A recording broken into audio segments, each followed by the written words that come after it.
maybe check out some of our other matchups too, because I want to see what it's looking like on the winner's side. Yeah, it's going to be really curious because at the moment, we were going into today thinking for all of these top-seeded teams, the fifth player was going to be the difference maker. Could they possibly take their team over the edge? But for a team like Light, who now are facing up against elimination, General Gore played fine that entire series based on what I could tell. Yeah. It's the big all-star and kind of the IGL you would assume in Veer that did not show up. So you have to make sure that all of your star players are actually star players because we need to see Veer bounce back in that next series if Light want to have a chance to avoid elimination. All right, you heard it there from our analysts. We'll see if they can bounce back, but we are moving forward with the tournament as we have Light versus Code Esports coming up next in round number 1. We saw Nova, Zidium, Prometheus, and Animus come out on top, but as we head into our next round, we'll see who's going home. We'll see you right after this.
Have you heard about the safest way to purchase COD points? Only at Coda Shop, you can get a 10% discount. Get your skins right now using your preferred payment method. Just head to codashop.com to get started. Ladies and gentlemen, welcome back to the Call of Duty Mobile Regional Playoffs as we are about to enter our second set of matches. It's Swiss Round 2, and what do we love about Swiss Round 2? Well, it's all elimination matches. Two teams about to turn off their phones and start watching the rest of the competition and start looking towards next year as the other two will progress. We got a desk change up here. I got Allie and Bobby with me as we're going to have Shift and Mommy get ready to cast. All right, guys, y'all had a great matchup there when it came down to Animus and Axabite, and really kind of watching that series, the real star was Grizz in those first two maps, absolutely dominating, turning up there, and then we kind of saw him miss the kill in that round one of the control, and from there, it kind of went all downhill. It seemed like he got in his head, and from there, HBC was like, well, if the door is open, I'm going to get in your head too as well, and then he started frying them to that 3-0 in the control, but ultimately, they could not take it away. What do you think Axabite could have probably did better early on in that series, Bobby? I think a lot of it just came down to confidence. I think we saw it especially in the search and destroy. It seemed like they were second-guessing themselves a lot. And I think especially when you're going up against a more skilled team, confidence is the most important thing that can really even the playing field. So I think if they can carry some of the confidence from the controls, some of those later rounds in search and destroy as well, they definitely have a chance of making it to day two. Yeah, they definitely do. You know, that control really came down towards a TDM, right? And based off how the first two maps went, we were saying, okay, Animus, you pretty much got this in the bag. But for some reason, Allie, Axabite says, no, we will outslay you. And it came down to so many close moments of just being 4v4 and 5v5 at the end, but Axabite showed that they probably had the better teamwork in this series, but not the best gun skill. I can kind of echo that in the sense of, like, Animus, their edge was in the slaying. Like, the entire time is where they had their edge. And when it came to that control, it's fairly new when it comes to the COD Mobile scene. So I was interested to see that if teams started to kind of favor that mode heading into this and seemed like Axabite had put a lot of time and a lot of work into control. But unfortunately, that means they were heavily relying on the fact that they were going to at least take one hardpoint, at least take one search and destroy, but they weren't even able to do that. So they tried to set themselves up for success in the middle of the series, but unfortunately the other three maps did not go their way whatsoever, and it was just off of these really slow starts in the search and destroy. And in the hardpoint, actually, they came out a little hot. They kept the game close in that game one, but by the time it was game four, it was all in the likes of Animus. That opening break on P1, it was all in their favor. Even in that P2, like Axabite, that is where it was their bread and butter. In both the rotations, that is where they tried to get the most time, but they were just getting heavily outslayed, heavily outplayed, and now it's going to be do or die for them. Do or die on the side of Axabite. Now, let's take a look at all the matches that we saw here happen in our first round, and look at this beautiful format graphic. You got your 1-0 teams at the top, your 0-1 teams at the bottom. So we see a little early, matchup. We can kind of pontificate on how we think that's going to go. Nova Esports going up against Prometheus, and then we got Animus going up against Zidium. How you feel about those two, Bobby? Honestly, I feel like if anything, both Nova and Animus lucked out in the fact that the higher seeds lost both of their other matches. So you got Light and Limitless, both teams that people expected to be advancing to 1-0. The fact that they're now down in the lower bracket not only makes it tougher for those lower bracket teams, but makes it for an easier path for both Animus and Nova.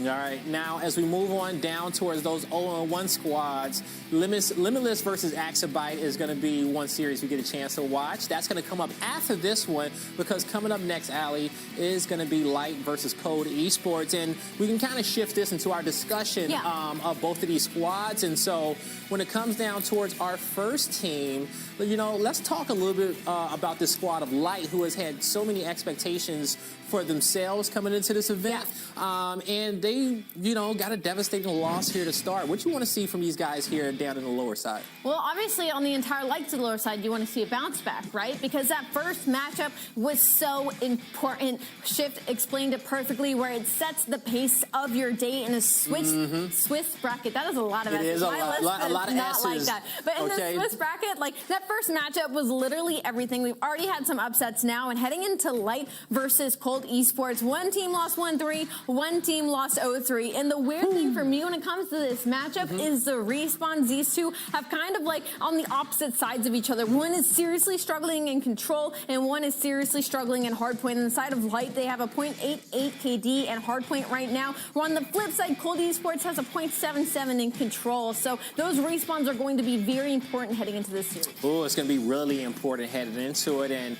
we'll see if Light can really kind of bounce back and get those under control. But now the underdogs here in this tournament, Bobby, you know, the 8th seed coming in, Cold Esports. They had to go up against the 1 seed in Nova, didn't come out on top. But how do you feel like their odds are going to be up against Light?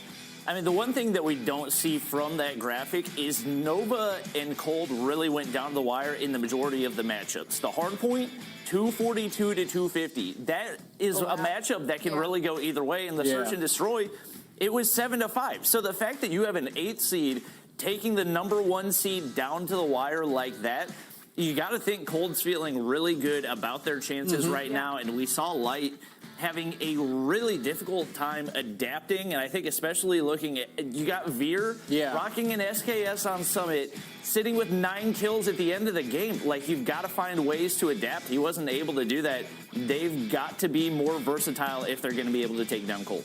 They're going to have to be way more versatile, you know, because the thing is, you know, I will say both of these teams had close series in round number 1, especially when you look at the first 3 maps here. You know, Cold even got a round on Nova there in that control as well, but they fought. They fought hard. They didn't come out. They didn't get rolled over. They didn't get 100-point club. They didn't get 7-0 there in the S&D. So I think we're going to have a really even matchup as we head here into our first elimination matchup. And we'll get a chance to see those map picks and bans here is coming up soon in this series. But so far, so good throughout this day. We have had just some great action to kick this one off. And towards the end of the day, and at the end of the day, we'll have our winners playing in our last 2 matches. Those will be our undefeated teams. Now, let's take a look at some of our stats from the previous series when it came down to Cold versus Nova.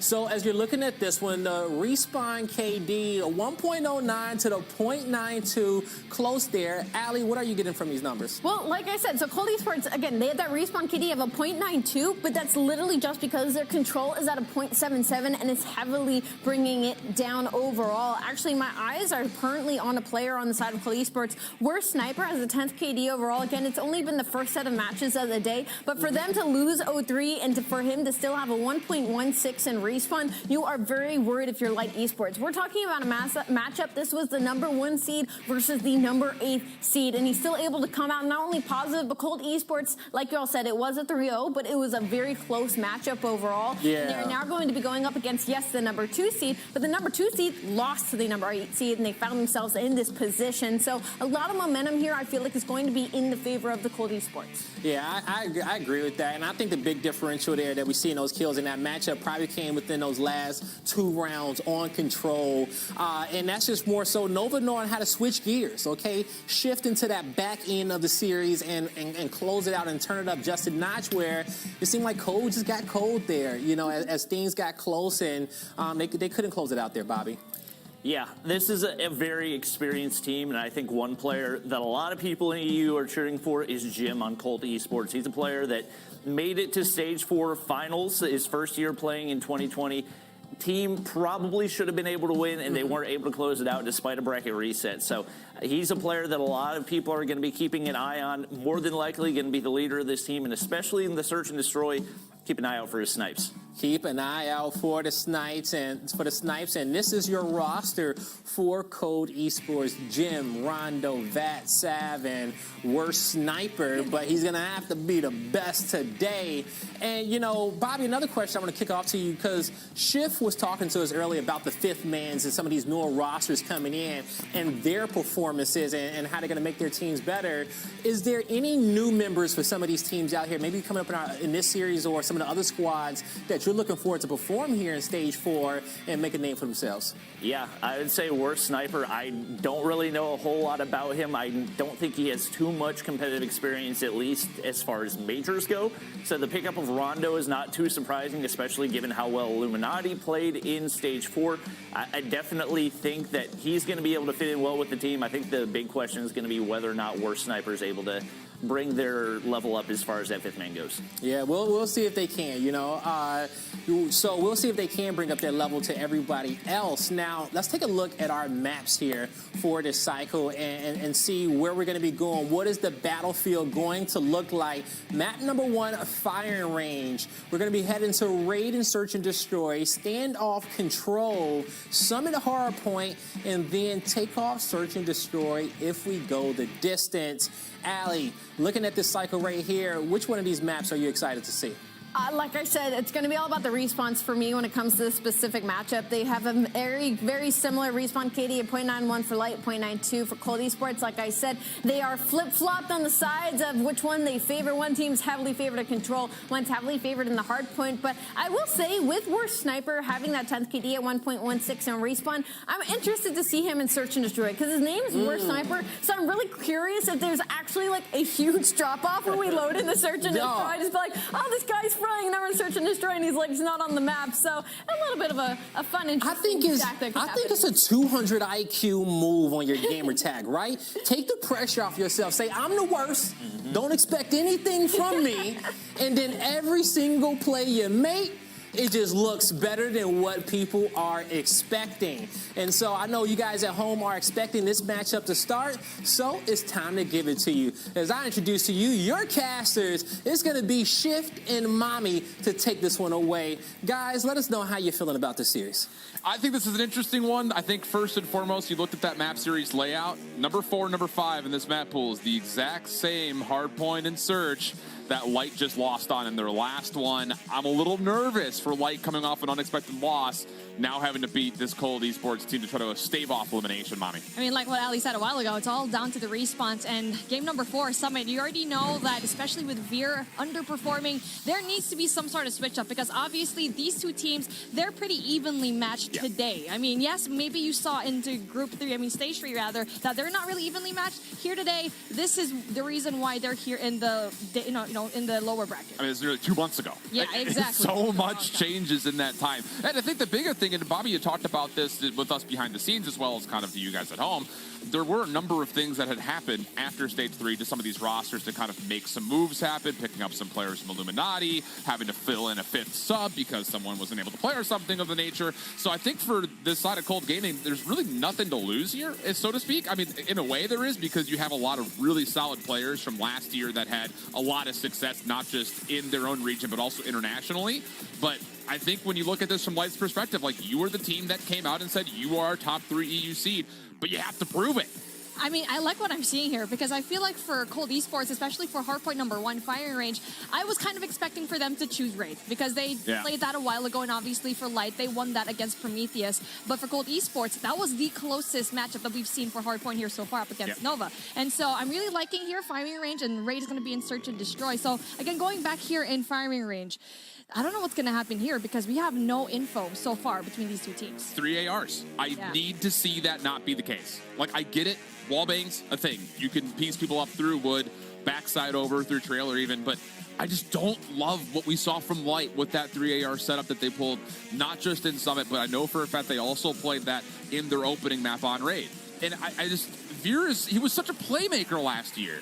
And to see him sit in the back, try to anchor with an SKS, it hurts my heart. It hurts my soul deep down. I need to see him get more active. I think that's the biggest thing here, because this Cold Esports team is going to be feeling really saucy. Even though they lost 0-3, it was a tight 0-3 to Nova. So you know that they think that this is a winnable game. Definitely. I mean, we already saw Light perform here, firing range in control up against Prometheus, and obviously they did lose that, but it is going to be a very close one because it was a 3-2 in favor of Prometheus. So, again, I feel like that is a little bit of a good thing coming in from Light, but Cold Esports looking like they're really good here so far, especially, yes, they come out of 0-3, but like the stats a while ago from Bobby and Ali, it looks like it's favoring them so far. Yeah, I think so. It's hard to say for sure because we didn't really get a chance, even on side monitors, to really watch over what exactly was happening between Nova and Cold. It's just all assumption-based. So we only have a small sample size of what we saw out of Light, and we have really no sample size outside of map scores out of Cold. So we're kind of picking our poison blindly, so to speak. And I think the biggest thing is, and I said this on the desk, and I really mean it. If you're looking at this from the perspective of Light, you have to know you've got heavy hitters on your roster, but they have to show up. You can't just rely on scrappy moments to kind of put yourself together and scrape out wins.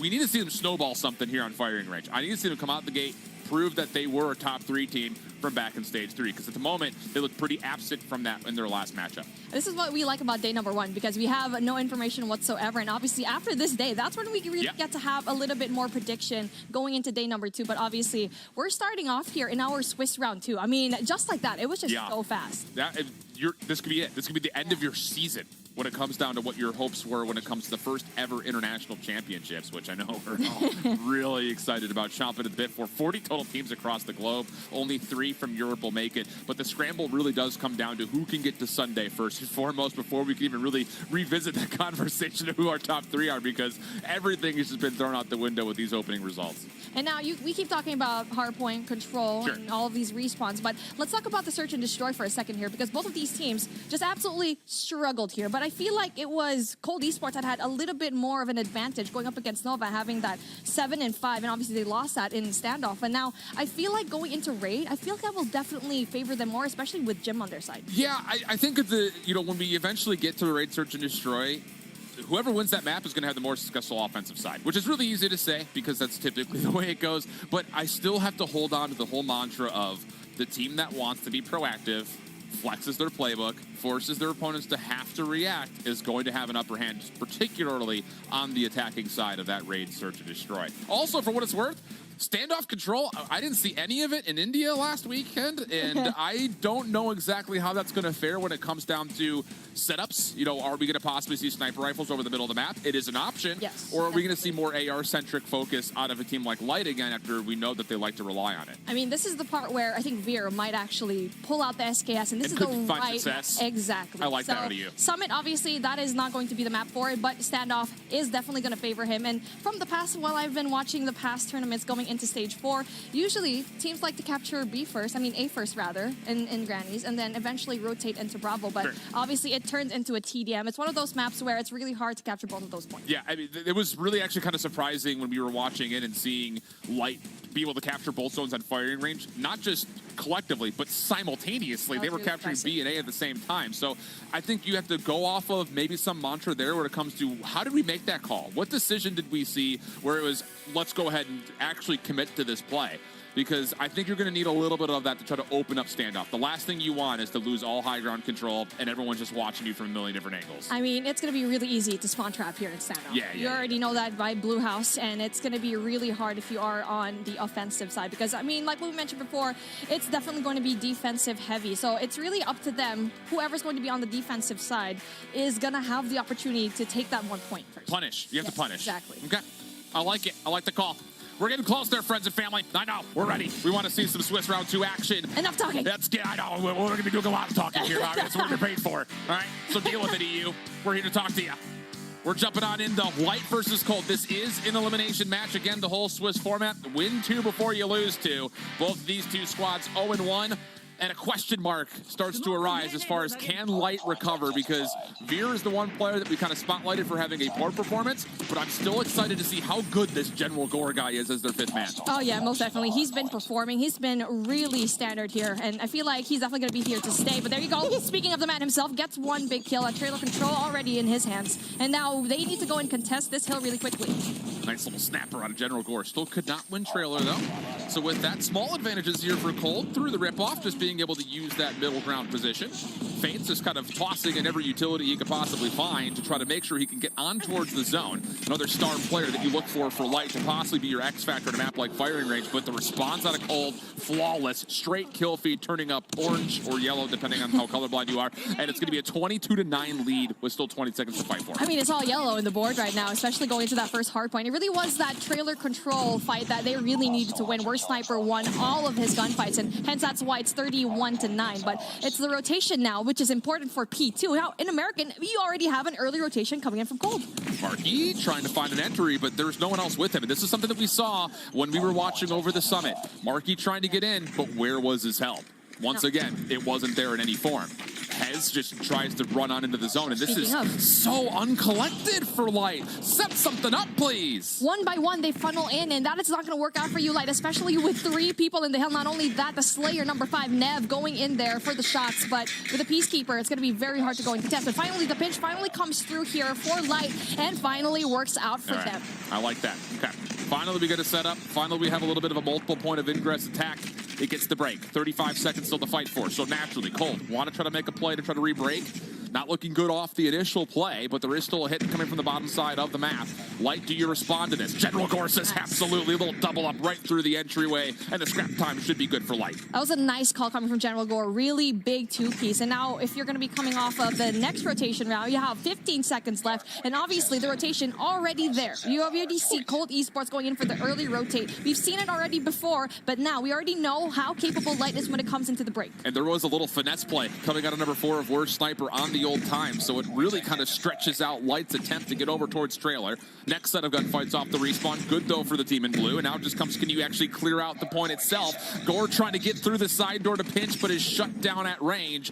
And that'll be open in time, going the way of Cold Gaming. That was unfortunate because Hez went down where before he could go in for the defense and attacking, rather, and they weren't able to go and get the point. And now going in there, that is a good sign from Cold Esports so far. They went in there for the early rotation. Not only that, won the break coming in from Light Esports. That's a really good sign here so far. And not only that, they're taking like a really big chunk here. Maybe it looks like a full 60 on their end. And the interesting thing is you have Purifiers early. Love the call. Get one out. Worst Sniper's going to be able to lock down trailer largely just by himself. If you're trying to work his way in, but once again, that is an individual play, leaving General Gore to have to follow up without much help. He gets shut down for the backside of the heady, and that will be an opportunity for Cold to once again send numbers to get the last 15 seconds. This is Marky, the last one, and nearly a chance to collide up, but it will be Cold Esports that find the break, secure the scrap time. They're over the century mark early. And now finally, early rotation coming in from the side of Light. We haven't seen that yet here so far. It's been early every single time. And I'll take a look at that. Worst Sniper with 13, and Rondo and Vat having that 8, so that's not going to be really that big of a deal. But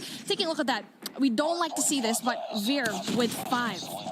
Interesting call here. Predator Missile going to get called in as the break starts to find some legs to run with. Marky with the Purifier trying to lock things down in wood, and he eventually gets the residual burn off for the elimination. That will thin out the potential hold here for Cold Esports. Light on the break, trying to come from backside jungle. Good kills coming through from the ARs first and foremost. Even Veer getting involved. Love to see that. Now it's just down to actually can you hold it, because the spawns on Cold Esports are still closer towards red, but the kills pop up as Marky gets into the hard point. He'll find 3 in a row, and that'll be Light right back in the game. Really good break coming in from Light, and yes, they funneled through, but then the full map push definitely was going to be great, and I'm glad they weren't able to use all of their operator skills here, because so far so good when it comes to the gunfights, but just as I said that, was captured really quickly. Vat with a really big 2-piece just absolutely clears out the site, and again, it's the battle of P1 where we already know that Cold Esports has really big deals here. Hez just pulled out a Purifier with 10 seconds left on P2. He's in trailer. A bit puzzling to see what exactly he's going to try to do with this. I mean, it's going to likely expire without him ever even using any of the fuel for it. Very bizarre call out of Light. Maybe he was setting up for P1, trying to clear out trailer, but then the timing was just too off. It was too early for him to go and do that. If he did that right now, then probably that was going to be a good play. But again, it's going to be Cold Esports all over P1, which we saw a while ago. So history repeats itself, but it's a good thing for him, the General Gore. It's going to be up and 10. So, I mean, it's a back and forth here, but again, it's just Cold Esports always with the early rotation, a really good break. Who is General Gore, and can I enlist into his services? Because he has been unbelievable for his squad. Absolutely unbelievable. 17 total kills on a bit of a streak up top. And he's kind of kept Light completely at bay single-handedly. I mean, he's got the opportunity to get the regen and try to play for a cruise missile coming through. And you have to feel like that's got to be the call. Gets the elimination, finds himself the Pred missile. Can you possibly get a Goliath? Because I'm not going to lie here, Gore. Everyone's looking at you to possibly save your squad at the moment. And that rotation coming through, and now big gunfights ensuing. There you go. We got number 2 over here. That's going to be Hez winning a lot of these gunfights. So even though both of these teams went in for the rotation, unfortunately for them, just dropping like flies. And now for Light, they need to go and rotate yet again, where we get to see Cold Esports always going very early here in American.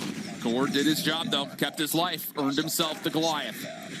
Red missile comes through. He threats the needle, finds two. That has to be the opening. Heads looking to capitalize. Shut down at the doorway by Vat as Jim watches over the top. The gravity gun also spent out. Purifier trying to lock down a different side. Veer is burning to death, but he does keep his life for a little while longer, and help is arrived. Light just into the hard point for a solid break. That was a beautiful Predator missile. Just took out two, and yes, there was backup coming in from Cold Esports, but then you get to see it. The misplay coming in from Hezrat, going in from Rondo. He lost that Purifier. That's going to be a really big deal. I mean, he could have flushed out those two players going in from the side of Trailer. So, again, really good control coming in from American from both of these teams, because right now it's being contested. So, Jim got stunned. I was going to say, Jim, your only job with this SKS is to watch the cross. He's going to have a little bit of a 1v1 with Veer inside for the scrap seconds of about 9 total to be tallied up. And Light will be able to accrue that towards their total score. About a 20-point game. Looking over towards Trailer, both teams really thin as we open up the hill here in the next 5 seconds, but Vat is actually going to make the preemptive call to call out a Purifier here to make sure his team wins rotation. It works out beautifully, but the break attempt is on the way, and the kills are coming. Lighter in. And lighter in, but they are just out like that. I mean, even before the hill started here, Veer went inside there all by himself, not really waiting for his teammates. And this is the problem that we've been seeing from Light here so far, is that they funnel in one by one, allowing Cold Esports to just get multi-kills after multi-kills. And yeah, there you go. Not only that, we're Sniper already having the Purifier. Really solid defense here so far. Just flame warfare going out inside a Trailer at the moment. Barbecue. I love this out of Jim. This is a great position to keep the Tempest out. Just make sure you lock down the middle of the map. Your teammates can focus on the back, and I'm not going to lie to you, the synergy out of Cold Esports is looking frigid. It's icy as all get out. Closer to 200 points if they can lock down the scrap time, which they're still going to have to fight for. Light spawning out towards the top right-hand side of the minimap means you have to try to play for a break, but they're shut down on entry. 1v1 inside the hill. Veer shows up at the right time, and the scrap time keeps Light in the game. Okay, good scrap time coming in from Light, but then the rotation again coming through. Look at Rondo having that 26, and we're Sniper having that 31. Not only that, they have spawns in their favor. Predator missile takes down two. Love it. And it's going to be hard for them to go and break because they're just spawning all over the place. No sort of map control whatsoever from Satellite. Unbelievable. Oh my gosh. Unbelievable. That's a 3? Yep. 3 Predator missiles in like 5 seconds. Jim, I mean, you just watch how Jim is playing the map compared to how Veer's playing the map with his SKS. Jim is having a field day at the moment. He just knows the angles. Absolutely. And he's holding crosses. He's locking everything down. He's letting his SMGs do the work up close and personal. He's not forcing anything. And now he's been able to earn a second Goliath for this side of Cold Esports. And I don't even know if General Gore's going to be able to get his off at this point. 230 to 145, and Cold Esports can win right here. 21 seconds on the clock, and now for Jim, having that 28 to his name. You can hear the rock music absolutely hyping him up, but there you go. He's having a little bit of trouble as a Purifier doesn't really quite do the job. He's stunned out, but then it's just there's nothing that they can do because there's no break whatsoever coming in from Light. No, they cannot threaten this whatsoever. Gore is going to see the game expire with what I like to call runners on base. He's got a Goliath in the back pocket he can never call out, and simple fact of the matter is someone has to help that guy. Jim was an absolute beast here. I mean, his usage of the SKS, like what you mentioned, is something that Veer needs to go and take notes on. Absolutely. Because he just has the angles, right? Especially coming in from tower, knowing very well that the Tempest would be really good into that next hard point here. That is just absolutely great. Take a look at that scoreboard right now. Veer having the 23, so yes, he was able to utilize that SKS well, but I guess not as efficiently as Jim having that 28. And it was really essential kills for Jim that we saw in the feed. When was the last time you saw Feints go double negative in the history of Feints ever playing COD Mobile? Because I can't think of any. I can't think of anything either. That's so rare. I mean, between him and really Hez and Marky trying, I mean, that's your 3 SMGs right there that are not finding success on the way in. And even though I think a lot of people will look at this scoreboard and say, stop harping on Veer. He's the MVP. He got a minute of hard point time. He only went -7. That's fine. Did he enable his SMGs like Jim was able to? The answer is a convincing no.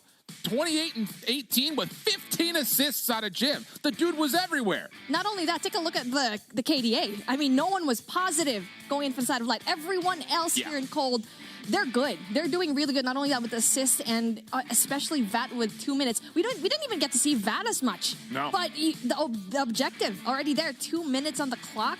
That is really impressive for me to see. So everyone else in Cold Esports, really good. And now we are slowing things down just a bit later on in S&D. But let's take a look at what happened here in Hardpoint firing range, where I feel like for me, the biggest thing is rotation. I think that's a really easy thing to point at, just simply due to the fact that Light was never in control of any hardpoint, really.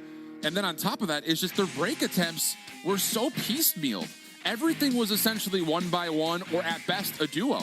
And when you're trying to be in positions like this, where you're trying to break hardpoints with purifiers, it's just not going to work out for you, because the instant call, once you start to see flames come through the door, if you're responding to it, is, I'm going to pull out mine as well.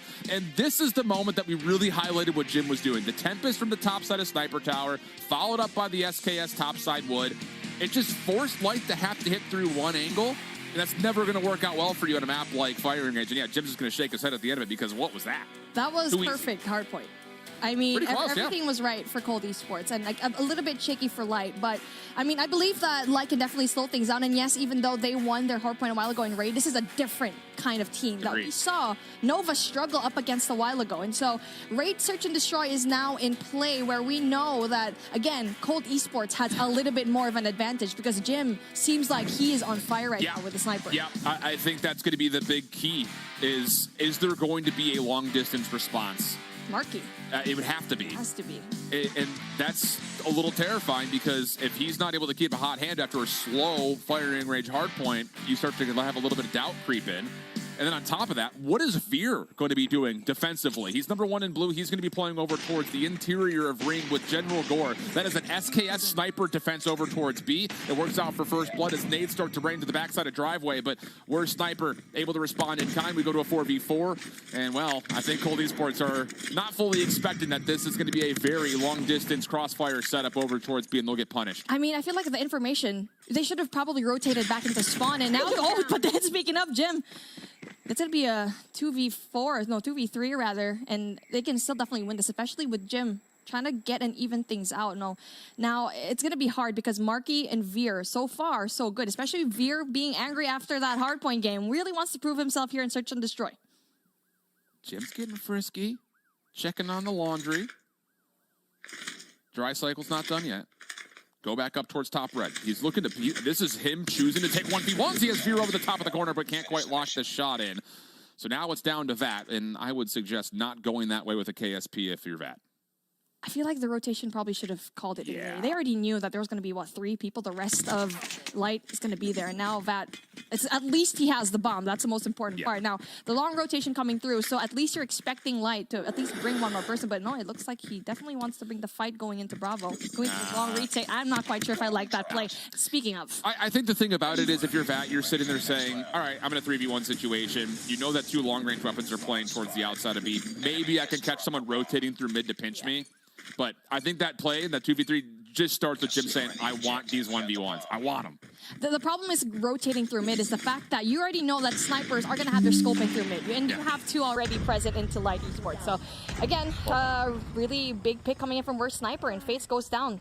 I love this opening setup out of the side of Cold Esports. The problem is, once again, over towards Pillars, the response defensively is there. Over the top of the bomb site, Marky shut down by Vat, who just forces the gunfight. And there's going to be another engagement around the corner. He may have actually heard Hez jumping off, and yes, seems to have been able to find the kill without any cause for concern. So now it's a 3v1 the other way, and General Gore is stuck inside a kitchen with just a scope to play with. He needs to pick up another gun. It's absolutely essential for him, because yes, he can probably take 1 out, but he needs to find a way to take out Vat as well, because that's going to be troublesome. Let's see if he can spot Rondo, but he's making a lot of noise. So that gives up a lot of audio cues here right now in poolside. Yeah, completely pinched up. I love that opening setup, though, from Cold Esports. You don't want to even bother with the long-range setup over towards B. Get a trophy down, get poolside stairs, work through the middle of the map just by playing a heady over towards Pillars, and then just if you find information on a player over towards A, just slide tail him. Just get on top, force the 1v1. Bold setups from Cold Esports so far. Another 5-man hit coming through down towards the bottom side of the minimap. Defensively, there's a little bit more help here, though. It's Faints and Marky off your screen with a little bit of assistance from Hez inside money window, but look at the forced out play. The engagements all go the way of Cold Esports. I feel like number 2, that's Hez supposed to be having some sort of defense coming into Kitchen because no one was actually looking into Kitchen coming in from Cold Esports. So that pinch probably could have been big for them, at least getting a trade. And now we're down into a 3v5 situation where the rotate needs to pull through. And going down here in Staircase, that's not going to be the easiest part, especially, yes, you have a sniper, but Jim is right there. Speaking of, General Gore just absolutely shreds him. Jim's taking ego chows, man. He's out here like, I want these 1v1s. Has long range. Peacekeeper does the damage, but can't find the kill. Help coming by way of the cubby up top as Worst Sniper is able to lock down a quick scope. And now everything is very predictable. I don't know how you break into this if you're light. Everyone knows where Veer is, and the SKS just does not have the fire rate to do too much. And another comfortable offense. This is very treacherous ground right now, and we need to see an immediate response out of light when it comes to how they're going to set up. And I don't want to see 2 snipers and an SKS anymore. You need some more automatic weapons on the map. Absolutely. That's the reson why they're just dropping. And now same thing over here, going in 5 stack, going in for Alpha, but then it's a good thing. No, it's actually not a good thing as Alpha. They're not going to be able to see anyone here in poolside, but Marky obviously gets that information, tries to go in for the shot, but it's a good thing that they slowed things down. But again, good nades. And as we see here, a 3v4, still very doable for Cold Esports to even things down. With Marky, he's the most essential player here. He needs to take one, at the very least. I mean, this is Cold Esports uber confident at the moment. Oof. They just played rock, paper, scissors and threw rock twice and said, we'll throw it a third time because you're not going to be able to respond to it. But Light will punish likely in this round. 4v2 situation. Bomb is still up. Opportunity to try to make something happen. And this is not a bad 1v1 on this corner. You slide shell this, find Veer on an SKS. There maybe is a chance to turn this to a 2v3, but it looks like instead Cold Esports will take the scenic route and maybe try to work over towards B. They're going to use Worst Sniper as a chance to kind of scout out before Jim makes his move. Oh, that was so close. And now Jim is in absolute trouble right now, especially with a bomb in his hand. If he doesn't check his corners, which unfortunately he does, but then doesn't really quite get the shots, and General Gore just gets him. So a 1v4 situation, a very difficult spot to be in if you're a Worst Sniper. And there you go, off from the back, still alive though. Still trying to get the shots down. And now the information is already relayed over to Light that it's only one person left there. This guy just won't go down. Yeah, he would have to world star to do something there. I mean, I think for Cold Esports, I get it. If it ain't broke, don't fix it. Run the same play 3 times. See if they can put together a response. That time it's response by way of nades. So good adjustments from Light in terms of just trying to win some opening engagements with really not even taking any opening engagements, just Hail Marys over the top. And it's going to immediately call a response here from Cold Esports. No longer the 5-man flood. Smokes come through. Looking to get over towards ring control. I love this adjustment. If they're going to hit long range, force them to come up close and personal through the smoke. Here gets one, but the instant trade is going to be there, and numbers start to accrue for Cold Esports as they were able to get the bomb down. Again, very interesting games here because the readjustments coming in from both of these teams are just so interesting. And now finally bomb is going to be planted. Bat is going to be right there, but Hez doesn't really quite get in. A fast round coming in from the side of Cold Esports where it was a really good readjustment, but if you're on the side of Light, you already know that Cold will definitely go and readjust and probably go through Bravo. The chess game, it's speed chess right now, but Cold Esports they're taking all the power pieces. Yes. They got to read in the first round of what Light was trying to do. And now you're throwing smokes to try to counter. You need to get trophies down. Worst Sniper peels the forehead out of Gore. Now the smokes come through once again. Heads denied over to the middle of the map. Only defender here is Veer, and he's still trying to defend this up close and personal with an SKS. Will you please put an automatic rifle in your hands? It just seems like Light doesn't really want that. It's just unfortunate because they're just losing all their close range, and how can you rely on someone else like that Jim with a really big kill? Really just leaves Feints, but then really big kill coming in from Feints. And speaking of, the KSP is going to do its job. It's very possible for him to clutch this up, by the way. Especially if the timing is right coming in for play number 5, which is Nev. If he just turns around just for a second, and there you go. They're going to be spotted. Feints trying to go in for the big opening kill. The boxing punch comes out. But unfortunately for him, Feints just a little bit too quick when it comes to those punches. Cold Esports is just toying with Light. Absolutely toying with them. And the thing about it is the response is clear as day. Again, you look at this from the perspective of Light Esports. They're full flooding poolside. What do? Throw nades. The fact that they took them 2 rounds to think of that is crazy. Next round out, they throw smokes to B. You're still putting 2 snipers and an SKS at B. Get a KSP inside a ring, please. Come on. It just seems like they don't want to do that, and Feints was in a really weird position. If they really wanted to play with the snipers, and speaking of, they're not even winning their gunfights. I mean, yes, you could have that 3 sniper setup, but if you're winning it, and no, you're not. And now 2 players down already, so it's 4 apiece. Now, speaking of, Nev gets 1, so it's going to be a 3v4. And again, they're putting the players in the wrong situation. Faints having that KSP should probably rotate into B as well. So it's just really difficult situation. All this is for me, it's just Light is telling us that they just want to play for picks. Everything is going to come by way of their scopes or their ARs.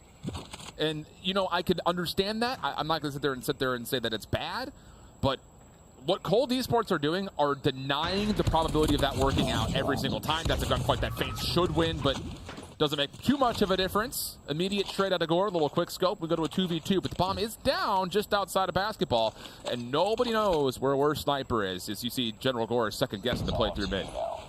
You know, Worst Sniper. It's all up to you to try to go and make a play. He's far, far away, going in all the way through mid, but he's in a really good spot. He needs to go and shut down General Gore, and not only that, Veer as well. But with SKS, I feel like General Gore definitely has more of an advantage. Oh, my goodness. Worst Sniper, though. Well, he could could find Veer off the exit here. He's going to play poolside. Looking to see if Veer will cross right to left. He does! Oh, no, not like this. 1v1. Worst Sniper looking to hunt out General Gore. He's changed the angle completely. Oh He's going to find Gore completely exposed. There you go. Unbelievably. Yeah, take your time. Yeah, take your time. He deserves that. I mean, he deserves that win. I mean, Unreal. Worst Sniper had a really good rotation coming in through stairs. Getting that information, I feel like for Veer and General Gore, they weren't holding down sights so well. The thing about it is, like, even though the opening engagements were relatively evenly traded, there was no success in gaining ground out of the picks from Light. At the end of it, it was a 4v3 situation, and Light is still stuck behind the 50-yard line. Yeah. So, I mean, you're still playing for picks a minute into the map. That just can't really work out. Now we're just overwhelming with nades over towards the top side of A. But look at the middle of the map. Cold Esports have just taken some free real estate inside of rocks. There will at least be a trade to keep the pressure on, but all those opening nades, Nev still slips into basketball, and he can contest this from the side corner. That was a really good read coming in from Cold Esports. Jim and Vat just having that pressure all the way into kitchen, knowing very well that there might be some sort of presence coming in through mid. And number one from each team. Oh, Jim versus Veer, and Veer loses that. It's a pistol game here, but for Jim, just a little bit better with the sniper, and Nev getting one more and getting that 1v3 situation. If you're Nev, it's just you have that information going down that it's already going to be in spawn and Fates. Getting that big kill, though, so that's a really big sign here. But, I mean, a 1v3, that is the most difficult thing to do here. All of the moves that are being made continue to favor Cold Esports, without question, without doubt. I mean, these 5-man hits for Light, playing with 2 scopes and a long-range AR, you're giving up way too much of the map. In that time through, it's Rondo through mid, Nev to follow, and then all of a sudden the frisky play out of the backside of A forces Faints into an impossible situation. Jim up top could still get caught. Plenty of time here for Faints to work with, but Vat is on the rotation. Seems to think that there is a sniff of a threat coming through. Vat's able to find it. No problem. Faints once again not able to 1v1. And Cold Esports are on map point. Map point already. And at this point, we were expecting a little bit more coming in from Light. And like what you said, they can't be aggressive going with the bomb, running 3 snipers here. Well, I mean, with what we've seen here so far, it's just really difficult for them to go and overcome. And now a 3-2 split. 3 coming in from mid, and now 2 here in A poolside. But it's a good thing, Marky having a really big opening kill. This is already better when it comes to how Light are trying to set up, spread the map, try to find these picks.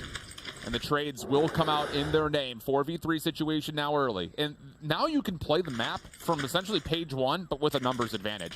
The only thing that's really kind of hindering them would be that inside of red. Big shutdown from Veer, having a much better search and destroy overall, and a chance for Light to stay alive inside the search. Worst Sniper just getting that barely milliseconds in if he really had that shot in. But smoke. I mean, knowing Cold, Jim, and Worst Sniper, this is the 2 snipers left. I mean, they have to pick up an AR or any kind of weapon that they use close range. But coming in from Light, they're just being chill here. Yeah. Just slowing things down. I like it too. Yep. And now they need to get that information coming in from A, and that General Gore is going to give them that info. And now after that, the rotation finally comes through. Yep. Full push coming in from Alpha. The mind games are great. You throw a late smoke towards B. It keeps Worst Sniper planted at Laundry a little while longer. So now you know you should know that you've separated Cold Esports, but Jim reads the intel, tries to give himself a look over through money window, but has to back off as he's shot at, and that will allow Faints to get on and get the plant. And that pitch comes through, though. Worst Sniper gets that kill, and now it's going to be a 2v3, which is very doable, especially with Jim and Gore looking at the other direction, and now he needs to go and find the scope in. Oh, there you go. It's a good thing. General Gore gets on Jim, bringing things down into a 1v3. You can't lose this if you're light. Gore's still playing over towards Tiki. Crossfire set up for the last two members on the bomb itself. And Worst Sniper would have to hit a Reddit clip right here if he was going to be able to get these kills and defuse. In 20 seconds. Yeah, exactly. It's almost a 1v4 when you put the clock like that. Oh. Able to hit the first. Has to go quickly, though, and Faints very wisely just backs off. Says, come find me. General Gore over the top will put the rest any antics, and we'll have a 3-6 tally, but still, it's such a huge advantage. Even in that round, I would say, for the majority of it, with how Cold Esports are trying to play through. It just, I need to see a curveball from Light here. You need to change the tone. I feel like General Gore was such an important player there in that team, especially being in Tiki. At one point, they were looking at the same direction, and it's a good thing the timing was right for him to really just look at Staircase and just take out Jim. And now going in again, a 3-2 split where the bomb, a little bit overextended, almost gets taken out by Rondo. They'll be okay, though, and they know that there's a threat. They know for a fact that Rondo's playing up inside of mid. Would need to see some of this 2-2 split we're getting on the minimap. You need to be able to isolate. Throw a smoke pillars and get in there. Find the isolated trade, and the help from Cold Esports is exquisite.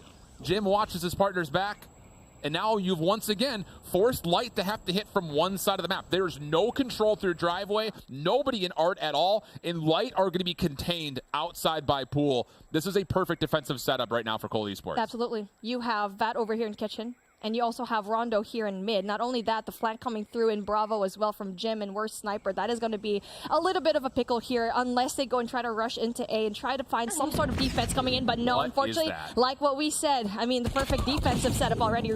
Rondo takes out Hez, and it's just really hard for Light to go in here, and it's looking like a Cold Esports win. Yep. This is so puzzling. Watching players like Veer, Hez, Faints, Markey, all of them were so solid last year.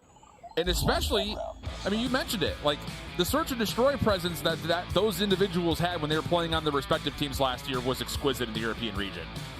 That looked like a pickup team trying to figure it out on the fly, which is so weird to say out loud, and I know I'm coming off super critically, but this is the team that beat Nova. Like, how is this what we're getting right now? Cold Esports was not supposed to be here in the first place. True. And I mean, that is the biggest shocker to give Light such a hard time. And yes, those 2 months, like we keep saying and reiterating the whole time here in this day one, is that there are different rosters now. 2 months already down before stage 3, and now we are now in stage 4. And so taking a look at the scoreboard that we have here, Jim having that 10, Worst Sniper having a 10. See, their snipers are doing a really great job. And now looking at the other side, Veer having 11. So yes, that is impressive with the SKS, but Markey is underperforming with the snipes as well. I really want to stretch everyone away from just the kill numbers, because obviously there's a huge discrepancy top to bottom on the left side of the scoreboard. But the amount of plays that came out of Vat, Rondo, and Nev again were so well done. And a lot of that, again, is enabled by how the long range sets up the threat first. You get Rondo on defense, up close and personal, because he's got good help from Jim. You got Vat, who's able to rotate over, be the pivot man. He's able to pick up trades. Like, those are the things that we're just not seeing at all from Light, because they're trying to play this pick-based defense and offense, for that matter. I mean, not only that, the kills that they were having were not important kills. I mean, it's not that they weren't able to utilize that kill, going for the rotate, but unfortunately for them, they weren't able to use it because you have 3 snipers in your team, so you can't really go in for the break, and will most likely lose an engagement close range up against, what, how many? There's like, what, 3 other players right now to go in there for the close range engagements with the KSP. Yeah. And even in this 1v2 from Worst Sniper, it just looked like can we double check that their voice comms are working? Because they were playing so separated when you know for a fact Worst Sniper has to come to you with the time running out. Yeah. So it's moments like that that I think the general audience that was following along with these guys last year, even more so through stage 3, it just becomes super frustrating because you know they're better than that. But so far, this has been the most convincing series we've had, and Cold Esports are looking primed to possibly 3-0 here. The big thing is this is a mystery box. When it comes down to standoff control, if there were ever a game mode in COD Mobile right now that'd be able to kind of regain, bounce back for Light it has to be some dominance here in the control. Absolutely. I mean, we already saw their performance a while ago in firing range where it was very close games compared to Cold Esports where it was just a 3-1 up against Nova. So they can definitely turn things around here. Knowing Light very well, it's very possible, especially if you saw that Veer was popping off in Search and Destroy. He can do the same thing here, but everyone else in his team need to pick it up, need to pick up the pieces, because everyone else from Cold Esports, they don't got cold shoulders. It's melting right now. They're in heat. We're going to have way too much fun. I know, exactly. I'll have to do some Google research tonight, pending they make it tomorrow, which at the moment, I mean, based on what we've seen so far, I'll be the first one to take this step into the diving pool here. I think this Cold Esports team is looking like the third best team at worst at the moment here in Europe, but still early days, just instant reactions. Maybe a little bit of over analysis, but we love that. We do. I particularly love that. And now taking a look at our map, and obviously both of these teams, Control is going to be the wild card, especially for this map where you already know defensive side is going to be heavily favored, and right now we do get to see it as having that SKS, and that's going to be interesting for me. Yeah. Double SKS and a Peacekeeper out of Gore. Okay, so once again, Light is looking to keep Cold Esports at arm's length. Let's see if they can find success. As on the opposite side, it's a solo SKS for Jim. So again, big compositional thought process differences between both of these two teams. Focus towards A. One tick has been locked in, but it has largely been cleared, and the defense is in. I mean, they're watching every single lane right now, and you can make rotations off of whatever gets first point of contact. Bat wins over towards backside tractor. Threat has been established, and it looks like there should be an opportunity here for Light to start making moves towards A, but no, they're not moving. Spawn Trap is going to be in order, and you can see how deep number 4 and 5 are. That's going to be War Sniper and Nev, and they're going to be an absolute presence there. And that's what, it's so early into the round, and they're already so deep into Spawn. Yeah. And the thing is, again, when you're running 3 ARs, you're going to, let's be honest, Hez and Veer are going to naturally have cement in their shoes. They're going to be moving so slow because they have to watch these crosses, and you're essentially going to tell me that you're going to 2v4 in SMG in gunfights around A? I just don't like the idea of the composition, especially with how good the KSP is right now. This is what we keep saying the whole time we've been seeing here so far. Hez with just 1 kill to his name. Veer having 7 though, so although that's good. But, I mean, it's going to be really difficult right now for Light to go in for the backup because 8 and 14. Obviously, we see here Light having the advantage of that Lloyds, but then they're going to have A. I mean, here's the thing that I'm looking at here. Hez had already switched off the SKS, so it's already this 3 ARs not working out. And General Gore's only got 2 eliminations. And on the other side, I mean, War Sniper can almost cover them all individually with 9-3. It's just, I don't know, man. You got to switch it up. You got to get more SMGs on the field. This 3 AR setup is just not it. And it seems like with Veer having that 11, he's just leading his team, trying to get all those kills. But 6 and 1, it's just not working out. Hez switching out into an AR to a Peacekeeper, which is a little bit too late for them to go and get these kills. And not only that, that basically allowed coming from Light, going in for that defense and for that spawn trap here in blue. Yep. It was just a really nasty one because you already know Rondo is going to be there for sure. And the other thing that now all of a sudden becomes a threat off of the slow start from the side of Light is you've got 200 killer drones that are ready to go. You're going to have specialists earned very rapidly here for Cold Esports. Look at the smoke cover. They're making a play right through boxes and in towards B. Do you have the ability to respond to this if you're Light? And so far, so good. But it does come at the cost of Marky pulling out a Purifier first and foremost. And even with that said, who's getting back to the defense at B? First tick of progress is gone. They're double stacked. The second is on the way. Pinch coming out from Hez. He gets absolutely shut down. And the second tick will be locked before finally clearance comes through. There was no presence whatsoever coming in from Light. And yes, they tried, but then one by one they went and funneled. And not only that, losing a Purifier in the process. And now they need to know and find out on how to utilize all of that operator skills very well. Because right now, 2 ticks in B is going to be really troublesome. You already know they're going to go in for that alpha push. But take a look at that so far. I mean, I like what I'm seeing from Light here so far. I mean, they're doing a really good thing when it comes to the defense. Yeah, if you can get that deli control, this offense becomes super stressed in trying to find routes to work with, especially with a little double stack from Marky playing on the backside over with Hez towards Cubby. They're going to single-handedly win essentially 2v4. Threat now being established towards A. Marky making the rotation. 2 kills in a row for him, and he's got assistance. This is already better from Light as far as how we're maneuvering around the map. But just like that, Vat from the top ropes gets the Purifier out. Jim watches the cross, and the threat on A now established once more as Cold Esports are taking 2 at once. Take a look at that, a 3-2 split. That is a really good job here so far. So everyone else is going to be coming in for B. But then take a look at that. Jim having that 10 and taking out the Purifier is going to be the biggest thing. And not only that, they're taking Bravo and Alpha all at the same time. You get to see it. Light was funneling B so much of the fact that they forgot A was actually existing. Jim just clutched up with Tempest, almost 1v3'd it.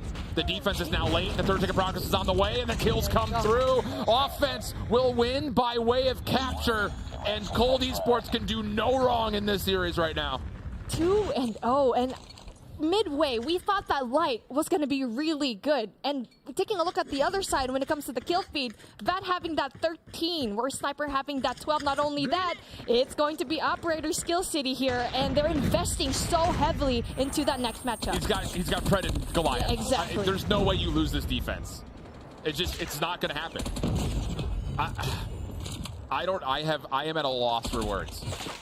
Veer's stepping up. I have to give him typical credit for that, but the thing is, it does not matter.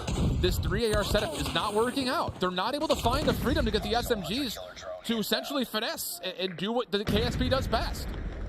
Go for the break. It just, even if they get onto a zone, Predator missile's gonna get called out, they're no longer on the zone. So now you have to reset and do it all over again. And I think if you get to like the 30-second mark, I think if you're Vat, come off a life and just pop the Goliath. Just win the game here. But again, as what we saw here, Rondo having that big presence coming off of Bakery, and it's a good thing he gets shut down. So that's a really big kill. But then you all have to worry about one more person. That's going to be Nev. Gets shut down by Marky, so that's good. Now they cleaned up here and going into blue, but they need to go into rotate into alpha. They need to try and figure out which point they want, because so far, there's nothing yet here. There's no routes to use. Yes. They're being forced to go to the outside of the A bomb site. And look how quickly the blue arrows on the minimap turn to deal with this. They know where the threat is. Yeah. And once again, you've got Faints who's like, can I get some help? I can't go anywhere.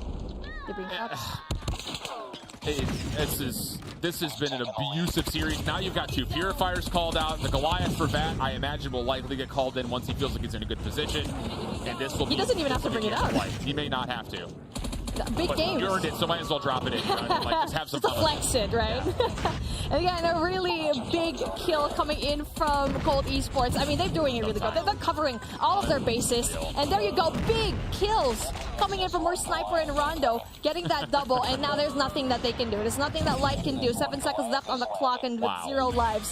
What a great showing. And this was absolute battery when it comes to control. I mean, I thought it was going to be a closer game matchup, but then no. I am absolutely flabbergasted. I always look for a way to use that word on the broadcast. That was, I think, pretty appropriate.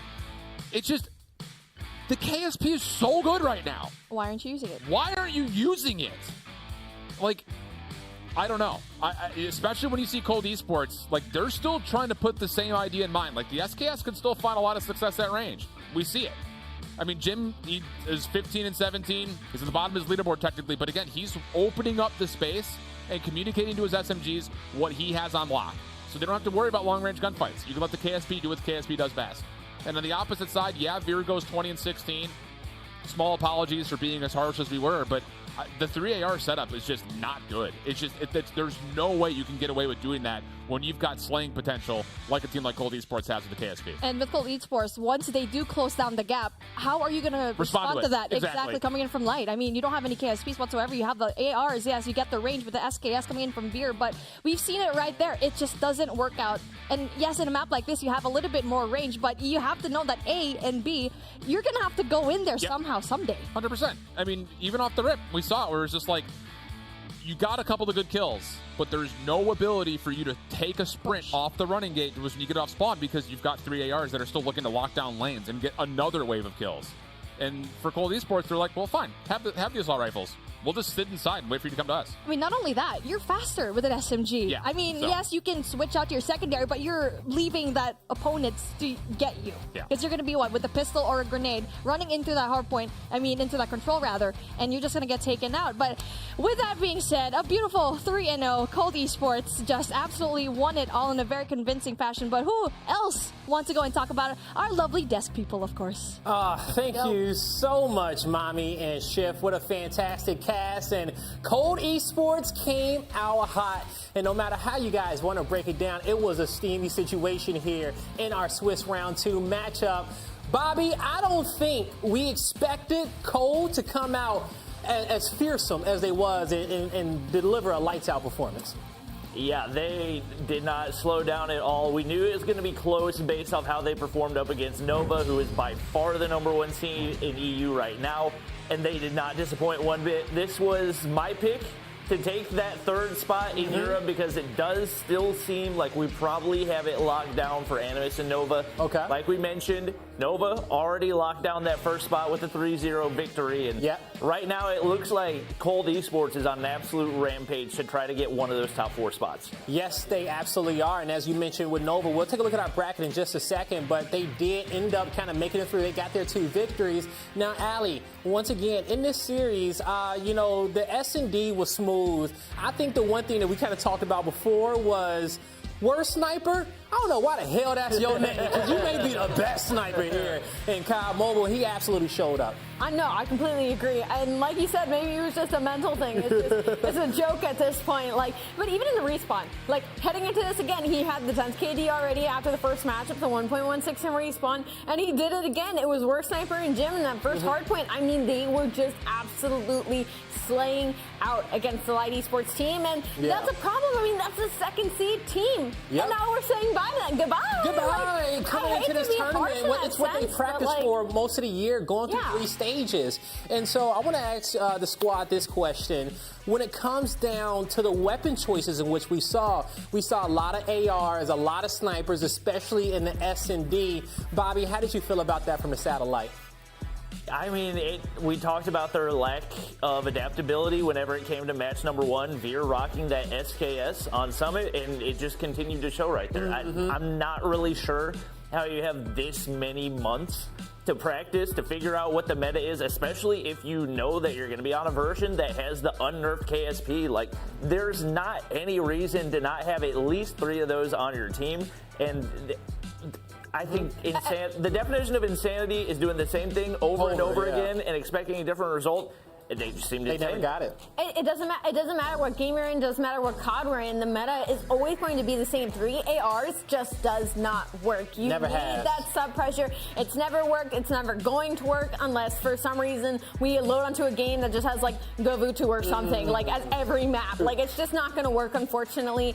And like Shift and Mommy were saying, they just couldn't. The gap closing just wasn't there for them. They did not have the pressure when it comes to those objectives because they just can't win those close gunfights. And that's what we have to say bye to them. It's painful because a player like Veer, I remember watching Veer. That was somebody gross to keep on their point of view, and to see them go out like this, it's a painful thing to watch. It is, and as you see, Light goes out 0-2, and Nova progresses on 2-0, our first team to qualify in the championship bracket there. And you said it perfectly, Allie. It doesn't really matter, if you're in the league or if you're here. It don't matter if you're one of the best teams. Those ARs, you got to have that sub pressure, okay? You can't, put that much pressure on yourself to kind of lock down those long range sight lines. Now, as we look forward into the rest of the day, we got Limitless versus Axabyte coming up next, and then we'll also have the Animus and Zithium matchup there as a bonus if we get a chance to watch it. But Limitless versus Axabyte, you guys are going to come up next casting it. Any early predictions looking there? Because, Limitless, I would say, is the favorite to win it. Well, to win at least that matchup coming up. I'd say, whoa, that's a bold statement to take. But I mean, you have to favorite Limitless in this series. I completely agree with you. I mean, that's the number 3 seed. They got Hisoka on the side of them. I mean, and from what we saw in the series earlier, when Axabite played Animus, like they had the control going for them, and that was literally it. Like they just literally had the control going for them, and I don't know if that was like a sign of them being genuinely good at that game mode, or if it was Axiom just like not being that good at it. We're gonna have to find out soon. We'll get the rest of the analysts, back on the desk, and we're gonna get Bobby and Allie over there to cash this series, and we'll hear what Bobby got to say. But coming up next, it's gonna be Limitless versus Axabite to find out who's gonna be the second squad to qualify and the second team to get eliminated. We'll see you right after this.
Don't have a credit card? No problem. You can still purchase COD points at Kodashop.com using your favorite payment method. Not only is it safe, but right now, you can get a 10% discount. Points will show up in your account in just a few seconds. Enjoy! Ladies and gentlemen, welcome back to the Call of Duty Mobile Regional Playoffs as we are about to qualify 3 teams to make it to Worlds to represent the European region, and we already have one qualified. Give Nova a big congrats in the chat. Now it's time to figure out who our second is going to be. On the desk for this segment, I got Mommy and Shift in the building as they just got done casting probably one of the quickest matches that we've had in Call of Duty Mobile, but it was one that we didn't want to be too quick. Yeah, most definitely. I did not expect Light to give us that kind of performance. I really think it was down to operator skills, when you can use it, and also it was the composition of your weapons. I mean, we saw a lot of long-range weapons where it didn't even need to be so. So 3 long-range weapons and the absence of the meta weapon right now, which is the KSP-45. Yeah, and you definitely need that in your arsenal if you want to come out on top, just to have that little extra oomph behind your shot. And so now let's talk about our next 2 teams coming up in the series. It's going to be Limitless going up against Axabyte. So we got a chance to see Axabyte kick it off here towards the beginning of the day, and you know, they got off kind of slow, but HBC really showed us at the end of the series that he's here to play. Yeah. Also, Axabyte as a whole showed us that they have teamwork. They're communicating. The comms is there. They lost a few key gunfights there in that first series against Animus and just kind of got outskilled there. Now they have to go up against a talented team, Shift. How do you feel like Axabyte is going to have to recover? There are some adjustments that have to come through. I think, once again, talking about the AR meta, they tried to pull 3 ARs in that opening hard point. Didn't work out so much for them. On the other front, this Limitless team, yeah, they're limping a little bit, but I still have a lot of faith that they can make something out of this series, especially considering their opening matchup versus Zedium was really tremendously close. Yes. So both teams are coming out 0-1, but both teams are coming off very tight series, and I think it's just who can make the quick adjustments first that's going to have an advantage in this matchup in particular. Who can think on their feet, make those critical adjustments. Now, as you guys see the team lineup for Limitless, we're going to have Boodum, Hiso, Razmadal, Onar, and Mojito. All right, Mommy, how you feeling about this team, and what do you feel like Limitless needs to do differently to showcase that they are one of the top seeded teams coming into this tournament? We already know that Limitless already had that win up against Sidium in Search and Destroy, so I feel like in the non-respawns, maybe that's where they can go and perform, and now maybe even take advantage of the fact that Hardpoint is not really the game of Axabyte. We've already seen it. I think it is the farthest Hardpoint matchup that we saw a while ago up against Animus, right? So a while ago up in Limitless, they had a pretty close matchup against Sidium, so again, they have the advantage of Hardpoint, Search and Destroy, but the difference is going into Control, because Axabyte pretty good at that. Pretty good, right? Axabyte showed us that they can slay out, they can go toe-to-toe, but even in those pressure situations where there's only about 4 lives on the board, they know how to stay composed. So if you ask me, I think Axabyte's win condition here for the team is going to have to be the Search and Destroy as well as that Control, okay? You're going to have to lock it in. And we'll see how it kind of trickles down. I'm curious to see what our casters have to think about this matchup. Bobby, Ali, you're going back into it. Turning out to be a fantastic duel, if I must say so. How you guys feeling about this series? Feeling great. To be honest, I feel like the series is not going to be as close as the one we got at the beginning of the day, simply because from what we saw out of Axabyte, yeah, they showed life in that Control, but when they're going up against a team like Limitless, who across the board, their respawns have been points away, like single-digit points away. Axabyte's got to have a huge turnaround and respawn in this series, Bobby. The one thing I will say, Axabyte had a much more difficult opponent when it came to the hard point in the first matchup of the day. So I think that might be skewing our views of it a little bit. I've got a feeling the respawns are going to be incredibly close between these two.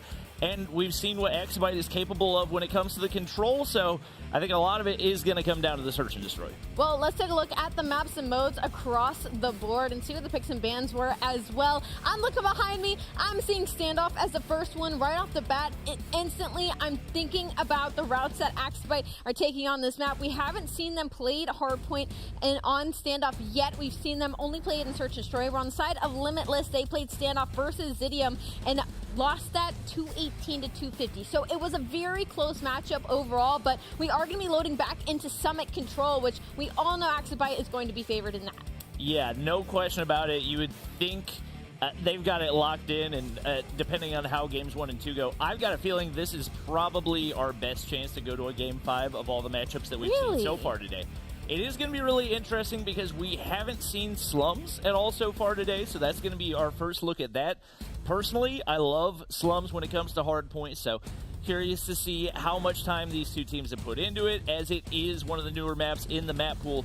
I think that's definitely going to be another crucial map to keep an eye out for. Personally, I'm probably going to be on the flip side of Bobby here. I think this is going to be a fairly quick series, just from what I have seen, at least number-wise, from the side of Limitless. It seems Unir and Hiso have been on an absolute tear thus far, and on the side of Axabite, Apollo has a .68 overall right now that I'm just not feeling too confident in their slaying power right now, when it feels like that's what Limitless has been kind of backing foot on. But Bobby, you obviously know better than me about these teams, so we would all love a game 5 as we load into our first hard point already. Who's taking the first map 1? Oh, it's a tough one. I mean, I'm looking at, I'm going to look at the weapons up top. It's pretty evenly matched, I believe. We got three KSPs, one AR, one SKS. So it's basically identical meta on both sides. I think Axabite is going to be capable of taking their first hard point of the weekend. They do get those first 10 seconds, but immediately break goes in for Limitless. That was a really scrappy P1. I mean, it was just absolute aggression out of both sides, back and forth. I mean, Axabite is on top as of right now by a couple of sections, but it has been so back and forth. There's a lot of map control right now. You see all the yellow arrows, but Mojito finds 2 to quickly break that apart, but unfortunately he has no help behind him, so that time is still going to continue going the way of Axabite. And right now, Denisio going crazy. He's sitting on 5. Same for Miz. We saw him popping off in the later matches, especially for Axabite, rather the later maps. And right now, they've got a big chunk of that first hardpoint time. Is HBC taking some shots at his teammates? Okay, no friendly fire in COD Mobile, so nothing to worry about, but a big push in and some early control here on P2 for Limitless. I loved that early rotation out of Limitless and that early setup, but Axabite just got so aggressive and were winning all those opening gunfights. The trades still do fall in the hands of Limitless. Now, as we might see a lead change, number 1 though on your minimap is going to look to play spoiler. That's going to be Miz, I believe, but he will get, no, he's still alive, but then he gets shut down. So still no pressure here from the side of Axabite. Unfortunately, they aren't waiting for each other. I'm seeing a lot of solo channeling here, and so unfortunately there's just no contest coming in for their side of things. That was my exact thought, especially when we had an SKS trying to solo break into a hill up against 2 players set up on the inside. I think a big factor for a lot of these teams that are outside your top 2 is going to be how well their players understand their roles and are able to capitalize on it for their team. I think we see a lot of players trying to play the AR, the SKS role, and they're trying to break into the hard point. You got to be able to be patient, wait for your team, understand where everybody's specialized, and really play it as a team rather than just trying to go one at a time into the hard point. Big early rotation for Apollo and setting up for some good spawns right here for Axabite to try to pick up some more time. That was a huge play out of Apollo. I mean, it was all of Limitless on that rotation, and he was the single man to break it apart, and now the pressure is here for Axabite. They are down 20 points, but they could easily make their way back in, but Limitless is breaking this beautifully. They are waiting for each other, and they are winning these gunfights. That is your kill feed. Gonna light up blue. It's still only a contest for now, as Lydia actually finds 2. HBC finds the 3rd. Axabite is going to hold on here. And that was, I believe, a trophy system kill for Lydia as well, so that's not one that you see too terribly often, but just like that, Axabite's looking like they're going to lock down a full 60. 25 seconds left, and you're already That is a highly suspect play right there. And Onur goes big, and obviously he's going to be able to make something out of it, but you are giving the opposing team so much free time to rotate out, and one guy just sits on the hard point, not having to do a single thing. I'm curious how long this hold's going to last. We do see the Goliath going in, so it's going to be tough to take down, but... Bobby, pause. Goliath is called at 25 seconds at old on the other side of the map. And then a Predator missile was called on top of the Goliath, but it didn't kill the Goliath, so the Predator missile was wasted. And then the Goliath gets in hill and almost instantly gets taken down. Now there's 45 seconds on the clock. Exabyte has found their way in. There's one player for Limitless. That's going to be number 4. They can take it. They get the kills. Oh, but he's concussed. I don't know if you can get it mid-concussed. They don't get the Goliath. Mojito's there. 2 players to reinforce. HBC should be able to snag it right here. I don't know. Hisaki doesn't know that he's there. HBC picks it up and a double kill with the Hunter Killer. He's frozen? What? I'm confused. I'm confused, but time's going inside Limitless. There's 13 seconds left on the clock. They can tie this game up here. The Goliath is not moving. The Goliath is literally, it's gone. Goliath is gone. Goliath has now been shut down. Very suspect plays out of both sides here across the board. We are now resetting our rotation. It's going to be Limitless with most of the map control currently. It's going to be Boot closest to the hill, but nobody's actually touching the time. There we go, and now players are on it. Not a lot of movement here. Number 5, ECO's just kind of. Yeah, I think he might have DC'd or something. I'm not entirely sure. Number 2's not moving either. Well, either way, it is Limitless now retaking the lead, and our players trying to get back into the swing of things. It looks like player 5 is still a little bit frozen in time. 2 and 5. And yeah, that is not a good sign at all for Exabyte. More than likely on their end, some tech issues. It looks like player 5 back to life. Hopefully we'll see the same for player 2, but that lead is starting to grow. Yeah, that lead is starting to get very scarily large as it is 133 to 92. Apollo and Miz trying to stop the bleeding as much as they can, and they have been able to. But the issue now is the rotation, and in a weird swing of things, our AFK player in HBC is actually behind enemy lines right now, just vibing currently. Limitless does not know this player is there. Whether that could affect spawns, whether they connect back in. Oh, they're back in, no, they're but gone. They do end up spawning further out. So, oh, he's gone. Never mind, I lied. Yeah, He jumped to the other side of the screen, but it just, you know. That's going to put Exabyte in a 4v5 for the rest of this one, and given how close it was in the first half, that's not a good sign for them right now. The ARs and the SKS is doing pretty solid, especially given how small a map standoff is. Rasmo, 20, Boot, 19, but it's Onur hopping into the Goliath, and he's on a fat spree now as well. He's sitting on 29, trying to put Mojito in his backpack right now. He's actually on a 10 spree, hopping into that Goliath as it is. And right now it looks like they are on their way to a victory in game 1. I mean, it was possible. I mean, Mojito's got 9, so like, if just somebody maybe picks up the pace on the side of Exabyte, maybe they could, you know, make this sort of a 4v4 situation and force their way through it. But it's 177 to 109 now, heading into the next rotation. It's all of Limitless is going to be set up and housed here, as this is going to pop here soon. And once again, I mean, all of Exabyte is kind of solo channeling this. They're not waiting for each other. Number 3, I mean, just play your life at this point. Nasoka shuts down Lydia. He shuts down Miz as well, 180 to 109. I mean, Exabyte just cannot get anywhere close to this hill. And especially with close spawns right now for Limitless, there's not much Exabyte's going to be able to do. 2 in the feed. And obviously you got those operators non-stop charging up as well. Some of the streaks starting to build. And right now, those 2 players on the inside going to absolute wreak havoc above. As they've got all the high ground angles, the streaks start to come in as well. Miz thought he would be able to escape inside the building, but it wasn't meant to be. Pred missile tracks him down, and it looks like only a matter of time before Limitless closes this one out. Yeah, just honestly a matter of time. A couple of players trying to still contest this old time, but it's really only 13 seconds. 219 to 109. I'd love to see a rotation here out of Exabyte, and that's what we saw from them in their previous series. You know, that's what they were getting on top of. They were getting on top of those early rotations. They just couldn't win the gunfights, but in this series, they're winning the gunfights, but they aren't getting on top of that rotation. A couple of mistakes on the side of Limitless, though. They end up falling, and actually, it is going to be Exabyte with the first couple of seconds here, but they have to play perfect hardpoint, Bobby. It's so difficult, 4v5. I mean, you got Onur dropping 34 right now, currently 26 on likes of Boot. I mean, they need 30 more seconds to win. They get picked apart one by one right there. Just did not stand a chance, and even with Onur taking himself down with Gravity Vortex, players swarming the inside of the hard point and looking like Limitless will absolutely take map number 1. With that being said, you don't think that this is going to be a super discouraging one for Axabite because it was incredibly tight up until the point where we had some connectivity issues. They are 100% going to come out guns blazing when it comes to the search and destroy. Yeah, I completely agree. After that first rip of that hard plane, I instantly realized what you said is for sure going to be true.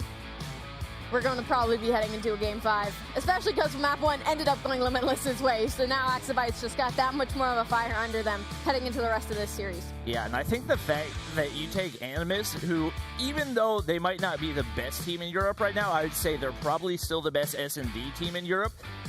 You've got Axabite taking, what, 4 or 5 rounds off of them? That is incredibly impressive, and especially to do it after some of that momentum is snowballed. I've got a feeling they'll be able to take the search and destroy. We know that they've looked strong in control. If they can do both of those, very good chance that they keep their hopes alive. That's fair. That's totally fair. And once again, I'm probably going to be looking at Lydia when it comes to that search and destroy. She kind of seemed like the playmaker in a couple of gunfights that just weren't going her way. So heading into the search and destroy, definitely going to be looking on the side of her. And after, I mean, that map, like, you know, you want to talk about how close it was in the beginning. It was very, very back and forth. Maybe a couple questionable score streak calls, a couple questionable Goliaths, and unfortunately a disconnect, and Limitless runs away with it with quite the dominant lead. But, you know, if you're an Axabite fan, you aren't down and out. You aren't, like, feeling upset about this map 1 loss because of the situation. So now heading to search and destroy, if anything, feeling very confident about the fire now under Axabite of saying, like, that map 1, that's crazy. Like, let's just take map 2. Let's sweep the rest of this series. But if you're Limitless, I mean, I'm looking, like I said, the slaying power on that side. I'm just worried about the fact that once they get on a roll, once they get that momentum, it might be much harder for Axabite to force their way back into the series. Yeah, that entire Goliath sequence was so bizarre. Like, you get one, instantly died, somebody else calls one in, player dies, player dies, player dies.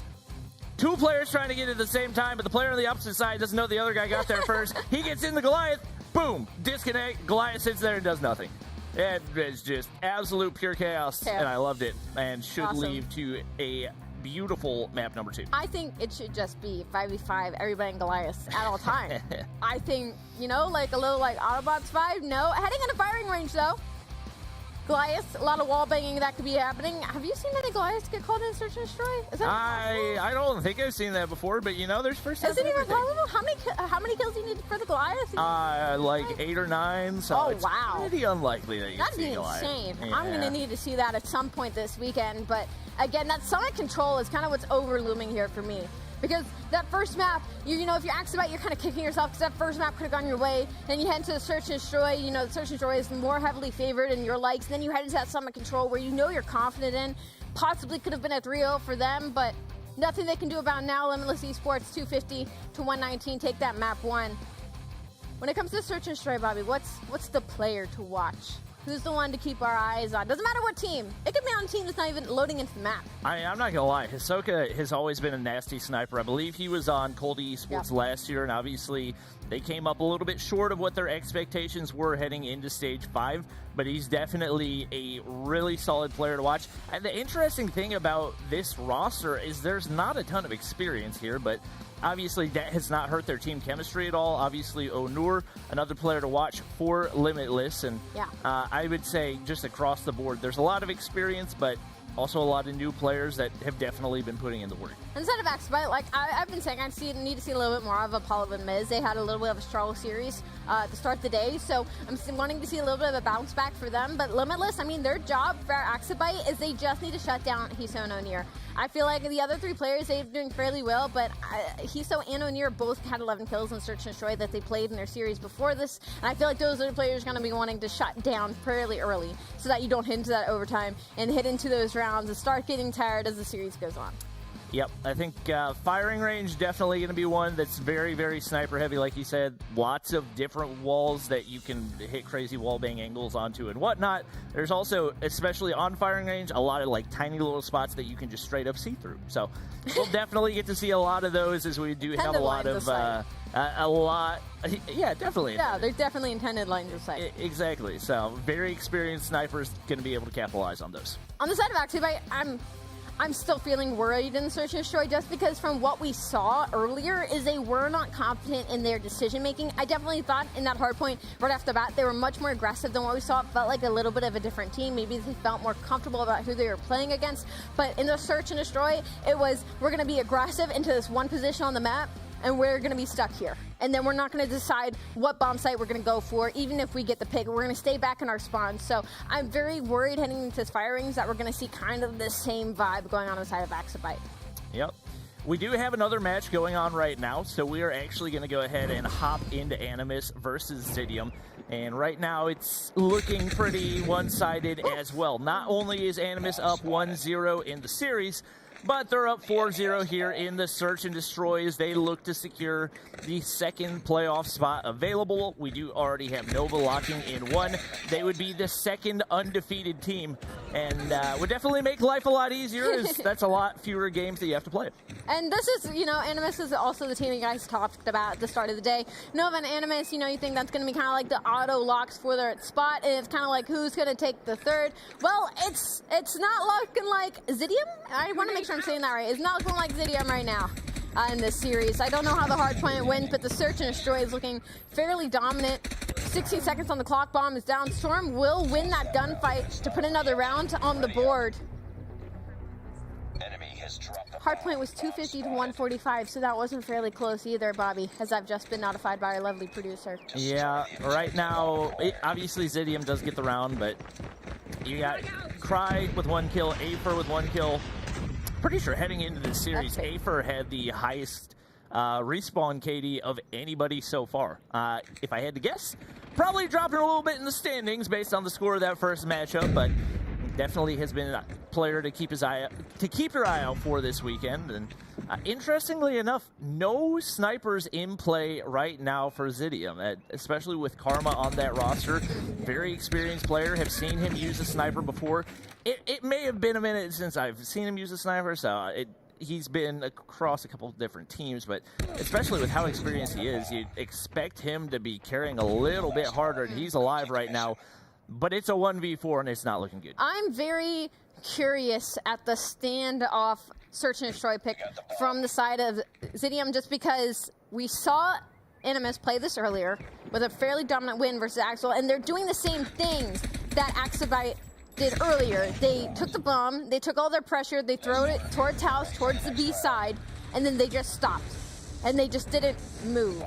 And Animus is like, okay, well, if you're just going to hang out in this house, I'm just going to take, you know, Marvel, I'm going to take Narcs, and we're just going to come from your spawn, clear out that lane, and shoot you in the back. And I just don't understand why these teams are being so hesitant to take over these bomb sites and to take over these lanes. When you look on the side of Animus now, they are going to drop their first blood. It is now a 4v5, but they're being aggressive. They're trying to make themselves known on the map. They're trying to force themselves onto this B site right now. Bomb is going to be out mid, but you can see number 3. That's going to be Guthila. He's going to get this information on the players on the A site. He's going to connect, Marvel's going to connect the snipe. It's going to quickly be traded out. Still 3v4, but it's so much more aggressive, and I think that's what gives Animus the edge when it comes to Search and Destroy. Well, right now, Marvel is sitting on 11-1. That's right. He has an 11 KD in this game so far, and of course, Caster Curse right there gets to kill number 12, but he gets traded out. So the KD takes a big hit and drops down to a 6.0 now. Looks like his teammates still looking to clutch up. Guthilia, Grizz still alive, and Storm going to get the information, but not going to get a whole lot of shots to land. Cry timing not going to be there, but Guthilla not able to land the shot either, and with one player dropping, now Cry in a 1v2. You got to think Grizz probably going to play for the flank pretty soon. Might actually stay in position. Somehow, no encounter quite yet. Double dingle headshot! Are you kidding me?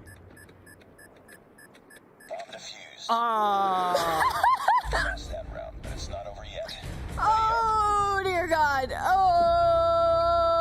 Okay. It is still 5-2, but, Cree, that was gross. That was gross. I'm giving your flowers. That was disgusting. I mean, I thought he was just going rogue, like, oh, I'm going to lose a round. Let me just walk right up to this player, and then he rolled stars, both of them. Unfortunately, maybe not have been enough to save this Search and Destroy. Maybe have just been enough to give them momentum now, as it is still 5v5. Bomb is going to be in the hands of Animus here as it's still deep in their spawn. Say's getting a little frisky, takes a couple damage. It doesn't fall just yet, but Uthiel throws out nades to finish it off. That's going to be the first blood. Now Bomb very quickly moving its way towards the middle of the map. It's looking like some house control here. Looks like they're pushing up onto the B site, maybe going for a plant here. I have watched a lot of Call of Duty Mobile, and I have never seen a clip. 2 shots, 2 kills with a pistol. That's just freaking unbelievable. I really hope that Zidium comes back after that, not because I want Animus to lose, but just because that would be an absurd storyline. They come storming into the bomb site, and they're going to get an easy plant onto A. Got the man advantage. Drari is down. And now the retake is on here for Zidium. Looking to keep their tournament hopes alive and see if they can advance to the playoffs. They got to build some momentum somewhere, and it's not going to start there as Marvel picks off Afer. Narc's going to peek the corner. Sniper, quick scope, not going to be able to land. They're trying to go for some more God shots with the Deagle, but it won't go that time. And it's going to be 1 round away from Animus closing it out. It was a great clip, but unfortunately it wasn't a great couple of rounds of search and destroy. Marvel has 14 kills. Reminder, this guy has a sniper out. Like, this guy has a sniper rifle out, and he has the most elims in the game right now, not to mention the only one in double digits. 14 kills to his name. On the flip side, Affer and Karma struggling a bit for the likes of Zidium, as Karma is 3 and 8, and Affer is 2 and 8 in first blood already. Gone down and out. It was traded, though, 4v4. Right now, Marvel, he doesn't know there's 2 players behind him right now. Can the timing go his way? Deagle headshot again! Sage will drop 2. The Deagle is the king of standoff right now. Crying Afer, trying to clutch up, but he's not looking good. Not going to be able to hit the quick scope, but Try drops anyway, and oh my gosh. Marvel said that was a pretty cool clip, Cry. Watch this. Oh, I can do that too. My gosh. Animus going crazy on standoff S&D once again, and they take the win 7-2. Yep, that was, wow. Marvel really just, like, domed right there in that last round. He was like, all right, couple Deagle kills. There's, like, 4 players on the enemy team, like, directly to my right. Nobody sees me yet, though, so I'm going to take out 2 of them on my own.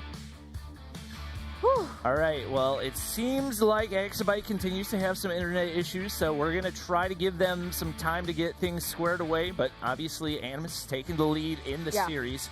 And right now, on the brink of advancing to the playoffs, I believe they would go ahead and secure the number 2 seed in those playoffs, which means they wouldn't have to face Nova in round 1. That's exactly where they want to be. And definitely a big opportunity for them, as they've got a lot to prove, especially given the fact their only 2 losses in Stage 3 were to Nova. Yeah, no, 100%. And then, like, as we're focusing on this matchup, like, it's been dominant wins pretty much across the board. Like, the respawns have been beautiful. The search and destroy, I mean, that was just gross. I mean, I feel like 3 of the players from Animus could have just put their controllers down with the way that Marvel was shooting. But across the board, everybody being fantastic. It's not like anybody's falling behind and getting carried by the rest of the team. They are all on point right now, and I think that's probably the scariest thing for the rest of the competition here. Yeah, Kree doubled his kills in the entire search and destroy in the span of 2 shots in less than a second. That's some nice percentages right there. Marvel with some nice Deagle shots as well. It would have been really nice if they'd both been headshots, but you know what? Beggars can't be choosers. Animus takes the game, and not too surprising to see the scoreboard where it is right now. Yeah, not at all. Heading into, I will say, I'm very curious to see Animus in control now because of what we saw from the matchup earlier, losing 0-3. I'm very curious to see if that's just a game mode that they struggle in, or maybe Exabyte was just on edge. So. All right. Well, we'll have to find out. It does look like Exabyte and Limitless are going to be hopping back into their matchup. It is going to be search and destroy on firing range. So we're going to be hopping into that one soon. Hopefully all the internet issues have been fixed, and hopefully it can shape back up into being a nice, tight matchup. Listen, we saw 2 deagle headshots. I think we can see a Goliath in Search and Destroy now. We were talking about this before. We had those internet issues, and I'm feeling like, we saw 2 deagle headshots. We saw Marvel get like a 3-piece almost sort of kind of drop 17 kills, firing range Goliath. Some fun things could happen this weekend, Bobby, but heading into this firing range Search and Destroy, definitely leaning more towards the Axabite side of things. Even though Limitless were able to take that map 1, the momentum isn't truly on their side right now. I think you're kidding, but just in case, I need to let you know it's not possible. It's not at all. No, because score streaks reset after every round. See, and I didn't know that, so now I just look. I was just letting you know because that's one major difference. I got excited for nothing. It's a big difference from COD Mobile to other Call of Duty, so it's a good thing to know. I'd suck at COD Mobile. I did download it on my phone after last year and tried to play it. I thought I was really gross, but it turns out it was just a bot lobby. It was just bots. Yeah. It gets to the best of us, But to be fair, bots in COD Mobile are cracked. They're probably better than I am, for being honest. No, don't say that. Oh, don't say that. You have your own Bot for a skin in reason. game. Come on. Did they actually call you Bobby Bot? Yes, that's what everybody calls me. You guys actually call him Bobby Bot? That's kind of. I'm sure they're that's saying not it. fair. I'm sure they're saying in the comments right now. Saying it right now. Well, all right. I feel like we've beat this firing range Search and Destroy to the ground as much as we possibly can. And Axabite, like I said, I just need to see more confidence out of them heading into it truly. And it's been on Apollo for me. I need to see a big turnaround. Yeah, I feel like firing range, to be honest, is one of the Search and Destroy maps where we see teams be the most indecisive. There's so many times where we'll see, 2 snipers and they just sit in the back of spawn and wait for a pick. I think, especially if you're Axabite, you got to push things a little bit. We talk a lot about their tactical usage as well, the way you use the smokes, the concussions.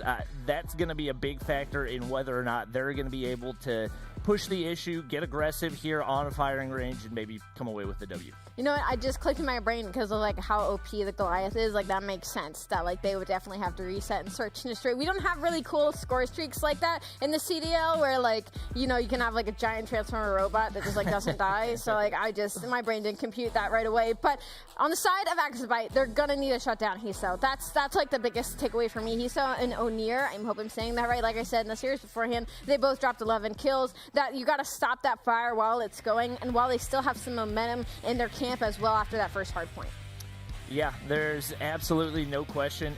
And it's tough to evaluate things based on what we saw in that game number 1 because you had a disconnect. And so you can take into account a little bit, but it looked like it was basically a tie game whenever that happened. So I'm very excited for this Search and Destroy. We're just waiting for one more player, and then we should be good to hop into things. But right now, no way of knowing. We haven't gotten to see live what Limitless really looks like in the Search and Destroy right now.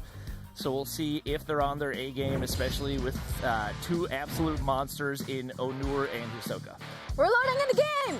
We're loading into Search and Destroy firing range. Hopefully we didn't keep everybody waiting for too long. It was a great time to go to the bathroom and get some snacks, and if you didn't, well, that's just too bad. You don't want to miss this. This is a matchup against 2 teams that are 0-1 currently, and I just completely lied to you. Unfortunately, we're going to have to restart the lobby, but we're almost there. We are almost there. Limitless versus Axabite. Limitless up 1-0 in the series right now. If you missed the first map, it ended up being a 5v4 because of some internet connection issues on the side of Axabite. Hopefully they get those fixed soon, and now we're in game. I just lied to you once again. Let's go!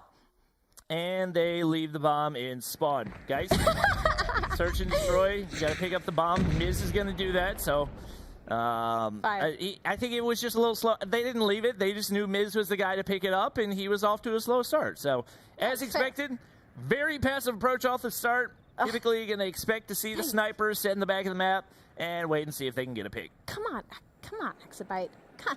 I mean, I get it. The player that's struggling the most, give him the bomb, get him to plant the bomb. You know, it's kind of like baiting, but not really, but kind of, but not really. And nobody on the map has moved at all whatsoever. They are all still basically in spawn. I mean, most map control obviously is going to be inside of Limitless on the defense. You got 2 players pushed up towards trailer side for the whole A lane control. You got 1 player pushed up mid, and then 2 more over on the B site. It's perfect 2-1-2 split, and that's going to be the first blood on the likes of Limitless.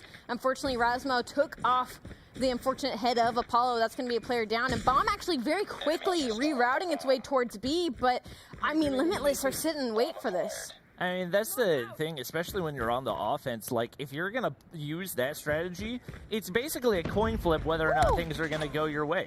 It's just so incredibly risky and put so much pressure on your snipers. They lose a couple players off the bat. Able to trade a couple as well, Lydia, Axie. HBC trying to stay alive and make something happen right here, but the bomb's down. They got to go retrieve it, and Hisoka gets caught with his hands in his pockets. He's going to get taken down, and now down to a 2v2. Dang, I actually really like that play from Mojito to kind of sandwich the players of Axabite back here on the B site while Hisoka hold the angle so that they can't actually push up on. But unfortunately, they push out Hisoka. He gets taken down, and Mojito played just a little bit too slow. So this should be around in favor of Axabite right now. It's going to be a 2v2. A little bit of a sandwich here from the side of Limitless. One player hitting from the front, one from the side. Lydia, she's got to pick one to focus on right now, and it's going to be Mojito.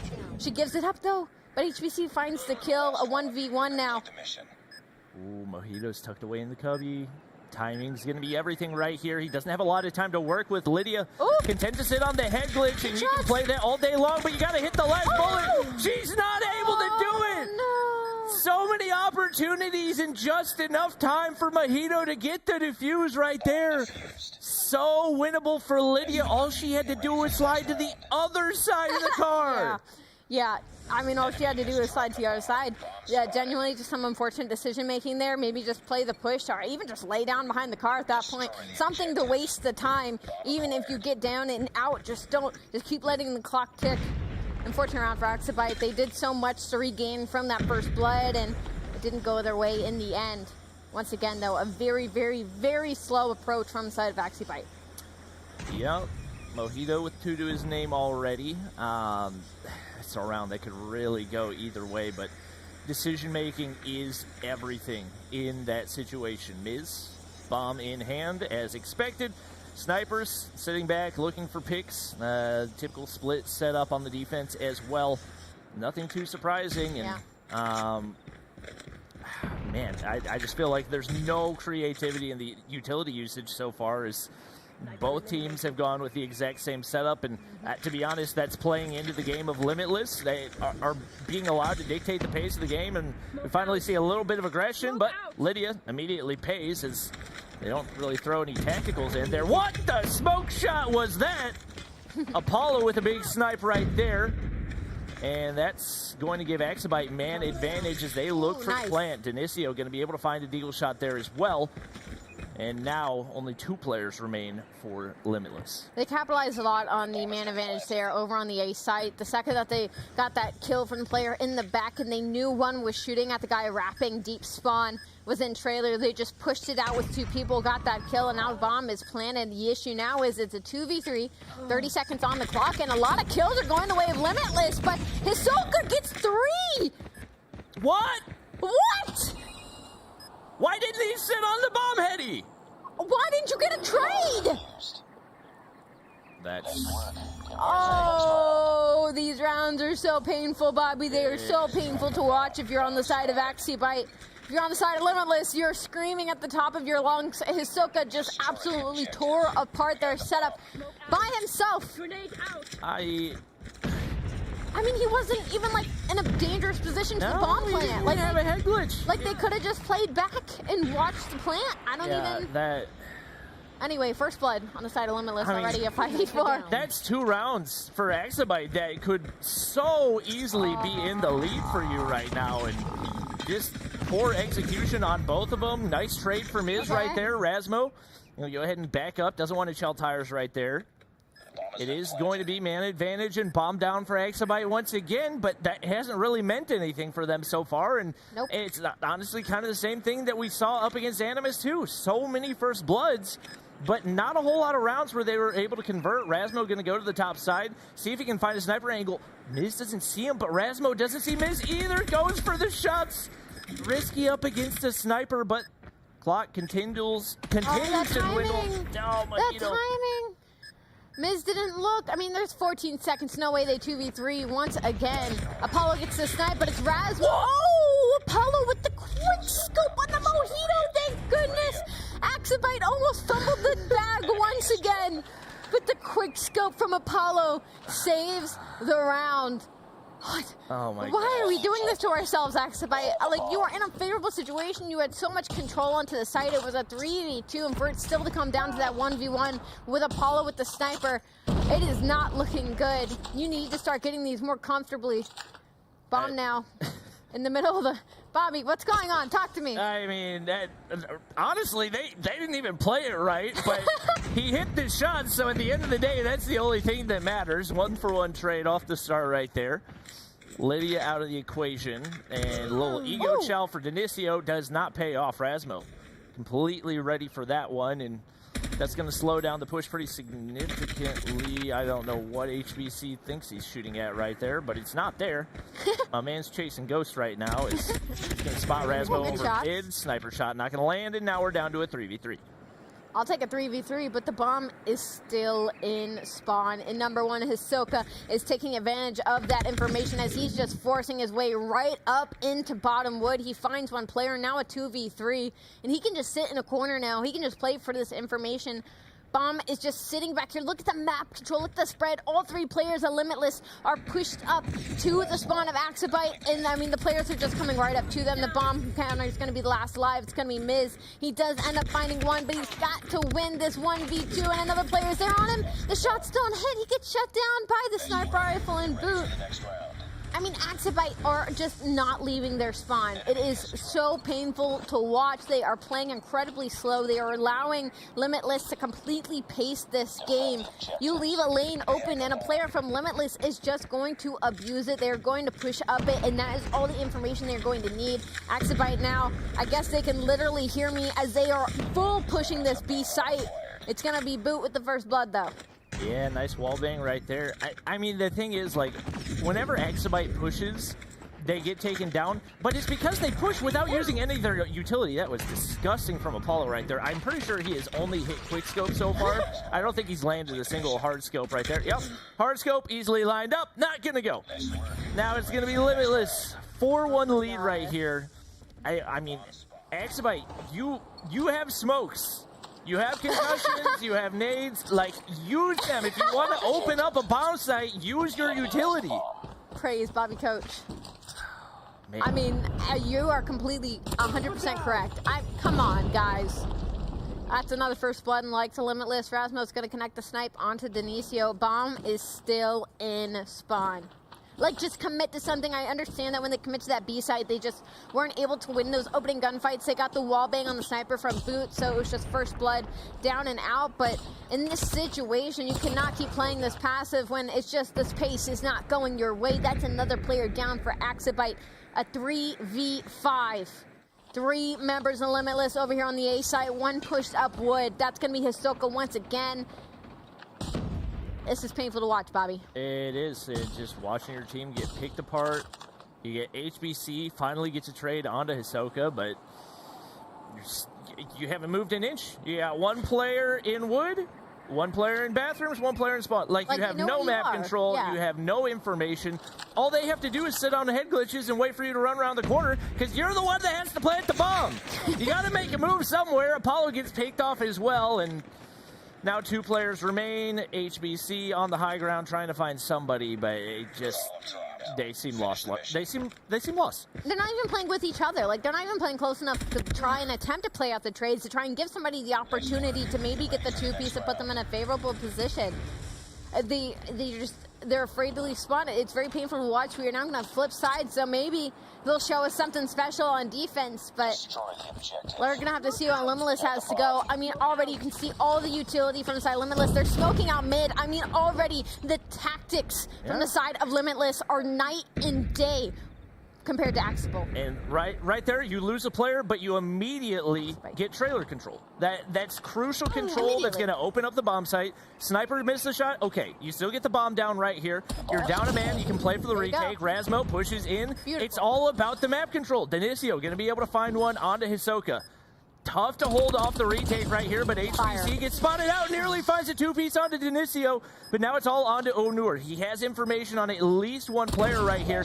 Will he be able to get back to the bomb in time? The opposing team hasn't even gotten remotely close to it. Now he knows where he is. Cooking the nade. Miz might go for the mid push instead. It's all going to come down to timing right here, but shots don't go out for Onur, and Miz finds a way to clutch up and give a little bit of life to Exabyte.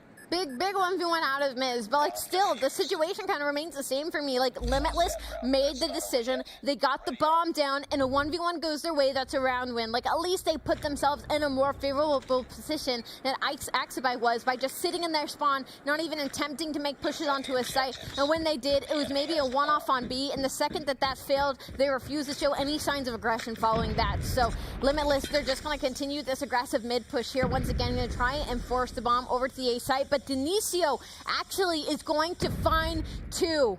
Boot will try and stop the bleeding, but it's still a 3v4 now.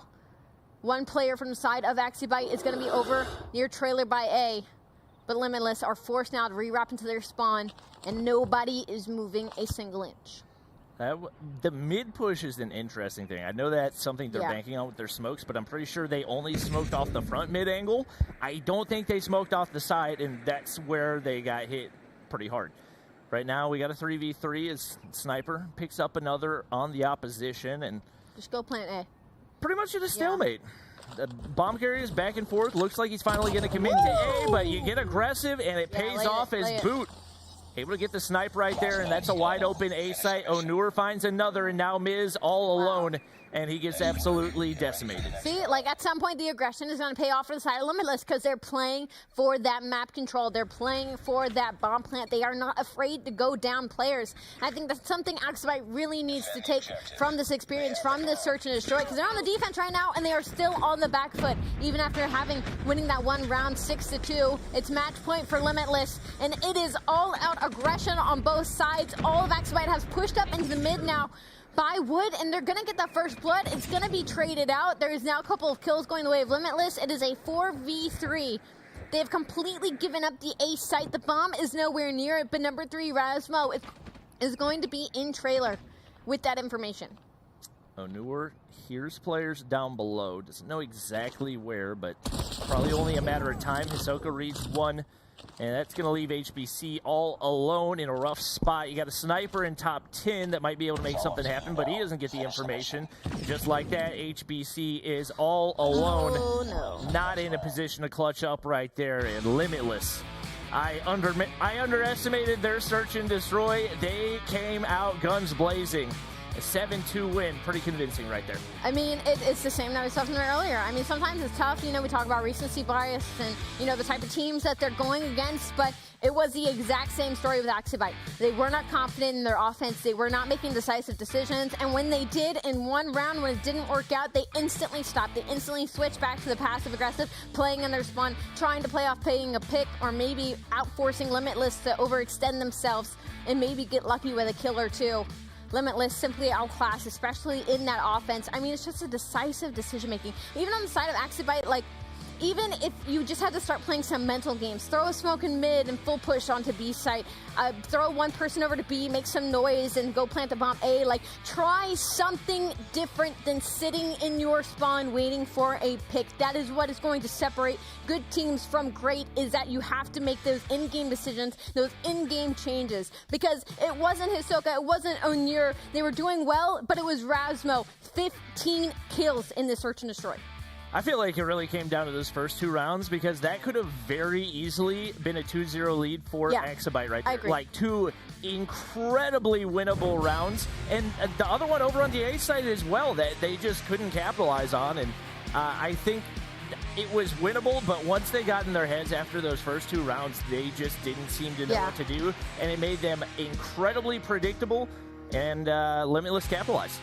Oh yeah, Limitless, like, over-capitalized. Like, seeing how much Hisoka just freely got to push up into Wood was really kind of the thing for, like, the cherry on top for me. It was on all of these offenses, they never even had Wood control. Like, that is basically inside of your spawn, and there's still a player from Limitless abusing that lane, getting behind you and causing some noise, and then you can't even learn from it when you change sides and go on to the defensive side of things where you should have been heavily favored. You got one defensive round.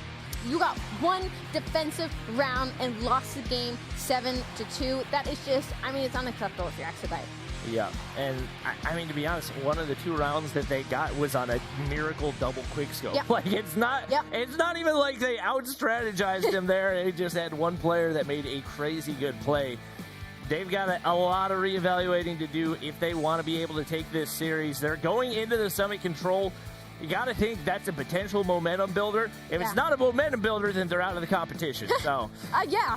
I mean, I'm right there with you. The issue now, though, is like that map 1. You're like, okay, that maybe should have fallen to the side of Axabite because the way that it was playing out in the beginning before a disconnect, the search and destroy, maybe they bounce back. That should be something that heavily goes in their favor. It doesn't. So now actual full momentum is in the side of Limitless. We're heading into a Summit Control. Yes, Axabite won a 3-0 over Animus earlier, but the issue is Limitless also played Summit Control earlier, and they only lost 3-2, and they're coming off the momentum. And as everybody here has said, COD Mobile is a very momentum-based game, so Axabite needs to bite it here, and they need to win in dominant fashion. I think if it's a very close matchup, it's not going to be very good heading into that Game 4. Yeah, and to be honest, I don't know what to expect for Game 4 because it's slums, new to the map pool. We haven't seen a whole lot of what these teams are capable of on that map specifically, and you definitely you don't want your fate to come down to kind of a toss-up. Like you said, a lot of money hills, P2.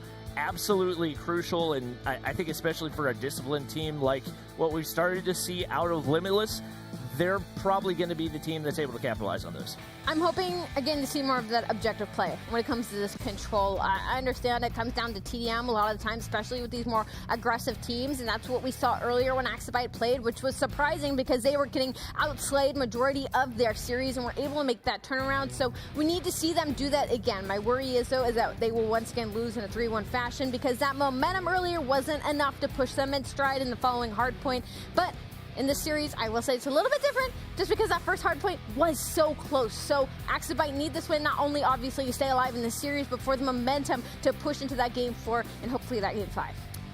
Yep, it seems like the strategy was there for Axabite in those first couple, and even going up against Animus, they found a way to outslay. So we'll see if they can do the same going up against Limitless right here.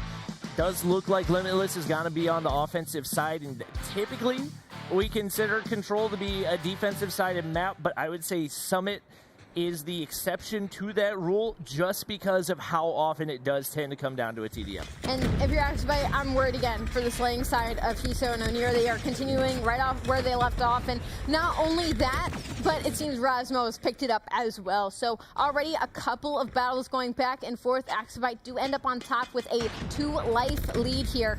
And still a lot of map control. Number 4, though, is looking to play spoiler. That's going to be Mojito, kind of just playing his life in the middle of the chaos right now. Does find one player and manage to stay up. That's some big plays out of him right there. That's huge for Lydia. And the one thing about Control, especially on Summit, if you can get the spawn trap set up, you can end a round in a matter of seconds. Doesn't look like they're going to set up for that, but right now just doing a good job of distracting. Nade's going to... Wait. Did Boot nade himself? I think Boot might have naded himself. I don't think I've seen that happen too terribly often, but Apollo going to drop down. Stops the progress over on the B site, and Axabite. Rather a 4-man advantage right now as Boot's going to go ahead and hop back on. They do get the trophy systems down. That should keep them a little bit safer from those nades. And right now, Axabite a little bit slow on the push back toward it as well. They do get things cleared off, and that'll remove all the progress right here for Limitless. And with an 8-life advantage, looks like more than likely round 1 locked in for Axabite. I'd like to see Rasma here push up and get some of this ladder control here as his teammates get to the point. That's what he's going to do. Good heady right here. Ooh, unfortunately doesn't get the second kill, but will at least find one. That's 2 players falling for a side of Axabite. But the issue right now, if you're Limitless, is that you are down 7 lives. Currently 20 seconds on the clock. You've got to get on something somewhere. They have no map control. Number 2 looks like it's going to be Boot. We'll get on A for just a moment just to stop that clock, but will it be enough? I mean, the thing is right now, even if you get one of these control points completely captured, you still got to worry about the lives, and the gap is just maintaining right now. 5 life advantage for Axabite right here. Limitless is letting them play their game. They prefer to play it like a TDM, and it's working to perfection for them so far. Another double kill, and now only 4 lives remain. I believe that was actually a concussion that killed Hisoka right there, which is Just truly unfortunate. Never what you want to see. It looks like B Control is going to go through. And I'm pretty sure that's the first time we've seen B Control go through on Summit. Wait, the lives are disappearing. Oh my God. 3 in the feed. That's not overzealous. Denicio gets a big kill right there. It's a 1v3. Oh, no. Who is but that? not actually a 1v3, but in COD Mobile control terms, it's a 1v3. O'Near could do better, yeah. I knew that was going to happen. O'Near was pushed up into the enemy spawn, unfortunately, and I was like, there's just no way he does not die here. So it does still go the way of Axibite, but that was very scary for just a moment. It was a 10v, I believe 10v4, 10v5 at some point in the favor of Axibite, so Smoke out. a little worrisome near the end. They do pull it out, though. Now going to be on the offensive.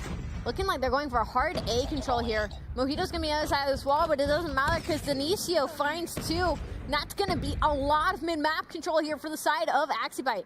Yeah, they actually sniff out the player tucked away in that corner. Maybe not the best thought-through position for the trophy, because that's actually what gave his position away right there. So they've got the life advantage and a big chunk of early progress right here, not only on A, but also on B. Gravity Vortex going to be able to pick up a couple as well. Lydia sitting on 9, and Onur is pushed up like he's trying to spawn trap right now.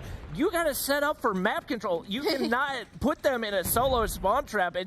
I don't care how good you are. You just can't do it at this level of the competition. And right now you got half a take through on B on top of what you already had.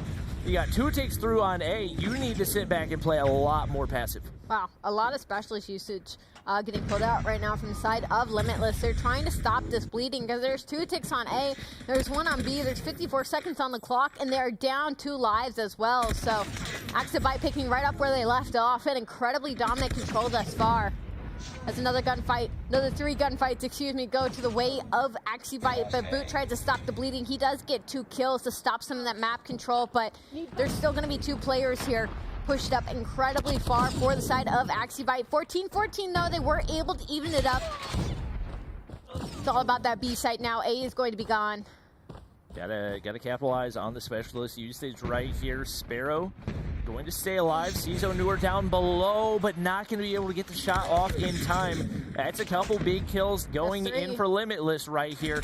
And right now you just got to hold these positions and make sure they can't get up to B. Obviously only 2 ticks needed, but 2 players going to get taken down right there once again. You got to play a little bit more passive. Rasmo able to capitalize on this position, but you don't want to get too many players pushed up too far. You got to try to work those headies and capitalize on the lives. And right now it's still Axibite coming out on top. A little bit of a stalemate now as some players from the side of Axibite are taking an absolute route to try and put Limitless in a box here. Number 4, that's going to be Lydia. She is completely pushed up into their spawn. The issue is right now is that she needs to really trust her teammates to win all of these gunfights and then push the stack onto B. And honestly, so far it's working. They know she's back here, but she's done an incredible job of just staying alive. And that was 3 players from side of Limitless going on the hunt for her. Now lives a 5v4, a 4v3 quickly traded out back and forth. 3v3, 26 seconds on the clock. It's going to be HBC to try and stop it, but he gets shut down. Looks like Limitless is now in the driver's seat, a 2v1. I mean, something crazy could happen here. That's going to be a kill, but Limitless comes out on top in the end, now tied 1-1 in the Summit control. That was definitely winnable for Axibite, but Limitless, I will say, played it really well. They slowed things down, which is exactly what we said they needed to do. And especially when you're on the defensive side, you got a control point that is incredibly difficult to capture. There's so many exposed points. It's just a tough thing to do. They played that exactly the way they needed to and capitalized on the way the mode's played. Mixy gunfights should be going on here, but heavily in the favor of Axibite right off the bat. Actually, that's going to be 3 dead already. An incredible collapse from the side of Axibite on this defense so far. Already a lot of map control, but once again, it's Boot and Onur. As soon as it seems like Limitless is getting put on the back foot, somebody does something incredible to put themselves back in the game. That is now a lot of pressure onto the B site. That should be at least a tick to go through, but they aren't stopping the clock. The clock's still going down. They're not focusing this objective right now. Number 1 actually is going to try and force their way up towards that spawn side on the side of the Snowy. It's going to be Hisoka. He has 10 under his belt. And now all of Axibite is going to have to go in on the hunt for him. I'm not entirely sure what those two players are doing. They're going to go ahead and wrap back to A and see if they can help with the reinforcements right here. HBC should be stuck right there, so he's not going to get hit by the gravity vortex, but now they get pushed up for a little bit of map control on the A side as well. Denicio looking to push up that snowbank, but he gets shut down as well, and now 2 ticks go through, and Limitless for the first time, I think, in the entire matchup actually has the life advantage. That was so weird. Hisoka and Denicio were at it for a hot minute on the other side of the map, like completely isolated from the rest of what was going on. And finally, Hisoka gets dropped, and Razbo quickly trades it out. That's going to be A gone now. Mojito's going to be the one closest to the B site, though. He's going to be joined by Hisoka as well, as they're going to be the top side control center here. One will get shut down. The Hunter drone should find at least one, hopefully on the side of Axibidal. Unfortunately, it does not. It does get wasted. 18-14, Limitless down 4 lives, a minute and 16 seconds on the clock. Mojito, only 9 kills to his name, unfortunately, on the back foot here in this game. Gonna need to step it up. And right now, Axibite just has to do the exact same thing that Limitless did in the last one. You gotta sit back, play defense, play your head glitches, and get map control. You got a life advantage right here. It's not easy to get control over on that B side.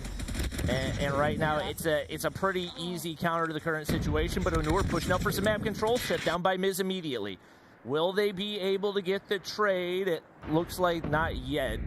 And all that B progress going to go ahead and disappear. Hisoka peeks the corner for a second, but they aren't getting on it enough, and just like that, the life advantage now up to 6. A couple kills do go in, but you can't afford to play TDM, and right now you need to play for the objectives. There's just no play to be made for Limitless.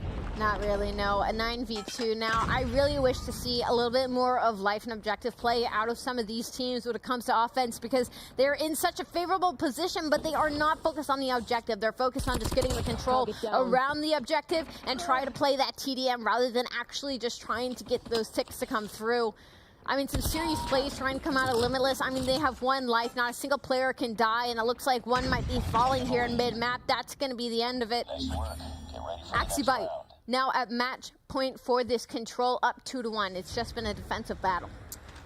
Yep, and that also goes to their favor because they do have the majority of the defensive roles as well. You don't have a switch based on who wins more gunfights, who has more takes, whatever it is. It's just nonstop 1-2, 1-2, 1-2. So that also works their way, especially with the way that these two teams have played Summit Control. Definitely seems to be very defensive-sided, and just like that, off the bat, Axibite pulls out a whole lot of operators, and they get a whole lot of kills as a result. Yeah, we talk about the defense. They might be able to pull it off here in offense. There's a lot of kills are going their way, and a lot of specialists being pulled through. Sparrow has been pulled out, and a lot of kills already going their way. 27-24. It's going to be in the likes of Axibite right now. A lot of map controllers are trying just to get to this A site. Denicio's got topside control right now. Mojito going to get rid of the progress over on B, but A has already been completely captured, and Axibite's got the life advantage once again. We'll see if maybe they can adapt right here and take a little bit of a different approach. They've got that topside control, and as long as they do, should be able to win the majority of the gunfights and get a player on the objective at the same time. HBC looking to get pushed up. They got to clear out the bottom side of this control center right now. For the most part, it's 1-for-1 trades as everywhere, but Miz gets a big kill right there. That opens up the point. They got to clear out the top side. If they can do that, they might actually be able to win it on ticks. I'm going to need you to stay on the point there, Miz. I'm going to need you to stay on, stopping that clock. He trusted his teammates to win those gunfights, and they did. And now if he stayed on the point, he probably would have gotten a tick, stopped the time, not let the clock run any further. I mean, you got 1:40 to work with, as well as a 5 life advantage. So not that you really need it, but Razmo is pushed up in your spawn with a Sparrow right now, and he's looking to capitalize on a couple of kills, and he will get traded out. But 13-7, Limitless certainly need to close this gap and close this gap quickly. Minute left on the clock. Yeah, I mean, you've got 1:15 to play TDM with a 5 life disadvantage.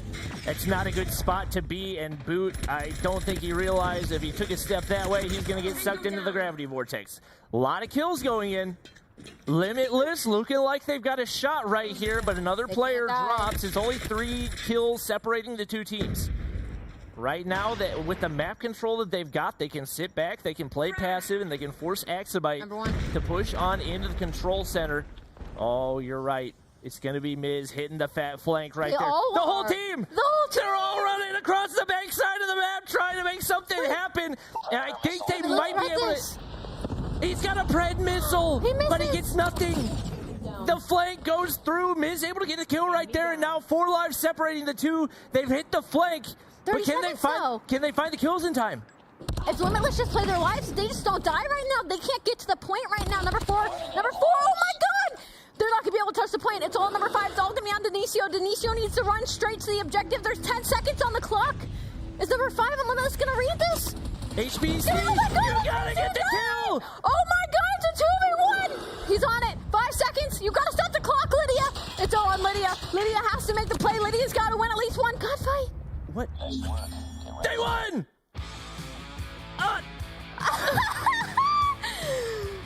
Oh, that was scary for just a minute. I'm lightheaded. I'm gonna be honest with you. I still don't understand what happened. That was almost, I think it was 2v1 on lives, and I think just another kill happened somewhere on the map, somewhere on Limitless. Someone on Limitless didn't play their lives well enough. I have to go back on my phone and watch who got the kill right there because I still am super confused. But oh my gosh. Shout out my girl Lydia.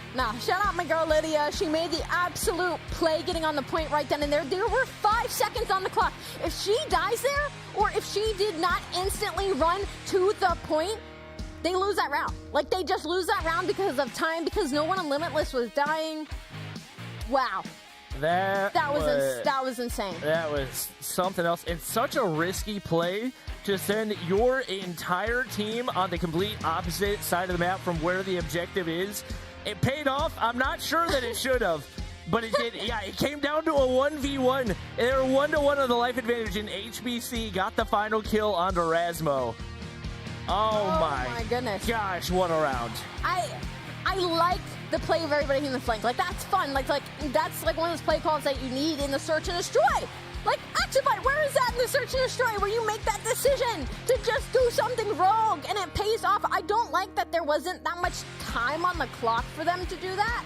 Like, that, they definitely chose to do that at like 30 seconds, and it's again, guys, the objective kind of exists, but it pulls off in the end. Denicio, astounding 29 and 30. Rasmo, astounding 28 and 22. Unfortunately, those kills just weren't enough. HBC 26 and 22. What a control. We definitely knew it favored Axabite, but a lot more exciting as we were into it. That was just non-stop chaos, and I absolutely loved it. That was just something else. And I don't really know how to break that one down. I like the flank. I think, especially when you know that the opposing team has all of Control Center locked down, trying to push anywhere on that side of the map, more than likely going to result in a death. So I like that they were able to catch him off guard. Did they get a little bit lucky with that win? Tough to say. But you get the win, and at this stage of the competition, that's the only thing that matters. It was not luck. It was Lydia.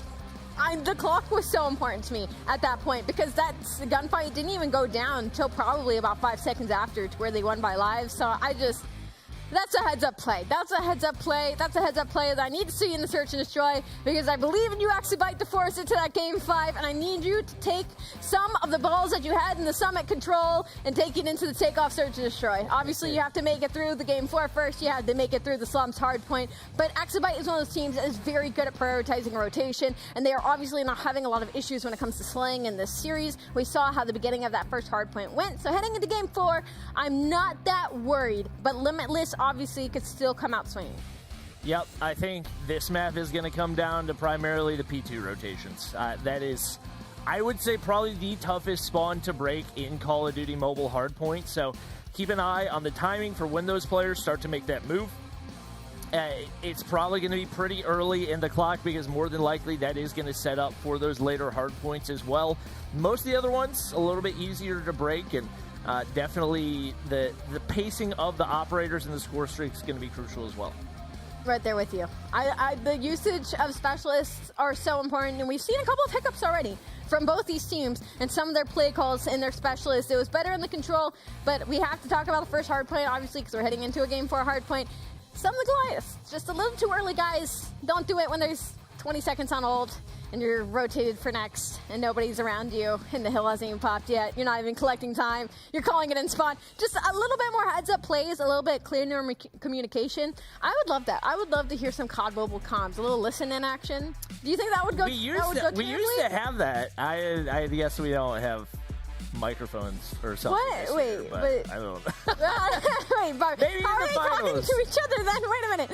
Well, you know, it makes sense if What you do don't you think mean? about it. I know. I certainly don't know. But then again, some of them might be speaking in beautiful other languages that we wouldn't be able to understand anyway. Maybe that would be more fun because then we could just guess what they were saying and probably completely disrespect them. I am so sorry. But anyway, we're heading into Game 4. If those of you that are new here, Limitless is up 2-1 in this series so far. It was an astounding control though from the side of Axibite to pull it in a 3-1 fashion to hopefully pull off the reverse sweep. And now we are loading in to Slums Game 4. Drumroll, please. This is really nostalgic for me. Honestly, I'm a big fan of Slums.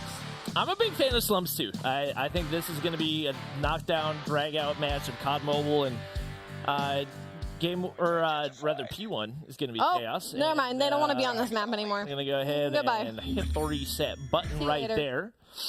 Peace out. They're like, I didn't really like the color settings on this one. Reset. Yeah, just no ping, no party. You know, that's the way that it goes in COD Mobile. So did you just come up with that on the spot? No, that's been a thing for a long time. Really? Yeah. You guys are so much more fun over here. No ping, no party. You're literally not gonna hear the end of that now. All right. Forever. Yeah, I mean, I believe it should be used across all the esports, not just in COD Mobile. Party. So hopefully it makes its way outside the COD Mobile verse, and that can be what we are known for. What? Our random No sayings ping, no like party. you can't spell EU without DQ and no ping, no party. So what is that originated from? You can't spell U without DQ. Oh, What is that they originated just get from? DQ'd in a lot of major tournaments for random things. So I feel like last year I saw a DQ or two. Was it EU? for body shooting. Yeah. I don't. Oh, you can get disqualified. You can't anymore, but somebody did get DQ'd for body shooting, so that was kind of where it originated. We already seen some body shots. Oh yeah, today. we love body shooting in COD Mobile. No, it's great. Honestly, I prefer to see teabagging. It's my dad would love to see that. My dad's a very OG COD gamer. He's a big fan of teabagging, but body shots are good as well. Maybe we'll see some in this Limitless versus Axibite matchup as we are resetting lobby. Again, we are heading into Game 4 Slums, a newer map when it comes to COD Mobile. Are spawns a little bit of a toss-up, Bobby? Do they get a little crazy in Slums? I feel like Slums would be one of the more controlled hardpoint spawns. I would say once you learn the spawns, they're very controllable. Okay. And that's one of the reasons why I love Slums Hardpoint. I think some of the other Hardpoint maps can get a little bit of RNG with the spawns. So I think especially for teams that have good map control, this is a map where we might see a couple more ARs than we did on previous ones. We'll definitely see some SKSs coming out, especially given the way that we saw these two teams going at it in the first Hardpoint as well. But yeah, it plays very similarly to a lot of COD Mobile maps, but I would say stronger spawns. Okay. Now I want to get into a little bit of the nitty-gritty. The players heading into this match. I will say, on the side of Limitless Esports, even though it was a bit of a closer hardpoint in the beginning of the series, the big slayers have been Hiso and Onur this entire series. We've seen some big plays out of Razna, actually, as well, though. So I think if you're inside of Axibite, you're a little bit worried about that, as well as the objective play. Mojito has been kind of like that dirty work player. His average and hill time right now is like 1 minute and 56 seconds. So that guy is always going to be in the mix in the hills, so I think they need to look out for that. But we're going to take a look at our Swiss elimination format so far. Nova and Animus are making it into tomorrow. Can we say we're surprised?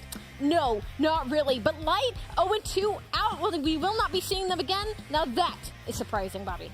Yep, obviously that's going to send both Zidium and Prometheus, who had won the first matches, down to round 3 for our Swiss bracket. So it's definitely still going to be tough competition for Cold Esports. So we got our underdog story. The team that looked like they weren't even going to make it to stage 4, now on the brink of making it to our playoffs. Curious to see what they can do, but obviously the match at hand are two remaining 0-1 teams. Limitless versus Axibite. Loser goes home. And right now, Exabyte's got to find a way to come up big here in the hard point. Yeah, and that's their biggest issue, right? Because they did this earlier. They were in a position to do the reverse sweep. They were in a position to put themselves back into the series with that Game 3 win, and fairly dominant as well as 3-0 earlier, as 3-1 now. But they got shut down fairly quickly in the Game 4 hardpoint. So once again, they just kind of need to forget about that. They need to think back to that first map 1 and that hardpoint before the disconnection, where that game was very, very close. So now as we load into this game, once again, it is going to be Slump's hardpoint. It is going to be Limitless versus Exabyte, the loser of this series. We will be saying goodbye to them. They will not be making it to tomorrow. So a lot on the line here, a lot of pressure on the shoulders of Exabyte. Yep, they got to go big. Hopefully no disconnects to worry about right here. All right, now the battle for that initial hardpoint control going to be big, and also trying to make sure you lock down those spawns for the P2 side. That's going to be the most important part of this battle. Is in the grand scheme of things, that initial back and forth time might not be as consequential, and Exabyte comes out big right here. They do have those spawns for next as well. And right now, it's very, very back and forth. Right now, neither team really even spawning in the back of the map. It's more side to side. And yeah. It is going to be Limitless now breaking back in. Yeah, it's kind of some top and bottom splits here. P1, as it usually is, very mixy back and forth. But Limitless, who got full squad wiped off the rip, somehow made their way already right back into it. Now with the lead, 24-8. Not that that's anything to write home about thus far, but I did see a Hunter drone already being thrown. So somebody's got to already be on a spree, and it looks like it's going to be on the likes of Boot for Limitless. As we head into our rotations now, it's going to be Limitless once again now, already set up. Now we talk about these money hills, and P2 is certainly one. Limitless already know, and capitalizing on top of this, another Hunter drone from the likes of Boot's going to connect onto Lydia. That was going to be the initial push from the side of Exabyte, quickly shut down. Now a lot of time going in the hands of Limitless. And if you guys were paying attention to the minimap, Rasmo has not left that spawn for the entirety of the game. He will continue to sit in that spawn until the third hardpoint pops. That's going to lock down those important spawns, and even though they do get broken right there, immediately the reinforcement's going to come in, and they take back control. Big play for them. I think that's the longest I've ever seen somebody rotate out early, but the fact that they were able to, in basically a 4v5, still get the majority of the P1 time, wow, that's not a good sign for Exabyte. I mean, and this is also full scrap time going their way as well. We're looking at like an 80-19 game heading into P3, and the rotation's there for Exabyte, but the gunfights are there for Limitless. Number 1, Hisoka. This is going to be the biggest gunfight of them all. HBC versus Hisoka. It looks like HBC doesn't know he's there just yet. The initial has yet to be popped, 76-21. Apollo's going to find 2, try to stop that initial push, but the kill feed lights up blue. Here comes the break, the bleeding. It's getting stopped right now. The time is going the way of Exabyte, but it's going to be Mojito that finds his way in.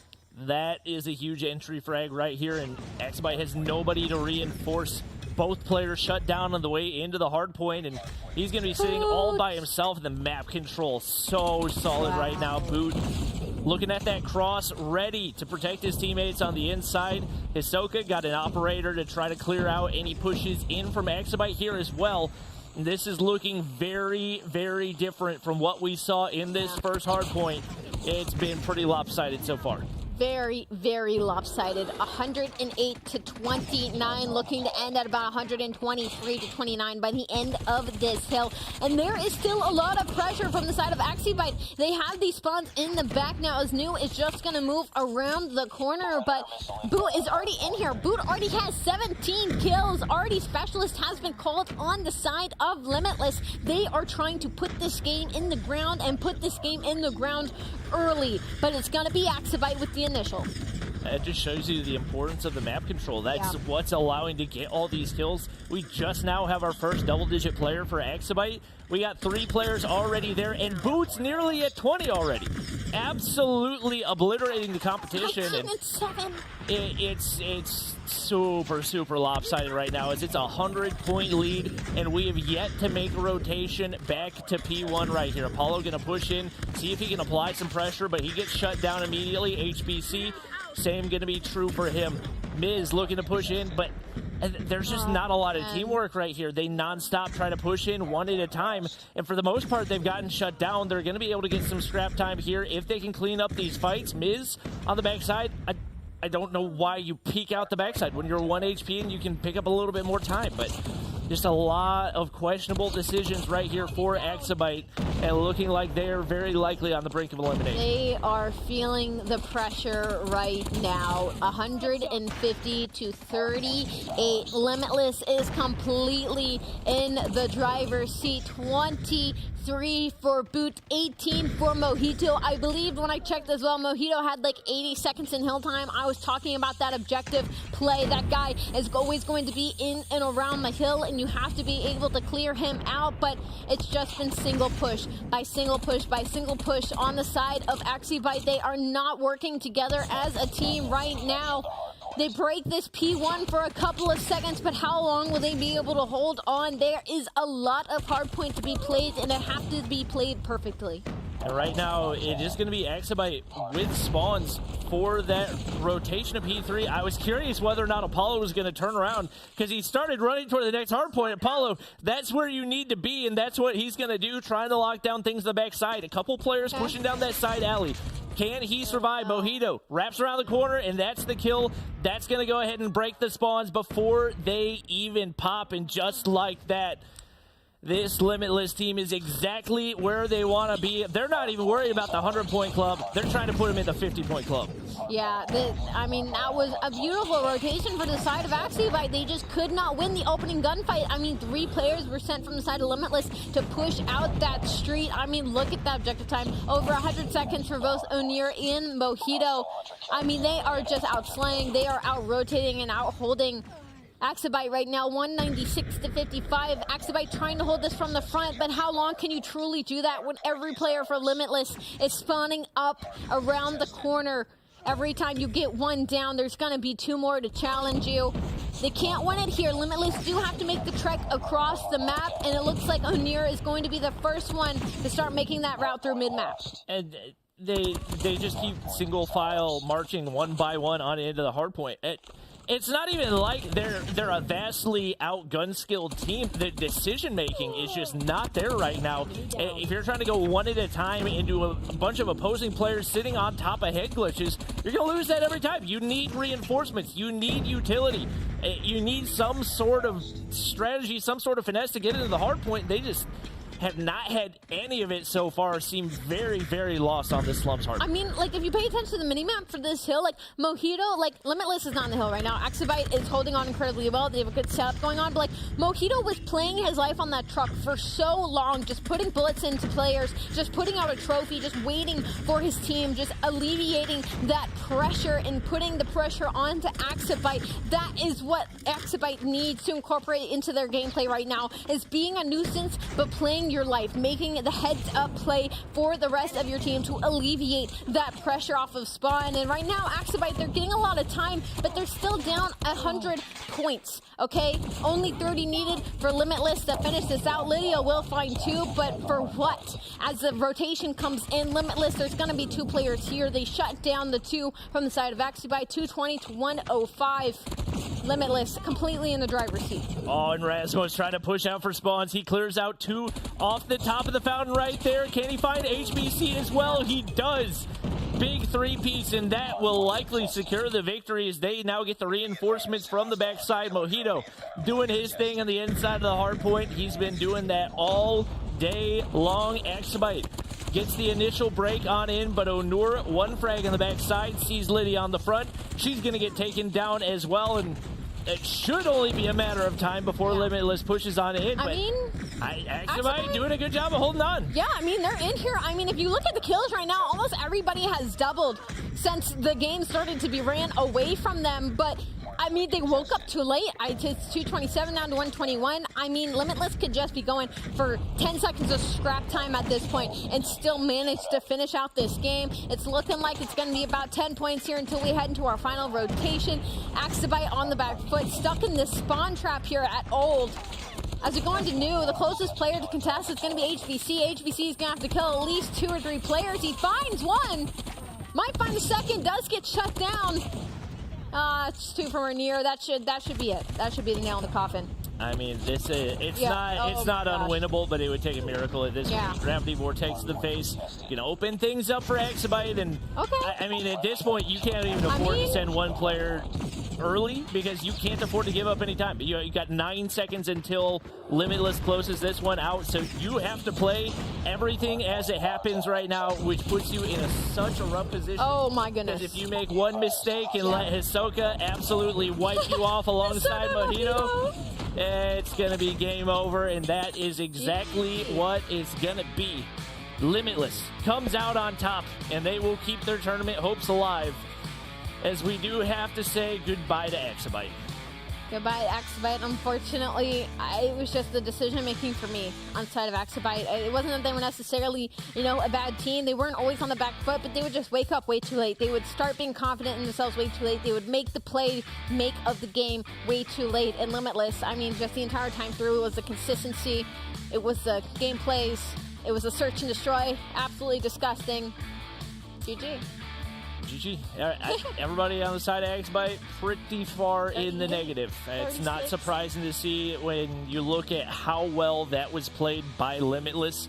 I think especially the consistency in the rotations, the team pushes into the hard points. Yeah. They just seemed like a more cohesive unit altogether. Probably a lot of that comes down to communication as well, but a lot of it's just strategy and what you practice beforehand. They definitely have showed that they deserve a spot, at least a chance at a spot in that top 4. Yeah, I think the most heartbreaking thing for me, the game was kind of already out of hand in that game 4, but when it was that second set of rotations and Exabyte actually got the early rotation into that P2, I mean, they had the perfect setup. Apollo was in the exact same position that Limitless had taken advantage of beforehand. I instantly died. I mean, instantly. The first wave of Limitless players came in, wiped him out of the back, got the kills in the hill, and Exabyte tried to hold from the front, and unfortunately on that hill, it's just basically impossible. That was really just like that. Limitless have this in the bag. Yep. I think as far as the gun skill between the two teams, they're pretty evenly matched, but the strategy, it was like we were watching 2 different leagues. But I'm sure the other guys have lots to say about it. So, Desk, what do you guys think about the matchup? Man, what a great matchup that was. We say bye-bye to Exabyte. In that series, they really only had control over map 3, and really throughout the entirety of the day, the hard point, the S&Ds wasn't looking too good for them.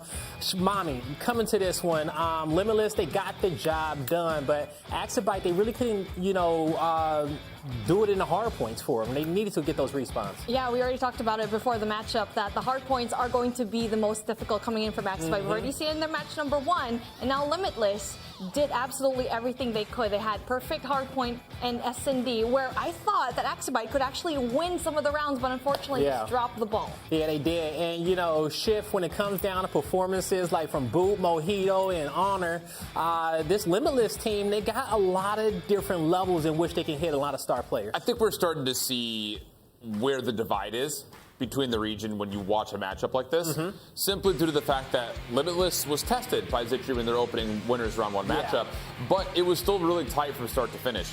We have to remember that this could have, if not maybe should have, been a 3-0. Yeah. I mean, that control comes down to literally timing of HBC getting a kill right as soon as he comes off spawn. That epic ending there. Yeah. We may even get a little replay of it coming up here soon. Right in this moment, the 1v1 there.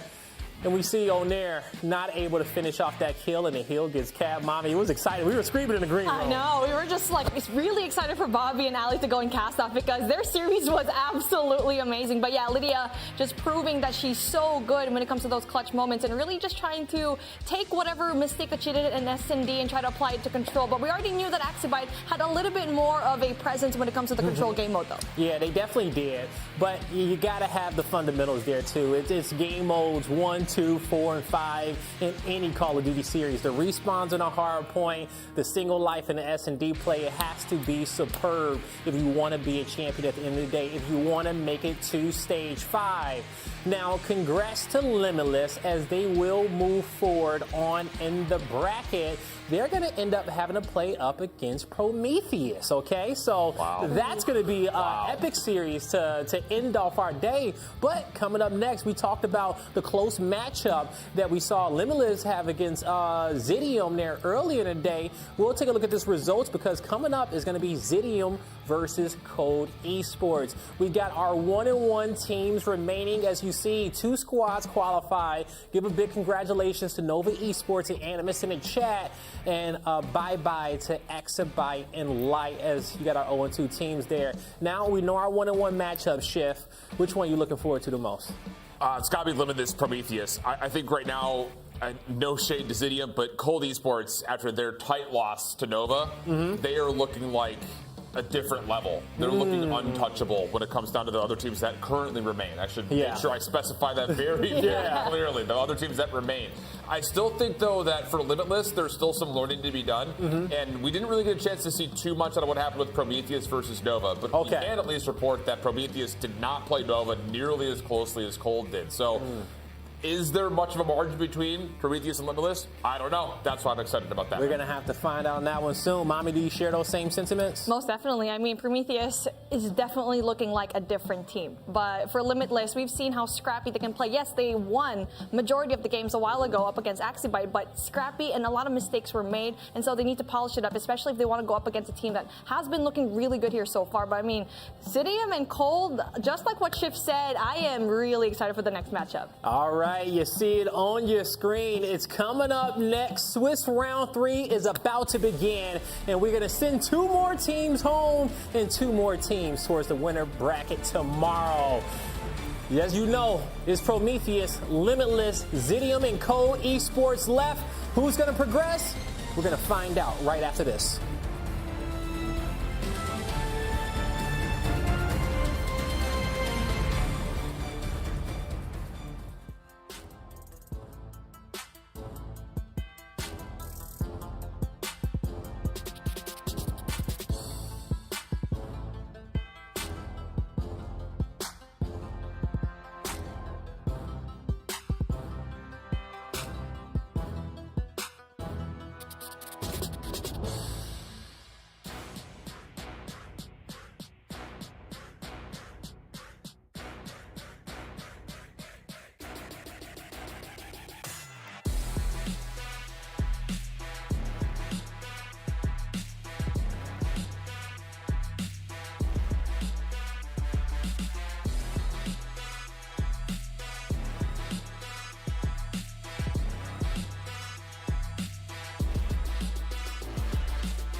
Ladies and gentlemen, welcome back to the Call of Duty Mobile Regional Playoffs. Stage 4 is here, and it is delivered so far. We just watched a bunch of exciting matchups, but now it is time to enter Swiss Round 3 and figure out our next 2 teams that's going to be going forward towards the champ bracket, and our last 2 teams who will be eliminated. On the desk, I'm going to have Allie and Bobby with me.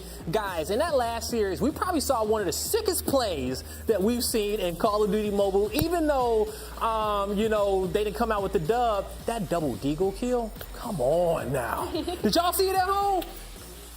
They did. Yeah, they did. They did. Who's at home? Everybody at home. I know. I can feel the chat right now, okay? That and some amazing sniping from Marvel as well, okay? But now let's take a look at our bracket and see where all our teams are currently lined up in. And as you can see, they're towards the top. Well, they're towards screen right. We got our last 4 matches, Zidium versus Code Esports, and then Limitless Esport going up against Prometheus. Now, we talked a little bit about these matchups. Let's start going in depth, and we'll talk about Zidium first in this roster. I'm going to kick it off to you first, Allie. Yeah. How do we feel about this Zidium team and their chances on progressing forward? I think they're pretty high. We just saw, I feel like, an incredible Limitless, and that's the first W that Zidium had on the day. Yep. The issue is that Cold Esports, we don't know their complete capability yet. I feel like their ceiling is incredibly high. They had an 0-3 loss to Nova, and then they had a dominant 3-0 win knocking out Lights. So I feel like it can kind of go either way. If we're going to have any game 5s, I'd almost bet it on this series. Yeah, hey, it definitely can be. Bobby, do you feel like this one go to game 5? Code Esports has been the underdog so far in the stage 4 for the European region, but they're showing that, hey, we can keep up with everybody else. I'm thinking Cold Esports 3-0. Oh, wow. Okay. My bad. I got chills when you said it, okay? All right, casters, do y'all feel the same thing? Bobby called it a 3-0. We're going to find out. And with that being said, I'm going to toss it on over to Shift and Mommy to take it away. What are we doing? Doing the Wonder Twins thing? Yes, we are, because I think we're thinking about the same thing. Yeah, Bobby's right. Hey, well, we shouldn't discredit, Zidium, after what they put Limitless through, but obviously Cold Esports is a different team and a different caliber. I agree. I think in this matchup, if Zidium were to have a chance, it has to be by players like Karma. Players like Afro, who had a great opening series that we kind of caught little bits and pieces of. Those 2 players, I think, have to be better than they've ever been in their history of ever playing COD Mobile. Because right now, based on what we saw in the last matchup between Cold Esports, they're looking like they're hitting form. All the mistakes that were made during Stage 3 are starting to get corrected if they're not already fully corrected, and now they're really starting to elevate their game to a major championship level.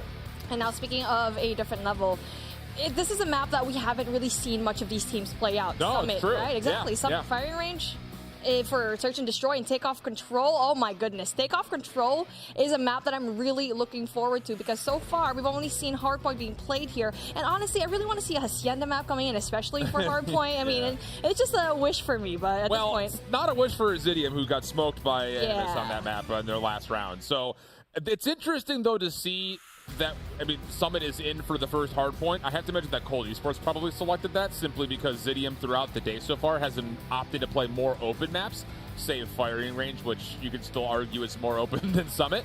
But I think when you look at this series in particular, my mind immediately goes to Takeoff Control, which we've seen 0 of in any of our series, if I'm not mistaken, so far on the day.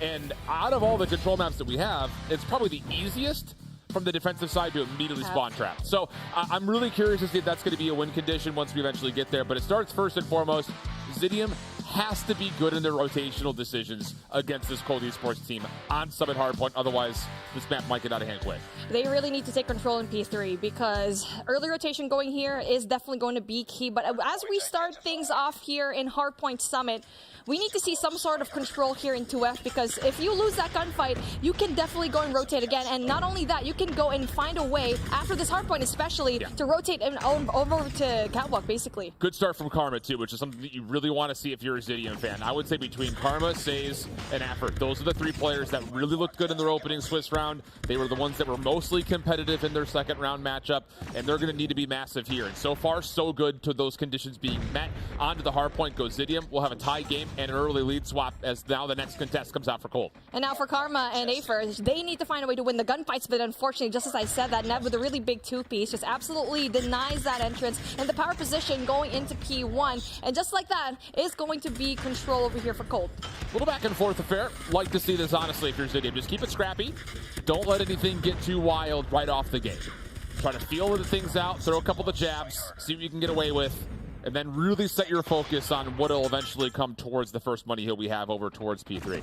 But as we start to transition from 1 to 2, battle for the high ground certainly the biggest point of contention we have at the moment. And Zidium's doing a nice job at least keeping it. I mean, Saze is up top. Need to see him hold this position where Sniper tried to challenge, denied. And even though the hard point is still yet to be determined who's going to control, good maps around here from Zidium at the moment. I mean, that's a really good stuff here because Karma had to go and reposition himself as well. So, but then they need to go and have control in second floor, like what we keep saying. So far, so good for this team. And now just blue on the feed, so that's going to be a really good start. But then just as I said that, the contest finally goes through, but Karma is still there. So really big kills coming in from him. And really, that is going to be there in really big trouble. Okay, here we go. Out trading on top of the catwalk is currently Cold Esports, who, while this is all occurring, by the way, they did actually flip spawns back around. So Saze, who's having a great start, he's got, what I have to imagine is probably about 8 or 9 in a row. He's already earned himself a bulk full streaks using a Predator missile. Also has the ability to go to an early Goliath. And this is a key piece of timing. 12 seconds left of the old time. And as you start to see Zidium come across the map, every kill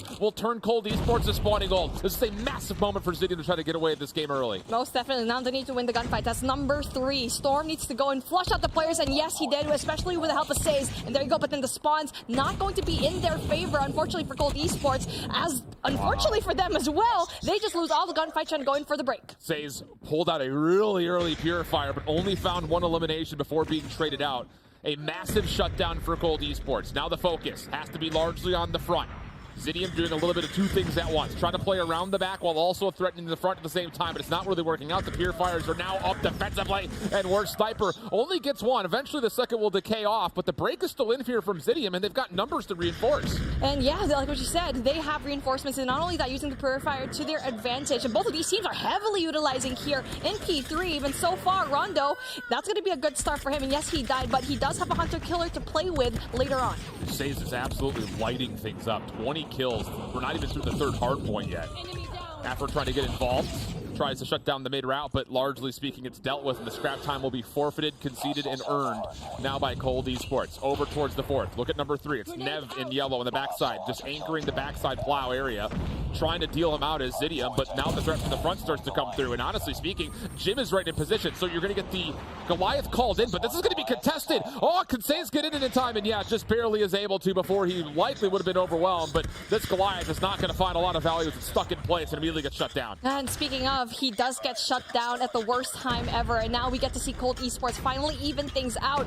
And I feel like that was a really tough spot, really just pushing into the Goliath where you could have just held it in, probably into the next hill. And now we get to see it. Purifiers all across the board. That with a really big 3-piece. Absolutely shuts him down, but Storm with a Purifier of his own tries to go in there for the contest, and just like that, Zidium's back at it again. All specialists off the tables. Hunter-Killer drone rather, is earned by Jim, and he's going to go ahead and throw that out immediately. So now there's no more extra tools for anybody. This is key when it comes down to who's got the edge in the overall slaying, and well, the kill feed gives us our answer. 4 straight kills in yellow start to come through for Cold Esports. Still a tight game.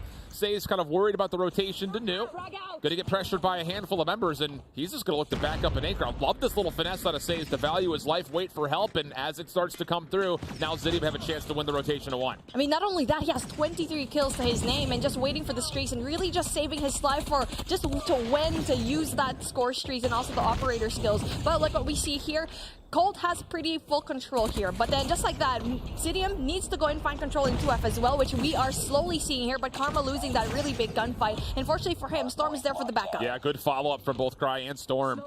Kind of playing the support role, so to speak, considering that the main trio has still dominated the kill feed for Zidium. 10-point game. Still well within the grips of either of these two teams to start to find some favor, but as Karma gets on to 3 in a row, eventually the trade-out will come through. So maybe an opportunity for Zidium to start using this kill potential as a way to overwhelm, and so far so good. A couple of kills come through late here for Cold Esports, but largely speaking, the majority of time so far has stayed with Zidium Esports. And there you go, Says with the Purifier, just absolutely trying to go and flush every single one of the Cold players out, and it's doing such a good job, but then gets stopped, unfortunately. And now the rotation comes through for the next hard point here in Catwalk, and the fight going in for 2F is definitely going to be very good if you do win that. The rail control at the moment good for Cold Esports, but look at the focus. A lot of it is around the backside still, trying to make sure they can contest for any early routes being hit by Zidium, which, to be fair, the whole team is trying to hit at the moment, trying to get around the backside over towards the third hill. Now the surround, starting to make their play forward. Vac going to be tested, but is equal to the measure, no problem. And all of a sudden, Cold Esports have kind of dominated the opening 15 seconds. Saves will also drop, and oh, this is not great news for Zidium. They didn't get the spawn flip they wanted, nor are they finding any success in towards New. This is a really tough hill coming in from Zidium because they were losing all the gunfights. Not only that, spawn's not in their favor, because just like that, you get a lot of points. I think so far there's no contest whatsoever. We need to see some sort of presence, and finally, as we said, that they try to go in there for the contest, but doesn't really quite get a lot of the points. So at least they stop the beating somewhat, but the rotation already coming through. 1 and 3. Take a look at that. Cry and Storm trying to go in there for the next spawn. Sniper was aware of this, though. His teammates calling out that they're spawning out, but he gets flat out just overwhelmed in a 1v2. Still a lot of scrap time to fight for here. Say's trying to finesse from the top rope, comes down, but gets caught on the reload, and he will only be able to really touch toes for about a second or two. 5 seconds left. Again, same situation, but choosing their foot. Cold Esports, the team trying to break across. Any kill is a good kill for you, because as this hard point opens up, spawns will be all the way out towards the right side of the map. Can they find a way to try to break up this hard point? Not against Karma's Purifier, he says, with an easy double. From the backside, not going to work out either as the pinch is not successful, and that is a flawless opening hold from Zidium. That's beautiful kill by Nev, just absolutely denying that Purifier up in cable car. So Storm again with the Purifier of his own, overextends a little bit, but then gets really big kills, gets that third. And there you go, essential kills coming in from Storm, but that is going to be really big points for them if they're able to hold it, because so far they're also winning the spawn fight over here. Perfect hold at the moment. Predator Missile going to get called in, just trying to block out the main doorway. Storm, though, shut down. He does earn the Goliath before falling, and Zidium's teammates behind that will actually be able to pick up the kills and hold still. So this is looking like a perfect 60 all of a sudden for Zidium.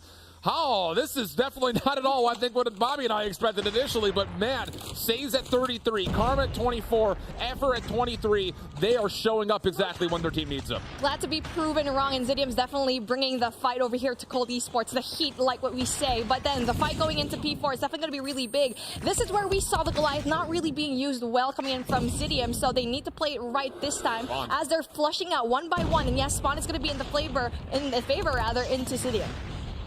Break, though, from the bottom side of Snow is still good. So now it's just down to, can you bunker things up? Predator Missile being called in. No one reads Vad around the back. No one reads Vad around the back. He's got an opportunity to pinch. It's number 2 in yellow, trying to fight for spawns. Wins the second kill. Not expecting the player from behind him, but he's still holding off somehow, some way, while the rest of his teammates continue to soak out time. Predator Missile not being used so well, not finding anyone there, but finally goes in for the break. And now Zidium. 184 and 157, still very doable for Cold Esports to go and try and get, and so far the pinch is going to come yet again, but gets stopped, and Says big kill yet again, getting rid of Rondo here in long. This is a massive amount of time here at the end. And you can see Jim holding things down over by Plow. Wants to try to find a way to stop the reinforcements to give his teammates a chance to break for scratch time, but it's not going to work out. 2 Goliaths at the ready for Zidium.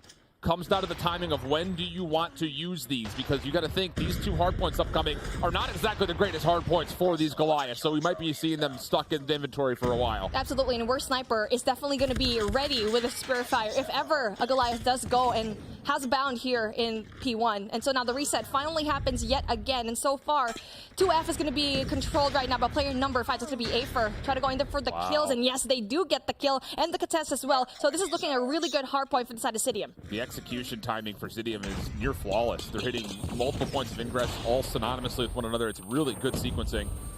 Storm stunned, sees Nev, still finishes off as he shakes off the concussive effects.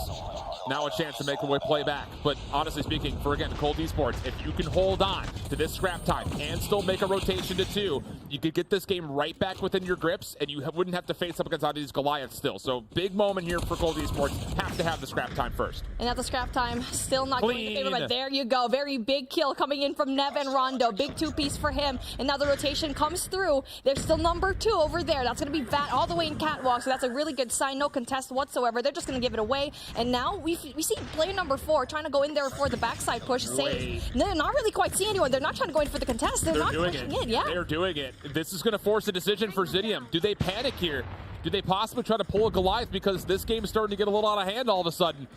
They have to be off this rotation. Zidium needs the high ground control. Rondo looking to challenge, heading up towards the stairs to get to rail. Sees one up front. That's Affer. He will fall. The kill's still going on to the low ground as well. Things are starting to pick up here for Cold Esports at the exact right moment, and still no opportunity to get these Goliaths in. And now Rondo has a Pred missile and a Goliath to play with as well for the response to that double Goliath setup that Zidium might actually go and get. And if you bring out a Goliath over here, best believe that a Pred missile is going to go and deny it. Well, and that's going to be good for them. They're not going to be doing that. There's going to be contesting because that's a really good move here so far. But then the rotation. There's going to be play number 3. Nev is going to be there so far. You have to finesse some of this scrap time. You do not want to allow Zidium to get that close to 250. They spend the Pred missile. That's going to be 2 kills coming through. It's going to stall out Zidium on rotation convincingly. But you need Rondo to pull out this Goliath right here, right now, because Storm and Afer are not in a position to call in one of their own. There you go. 240 to 217, and you have to get a rotational win if you're Zidium right here as they call in their Goliath as well. And now they have another Goliath to spare with, and Storm needs to decide as well. And there you go. Rondo takes him out so easily, having a Purifier in his hand as well. 34, trying to get out these points. 241 and 223. Only 9 points for Zidium to get this hill. But unfortunately for them, they're so far away. Storm's trying to call in his Goliath. It's going to take him too long to get here. It's going to take him literally an entire playthrough of Summit to walk all the way to this position. 241 to 240. All of a sudden, Cold Esports zoning out the front. Rondo's just happened to be here inside of his mech. Storm on the way forward. Tie game. Cold Esports now going to flip the lead. Storm through the smoke. Tries to get there. The Purifier meets him. And Rondo is still in the mech. Cold Esports need 2 more kills to finish it off. And bang! There it is. A 9-point lead and a huge comeback for Cold Esports. Cold Esports. Ice in their veins. And what a matchup that we saw. The Goliath just took too far. Not only that, the smoke just basically shutting down the visuals of Zidium. That was absolutely great. And not only that, the combo of the Purifier as well just shuts them down every time. Unbelievable. That is resiliency to the T of what the definition would be. As we look over the last 30 seconds, this is just so good. And it actually starts before this, well before this. Cold Esports getting the streaks off Rondo, setting up the pinches and making sure Zidium couldn't do anything at the end of the second hardpoint, sets them up to control 3 and force tough decisions from Zidium. Neither of these Goliaths did anything for him. Whoever threw that smoke, I must commend you, because that is probably one of the best plays ever, because they didn't know where the Goliath was. And not only that, a lot of missed plays coming in from Zidium at the very end of the round, just spawning off that XS1 Goliath. We already see it. We saw it. When it went down, it's going to take too much of time to go in there. And now, wow. I mean, it's just hard to see, because take a look at what Karma has. 43 and a minute into the hard point. It's the core 3. Karma says that Afer had unbelievable starts. Outpaced, outmatched, and was outgunning pretty much anybody that wanted to face them from Cold Esports side. But the difference maker that you start to see isn't even in the kill department. Look how spread out the objective time is for Cold Esports. Everybody almost over a full minute. Granted, the same could be said on the other side of the board here, but it's the minute 49 out of Rondo. Granted, a lot of that came by way of sitting in the mech, but between him and Vat, they were in and out of the hard point. It felt like on like a baton pass. They were just helping each other out and tag team in the hill more often than anything else, and that's a key victory condition when it comes down to a close map like that. Cold Esports, just better timing when it comes to the operators and also the score streaks, because we also saw misplay a while ago from Zidium, bringing out the Goliath and was instantly denied back in P4, but what an amazing Summit hardpoint. Close games, what we deserve, but that's a good sign for Zidium, because what we thought was a Cold Esports 3-0, yes, they did have the win, but too close for comfort. And now we're moving things toward Fire Range Search and Destroy, where they get to slow things down. If you're Zidium, you have to take a breath. You just have to, because There are people out there that are big COD fans that would start to consider using their term breakdown for what just happened to that Summit hardpoint. 3 straight hardpoints in a row that Cold Esports absolutely dominated. You have to take a breath and not be rattled. Come back through, set up your playbook. There's a reason why you selected this map. Make it count. Right off the rip. You have to make it count. There's one saying that I always like to say, especially with teams that, especially with this very hard loss, because it's very winnable for them, have a memory of a goldfish, forget about what happened here in Summit Hardpoint, and move on to the next, which is Firing Range Search and Destroy, where, like what you said, take a breath, because they can definitely go and switch things up here. 100%. You also got to keep in mind, for Cold Esports, it was a different mode, but Jim was a monster when it came to locking down the middle of the map. What tool will he possibly want to use and how appropriate? Didn't even know this was going to happen, but ooh, I like that. That's snazzy. Here. And I think these are some of the key members to really keep an eye out for. Jim on one side, you expect to be kind of the lockdown specialist, where Storm is likely going to be the guy that you look to respond by way of scope, and that is going to be the case. Both will meet each other with the sniper rifle round 1. A very quiet first round, and yes, that's what we like to see. Get that information on, and yes, the bombs are going to be there, so no info yet so far, no hit marks that we really like to see. So again, I really like that. Where Sniper is in a really good position to try and go and take a scope out, but Says is in a very tricky spot, especially if he meets the end of the scope of Where Sniper. We'll have to see, because at the moment, he's going to take the Eco Shell. What's bold?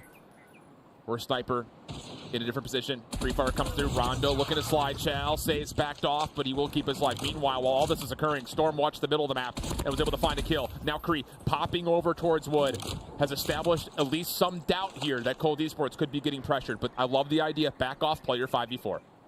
And you already know that they're probably going to go and take for another kill, trying to even down the playing field as number 1. Take a look at that. It's going to be Jim.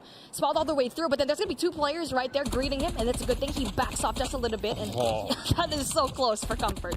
Meanwhile, though, after number 5 made the hit through jungle. Again, this little flanking, poke, and prodding that we're getting out of Zidium is working out great.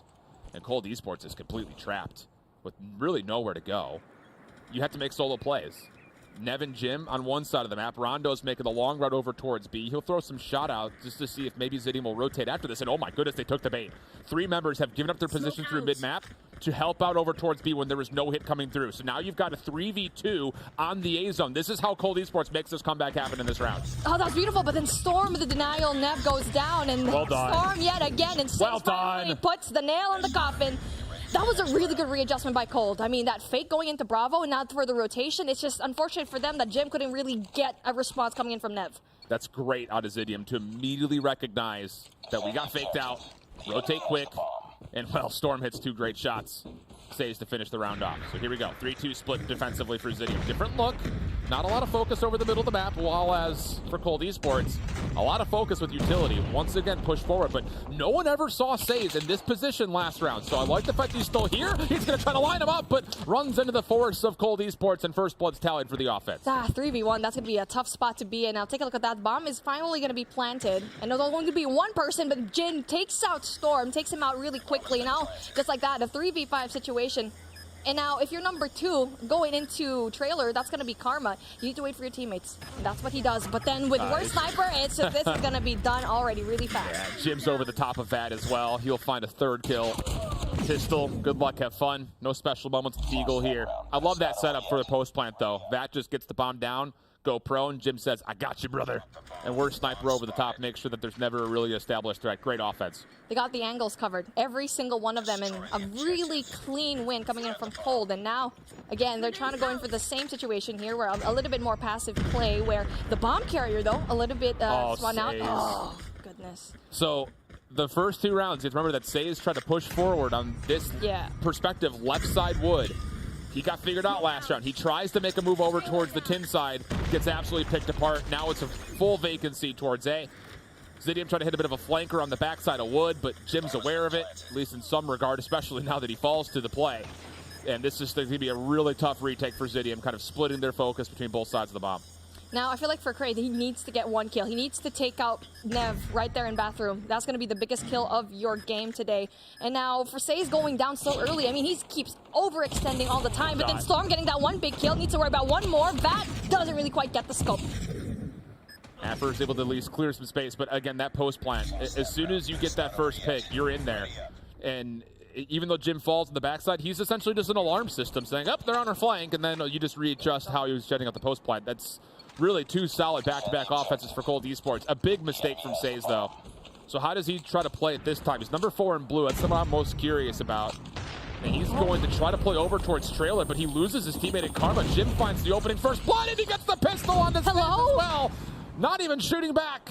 And now Cold Esports, a massive advantage as they once again threaten A. Jim had 1 HP. And, oh, goodness, Say needs to be more aware, needs more presence of mind. But Jim, really big 2-piece for him. And now, not only that, they're having a 2-man advantage here. And again, post plant, really solid. And now, if you're going to be Storm and Afer, what are you going to do? Are you trying to go for the pinch? And you're going to be spotted already. That's too much information given. Storm gets 1, though, through Trailer. So if maybe you could find another little pop-up shot on Vat, it could work out. But Vat, I mean, you should expect him to be there by now.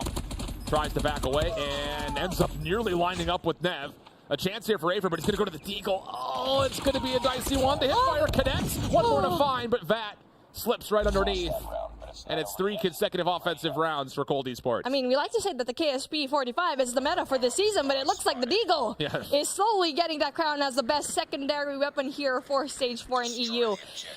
That was a beautiful round. Beautiful round coming in from both of these teams, actually. And Zidium did not have the best of positioning in the very beginning of that round, but then really big kills from that end of the map. But then we're starting things off. A really aggressive push coming into Bravo, and that is one that we haven't seen here so far. Nah, the opening defensive nade got down before the trophy could get activated, so this defense absolutely knows this play's coming to be. Although they are a little slow to rotate over. Storm's trying to hold his life over to the backside of Tires. He's got a little bit of help as Says and Kree are watching over the middle. Jimmy on the interior switches out for a KSP and walks right into the waiting arms of Storm. Yeah, it's just an opening defensive nade lands, alerts the troops. Yep, this is where the hit's coming from, and Storm provides. Good double from him, and now it's just down to Sniper. Where's Sniper? What can he do? But at this point, he just needs to go and pick up the bomb and try to go in for a cheeky play. Get 1 kill at the very least. But then they're spawned out really far away, so they don't know where the bomb is going to be down. I mean, if you're Zidium right here, you give B away. If you plant, you just play retake. 3v1 retake. Just don't give them individual kills. That's the only thing that you cannot do right here. So I like the fact that Zidium is just playing safe angles in the middle of the map, and they'll just respond to where Sniper plants the bomb at. Where Sniper having 2 to his name. Finally, the bomb goes down. Now the ITFO, you shouldn't be isolated at this point. You already know that Where Sniper is going to be the last one left. And if you go through mid here, that is definitely not going to be the play, because Cray finally doesn't really quite get one, repositions himself, and there you go. A round going in for Zidium, and that is a good start here for this team, especially with that loss a while ago from Hardpoint. They already know Search and Destroy is their game. It's just, that's the best play available to you. Just don't give anything away. You have a 3v1, just play retake together. He's not going to be able to get all 3 kills with you being stacked up like that. So good response, good early alert off of the open defensive nade towards B. And I would not be surprised to see if Cold Esports just go back over and try to abuse Says over at A. Going to split the map this time, see if they can try to maybe flex the defense around first. You got Jim watching the angle through the obstacle course, but the defense for Zidium around A has adjusted. Says is going to play on the interior, and it's actually going to be Kree on the bottom side of Barrel by the look of it, kind of watching his own cross defensively through A.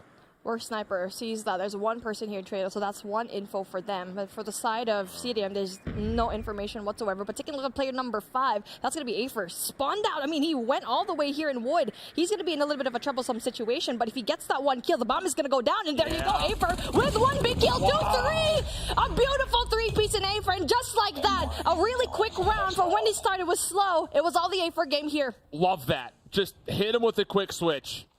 The final round of the half. Get in there, do something weird. You feel good about your opening defensive setup. No one's going to get picked early, and it works out great. So now we get 3-3. Swapping the sides around. What does Jim want to watch? He's going to take the opening cross. You would feel pretty lucky to see anyone cross from that particular angle. And it looks like, for the most part, both teams will just kind of respect each other in the first 20 seconds. And that's what you usually see here, especially when it comes to the switcheroo that we like to see here. And now again, there you go. The information comes through, and Storm almost gets the shot at him, and Jim is in a very hard situation because Storm already knows. Jim should have probably just backed out away from that situation because Storm very well knows that he will probably go and reach out. Still work to be done here, though, for Zidium as far as getting on towards the A site. You don't really have a lot of information on where the defense is played, and Rondo has gotten all the way up to the front side of Wood. He could hit a quick pinch, depending on when this execute towards A happens, and no one's even going to check from. Uh-oh. Has Sniper seen anything, though? He's smoked out at the moment. 1v1 happens off screen. That's not going to be good for Rondo as he's now forced off the angle, and the defense has to be from the front. That is the foot. Oh, the foot. Oh, no, 2 feet. 2 feet. Okay, good. Oh my goodness, where's Sniper? He could have had that shot easily, but then the smoke played very beautifully by Zidium. Not only that, Nev, where's Sniper going down as well. Storm with a really big 2K, but then gets get rid of by Storm. Vat rather, and there you go. 2v3, still winnable by Cold Esports. Yeah, it's just they still have to get saves off the bomb heady. You're playing off the pinch where everyone knew where Rondo was. Yeah. Great stuff from Zidium here. Honestly, the last couple of rounds, adjustment-wise, love the curveball in round 6 on their defense. Love the idea here where it's just get some control, see if you can pick out where Jim wants to go. And honestly, I think Jim's just too antsy. Just pick an angle and hold it. You don't need to keep moving around like that. Absolutely. And if you see a person there, best believe you should probably just readjust, go away, and try to pick a better angle because you know that is going to be a hot spot, top 10 when it comes to snipers. And now, very slowly, we're going to see another. I love how these teams play. They play so smart and it's not even that passive. They're just trying to go and play for picks, and that's the readjustment that we really like to see. But so far, they're not going to commit to any kind of bomb site. They just need to gather that information first. There is zero reason that Cold Esports should move right now. Yeah. Just hold these positions and force Zidium to come to you. Jim getting a little antsy in the middle of the map, continues to throw off some pre-fires. And as Zidium does a little bit of the same here over towards backside trailer. I like it. Cold Esports say, whatever. I was going to say a Mexican standoff, but a Mediterranean standoff here in Europe. And now let's see who's going to win in this standoff in firing range, where so far no information whatsoever given. And now at some point, there you go, finally Kree gets that big kill, opening pick, but then we're Sniper with a response as well. And so far, they still haven't decided yet where they want to go. And 53 seconds left on the clock. They need to make a move right now. You have to test the scope. I think you have to go to where Sniper's direction. Getting the pick onto Jim is actually massive. That actually opens up a route to possibly hit trailer from the mid. Smoke covers over towards barrels, like the call from Zidium. Should lead to a plant here. Karma's in a really good spot to watch over the top as Says goes prone for the plant. Once again, you've got number 5 in Rondo playing off the flank, and this time he's successful. And that all of a sudden will be a little bit of a stretch here towards what Zidium wants to set up post-plant-wise. Now this is like the repeat of the last round here in round number 7, where you get to see these 2 people going in prone and trying to go in there for the smoke. But there you go, Says spots Nev. There's no reason why, exactly. There's no reason why Nev should go and move there. Tries to go in there for the shot. Will he be caught timing at its finest? Yes, he will. Well done. As Nev gets the shots, and Karma, you're the only one left here. What can you do? Yeah, that's textbook. You just say, SOS, someone come help. And your teammate says, I got you, don't move. Absolutely brilliant. And that's the maturity that we are missing from a lot of other teams so far today. I feel like a lot of other squads that have already been eliminated would have been like, I'm stuck, I'm just going to force the gunfight. No, you've got good help nearby, really heads-up play. And this has been a really fun game of chess between both these two teams, still knotted up at 4. And we didn't really expect that this was going to be this close, and it was played so well. Like what you said, a perfect play, perfect display of really good showmanship and IQ. And this is something that we don't really get to see a lot, and we're Sniper.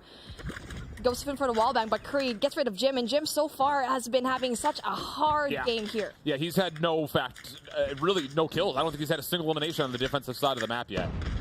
In fact, I want to say he's been first blooded every single time we've been on this defensive side of the map, which is not good news for Cold Esports and their defense, which is being tested over and over and over again in the first 30 seconds. And now you're down one person, and Jim is definitely going to be that one person that you heavily rely on for information. Now you don't have that, and you only have we're Sniper left, which doesn't really have the best of kills as well. And so 4 and 6 to his name. And now, if you're going to be Zidium, are you going to be playing the same thing that you did a while ago? Because I'm seeing that smoke being held by Afer, and it looks like they want to commit here in A, but the bomb carrier right now is going to be Says going back into Wooden. I don't know. I feel like the B push might actually happen. The thing about this is losing Storm is a big missed piece to setting up for a good control at B. You're going to have to hold this pretty close to the chest if you can even get the bomb down in the first place. Rondo's here defensively. Good help out of Nev. They will combine for at least one elimination, but the trade comes out. Now it's down to, can the Snipers get in position for Cold Esports? The answer is going to be, well, it has to be now a yes. Where's Sniper holding over towards container? Vat still waiting to see if he can deny the plant, and all of a sudden, it's Zidium who's trying to create some doubt by killing the noise. Nades come through. Saves gets tagged. Vat not quite able to finish. Maybe a chance now to get this plant off. And now they already have that information a while ago that Worst Sniper was going to be there, but what? Vat and Worst Sniper gets that kill? You already know, you already have that information, but then Saves with a beautiful two-piece. Not only that, gets the plant down, applies that pressure going to Cold Esports. Ooh, what a game. But again, I really want to commend Zidium there for not pushing going into American, because you see the laser sights. That is one downside when it comes to, you know, that scope. You get to see that information, but damn, what a big back and forth from both of these teams. That's so huge from Zays. So now everything starts to be a little bit more moldable in favor of Zidium. Once again, default defense here from Cold Esports. Jim's not sniping this time though, so figure that he's just here to challenge anyone who tries to contest topside Sniper Tower or topside 10. He should not be first blooded. If he gets first blooded here, he's made a massive mistake. I mean, Zidium already knows that Jim's going to be here in top 10. He's been there for the next exactly. And so let's see if that's going to be the same case, if he's going to be taken down, especially since it's a very hot storm that we're seeing here. That's definitely brewing for this side. But then he does get spotted out, a little bit damaged. So that's information coming in from the side of Cold Esports. And you still have Rondo in the middle of the map, contesting a different angle. This is much more reserved from Cold Esports off the rip. It's going to force Zidium once again to have to try to challenge one of these two sniper rifles. Well, I guess technically just the one, because it's just not War Sniper now. Smoke comes through to barrels. Here comes the hit. Have to still clear your corners. And the question's really going to be on to Vat, who's the defender inside a trailer. When does he want to try to make a play? And how will he try to make the play? Because honestly speaking, there's really not a lot of freedom for him to take this peek. And now for Says, he's in a really spot. There you go. Finally gets the shots. Not only do we have to worry about the Worst Sniper, but also Karma with a really big kill. Gets rid of Vat here in trailer. I was going to get one more, but then Rondo, unfortunately, gets taken down by Afer, and now it's a 2v4 situation in favoring Zidium. Nades were too late. Nev's going to walk right into a trap. Right behind him is Jim. And that's just, honestly, Zidium is doing a really solid job. Just smoke out Worst Sniper.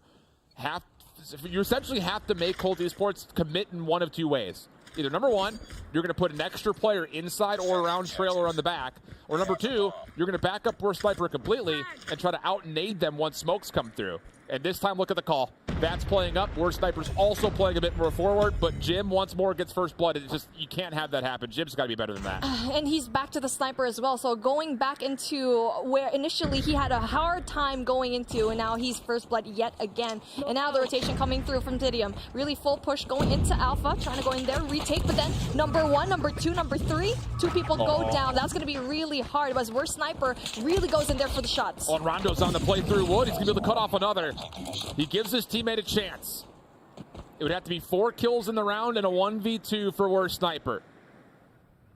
And you know he's going to trust the base booster right here. Thing about it is, Zidium's not going to give him a chance. There's no way they go back this way. There's no way. No, they're going to make him think that the plant might go down in B, but I think Worst Sniper is going to fall for it. Storm. Very good. And there you go. A search and destroy coming from the side of Zidium. 7-4, where I think it could have been an easy 2-0 for Zidium right now here, Shift. I mean, yeah. That's a completely fair shout. I mean, it really was about a 60-point swing at the end of the Summit Hardpoint. There could be a lot of woulda, coulda, shoulda conversations depending on the outcome of this series, but I think it's the biggest walk away from this search and destroy. Jim got 0 eliminations from the defensive half and was first blooded in every round except for 1. That is a problem, and it needs to be fixed depending if, of course, Cold Esports win this series and go on tomorrow. Yeah, I mean, let's see what happens in for what we have for next, especially in game number 5. That's where he needs to go and step up if we do reach the distance. But taking a look at the scoreboard right now, Storm having that 15. I mean, that's going to be a really good combo. I mean, Cry, he's going to have a hard time, but he still isn't the first blood every single round, almost like Jim was. I really feel like it's so detrimental. He's been at 5 kills for such a long time. Yep. Nothing in the defensive half. That's an unbelievable performance, though, from Storm, honestly. We look back to it, and I do think, just generally speaking from this first half, Cold Esports was making all the right reads. But when you see a team like Zidium come off of a 9-point loss on Hardpoint and then have the stones to say, round 6, we're going to push against you, I think that all of a sudden changes the entire mentality of the rest of the search and destroy, because Zidium was getting countered pretty heavy outside of Storm, kind of giving his team a chance. And this play from Afer, I think, was the big difference maker in kind of how this search and destroy was going to fare from here on out once they swapped the sides. That shifted the momentum, having that really big three-piece. And after that, it was just the Zidium show time and time again. Now, this is the part where they absolutely could have went in for another win, but Says with the shutdown. And, I mean, both teams definitely did a bunch of mistakes as well. I feel like for Zidium into the early round, when it comes to the defense, Says over-pushing time and time again. But the readjustment from this team is absolutely great. Yeah, he was definitely getting taken advantage of outside of trailer. But those are things that happen. And to have the composure to, after you make one mistake, to essentially collect yourself, how can I be useful to the team? And then come out in round 6 and be the playmaker to get around the backside and help Afer in that position, I think is key. So we get tied up 1-1, and now we get to finally talk about this takeoff control.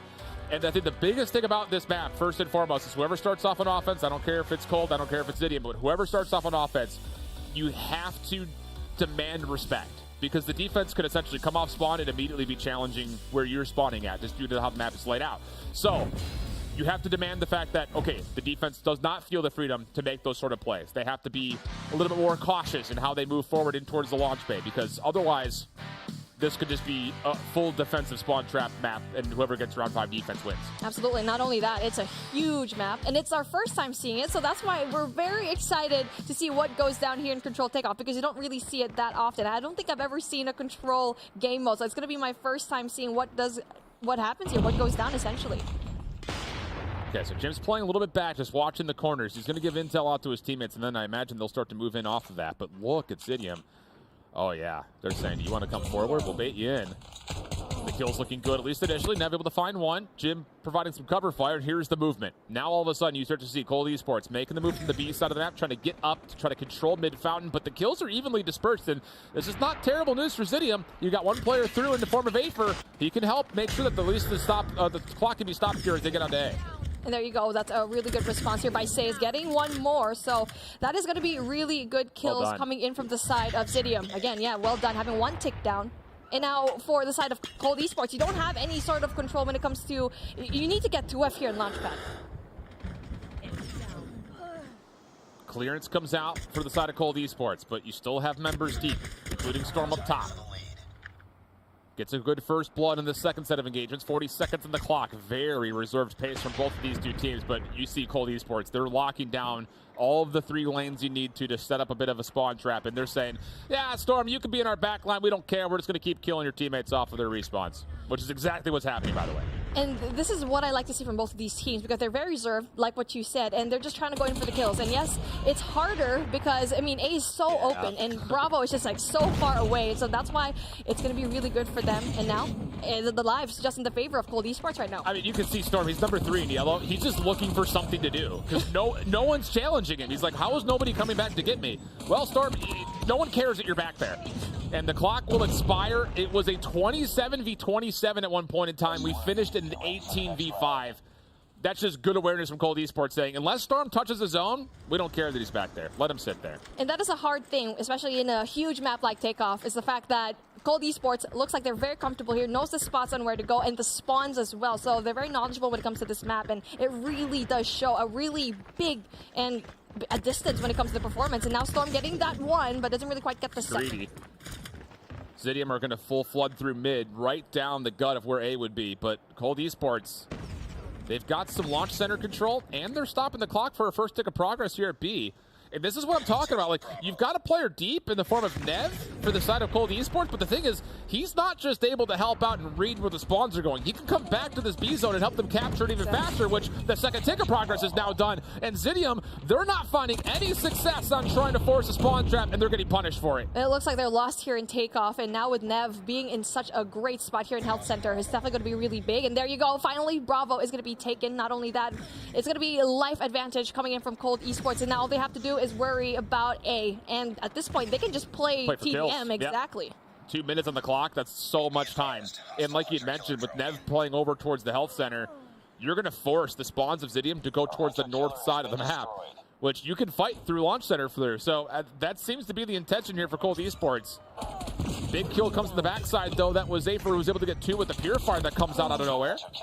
That's shut down, and now all of a sudden, yeah, I was about to say, Cold Esports have full 5 operators. This would be the time to use one, and here they go. You got a Purifier in your spawn. Zidium have to deal with this in some form.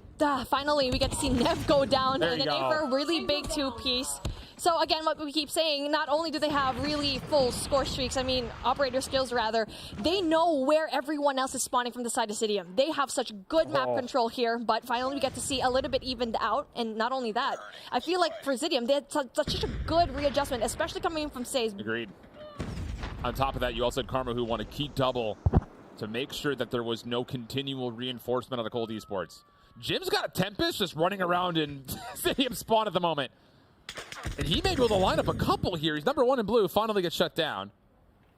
And we get to 50 seconds on the clock. 11v7, Zidium's fighting back. But they're still a little bit stuck trying to clear out their spawn. Karma forward, able to take down Jim off spawn. And yeah, this is a great position for Karma to be.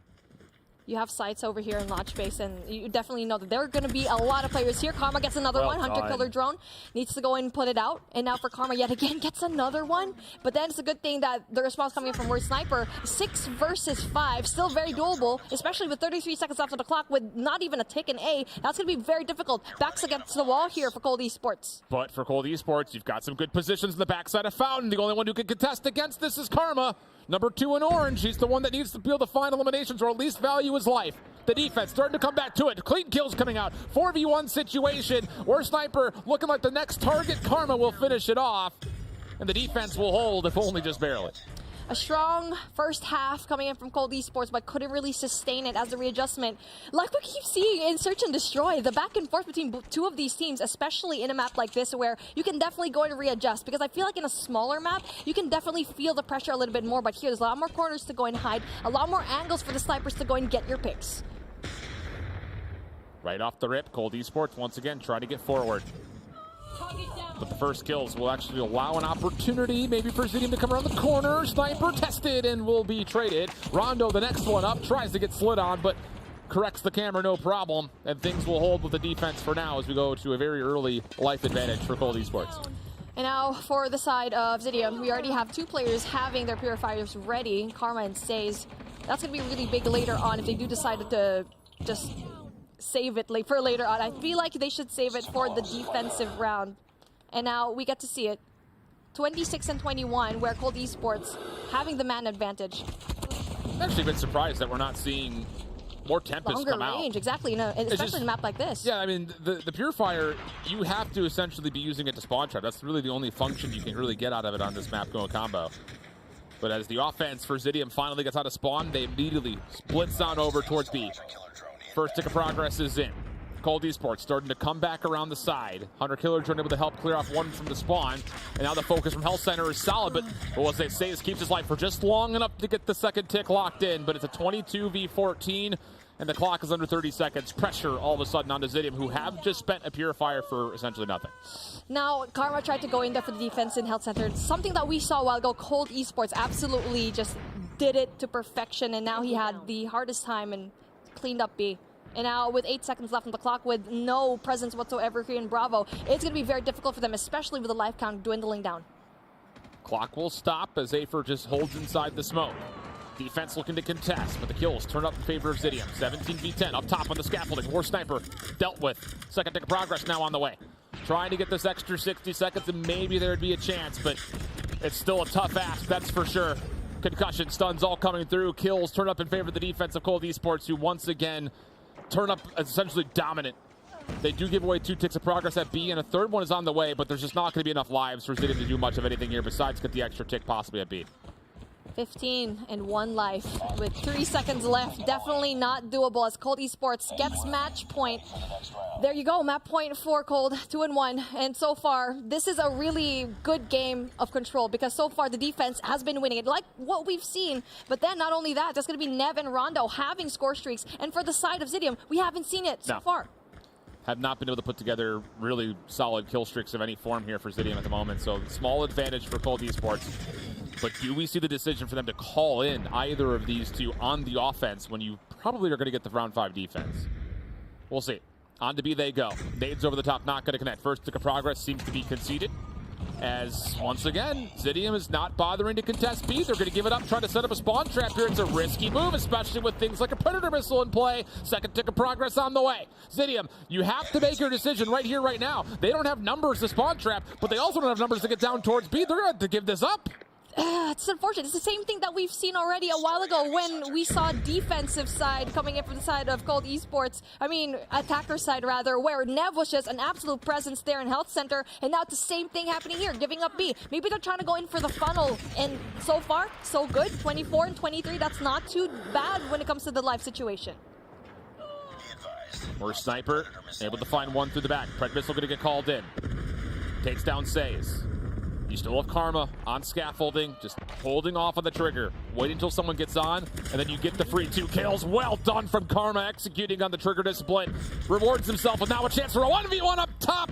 3 in a row. Karma starting to heat things up.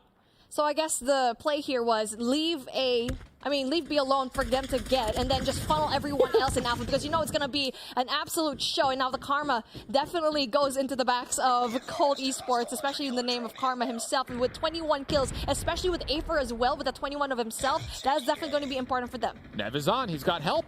We're Sniper on one side of scaffolding, Jim on the other. Good look from overhead. First tick of progress done. The second's on the way. The kills are decent, but they're not good enough to get Nev out of the fountain. Should be overwhelmed here. Desperately tosses out a nade. Good help from the smoke from his teammates, giving him a chance to stay alive. And that's going to be enough for Vat to come right back in. Second tick of progress is locked. The third is possibly on the way.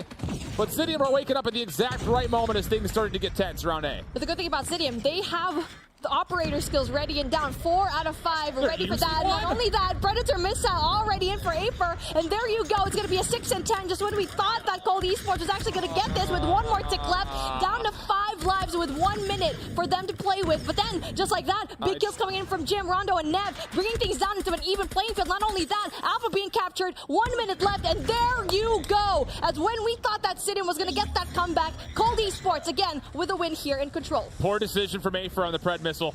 There was only one player in front of him. Teammates came away with a clean kill feed, and he used it to isolate the one player that should have been the freest kill on the map. That one's going to sting a little bit, but my goodness, you do have to say, comparing both teams on the offensive side of that control, Cold Esports were honestly getting away with too much. Yes. I mean, I don't know. I think there's something to be kind of thought about when it comes to Zidium just freely giving away the B zone, trying to force a spawn trap that really neither time came through for him, and that may have been the punishing factor that caused them to lose this map at the end. I feel like if they were going to give away a site, I feel like it should have been Alpha, because it's an open site, kind of hard to defend. But I mean, I get the idea of them leaving Bravo all open. I feel like if it was supposed to be that Predator missile, that was going to be the biggest difference, stopping the push going in for Alpha. That's got to be your get out of jail free card. Yeah.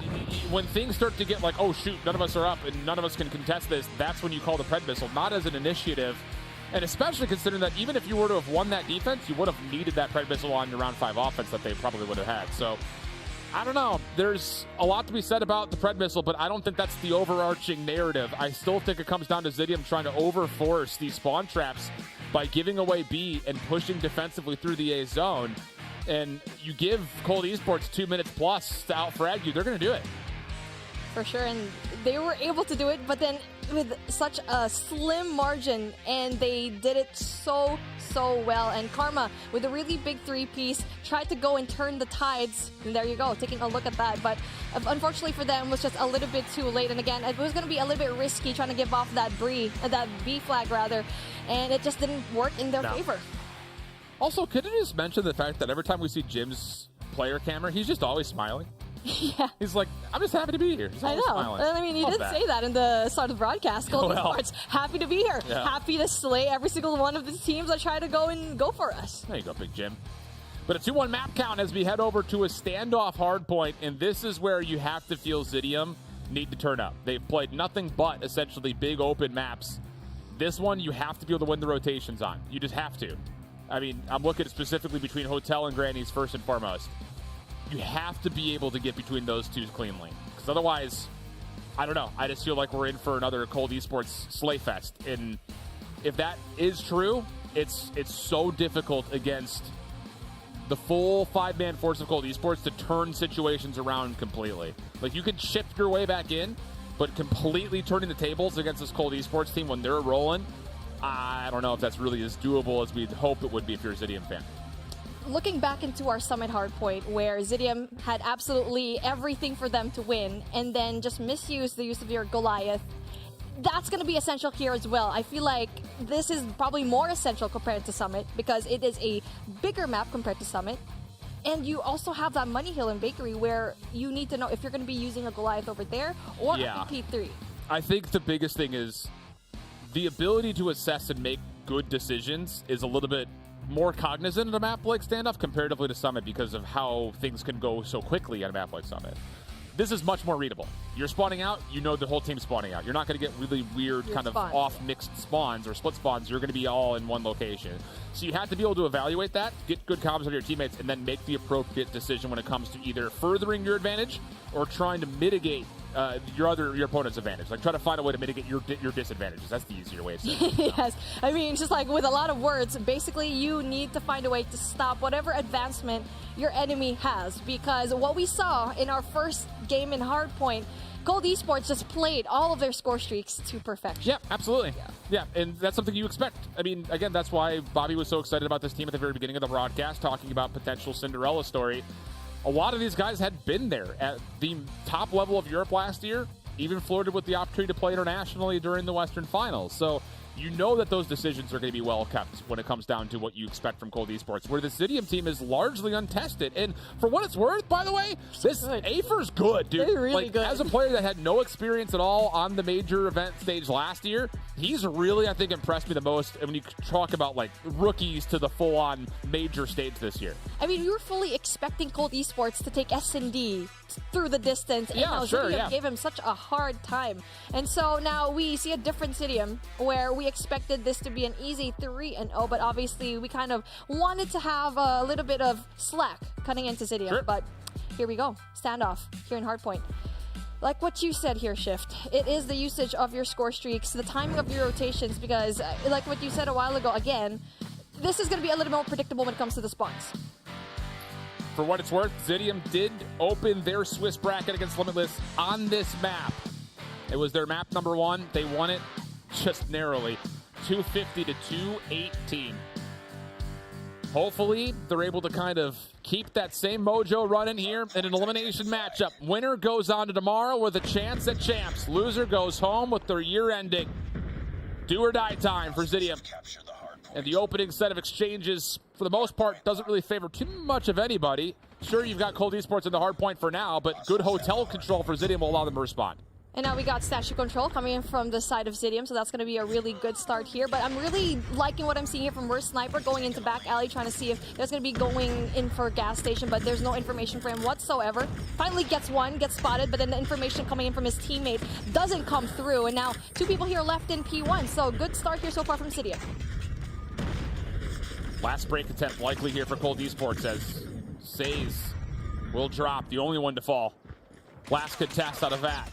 Still trying to force some finesse in the old time, but it's really not working out all that well. But the AR is able to pick things up from the middle of the map, and Rondo will say, okay, that's full clearance for me to get on in. 10 seconds of scrap time, but you look over to the bottom left side of your mini-map, you've got Worst Sniper trying to lock down spawns, but Craig's able to find him, no problem. And now, just like that, Zidium kind of have the advantage when it comes to positions around 2.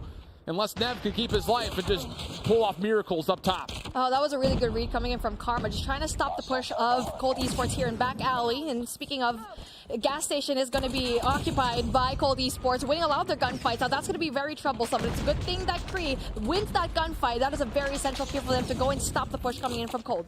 Afer, last one left up top. Help is on the way, but it's coming rapidly. And Afer's done so well to keep his life up here. He's just going to keep contesting.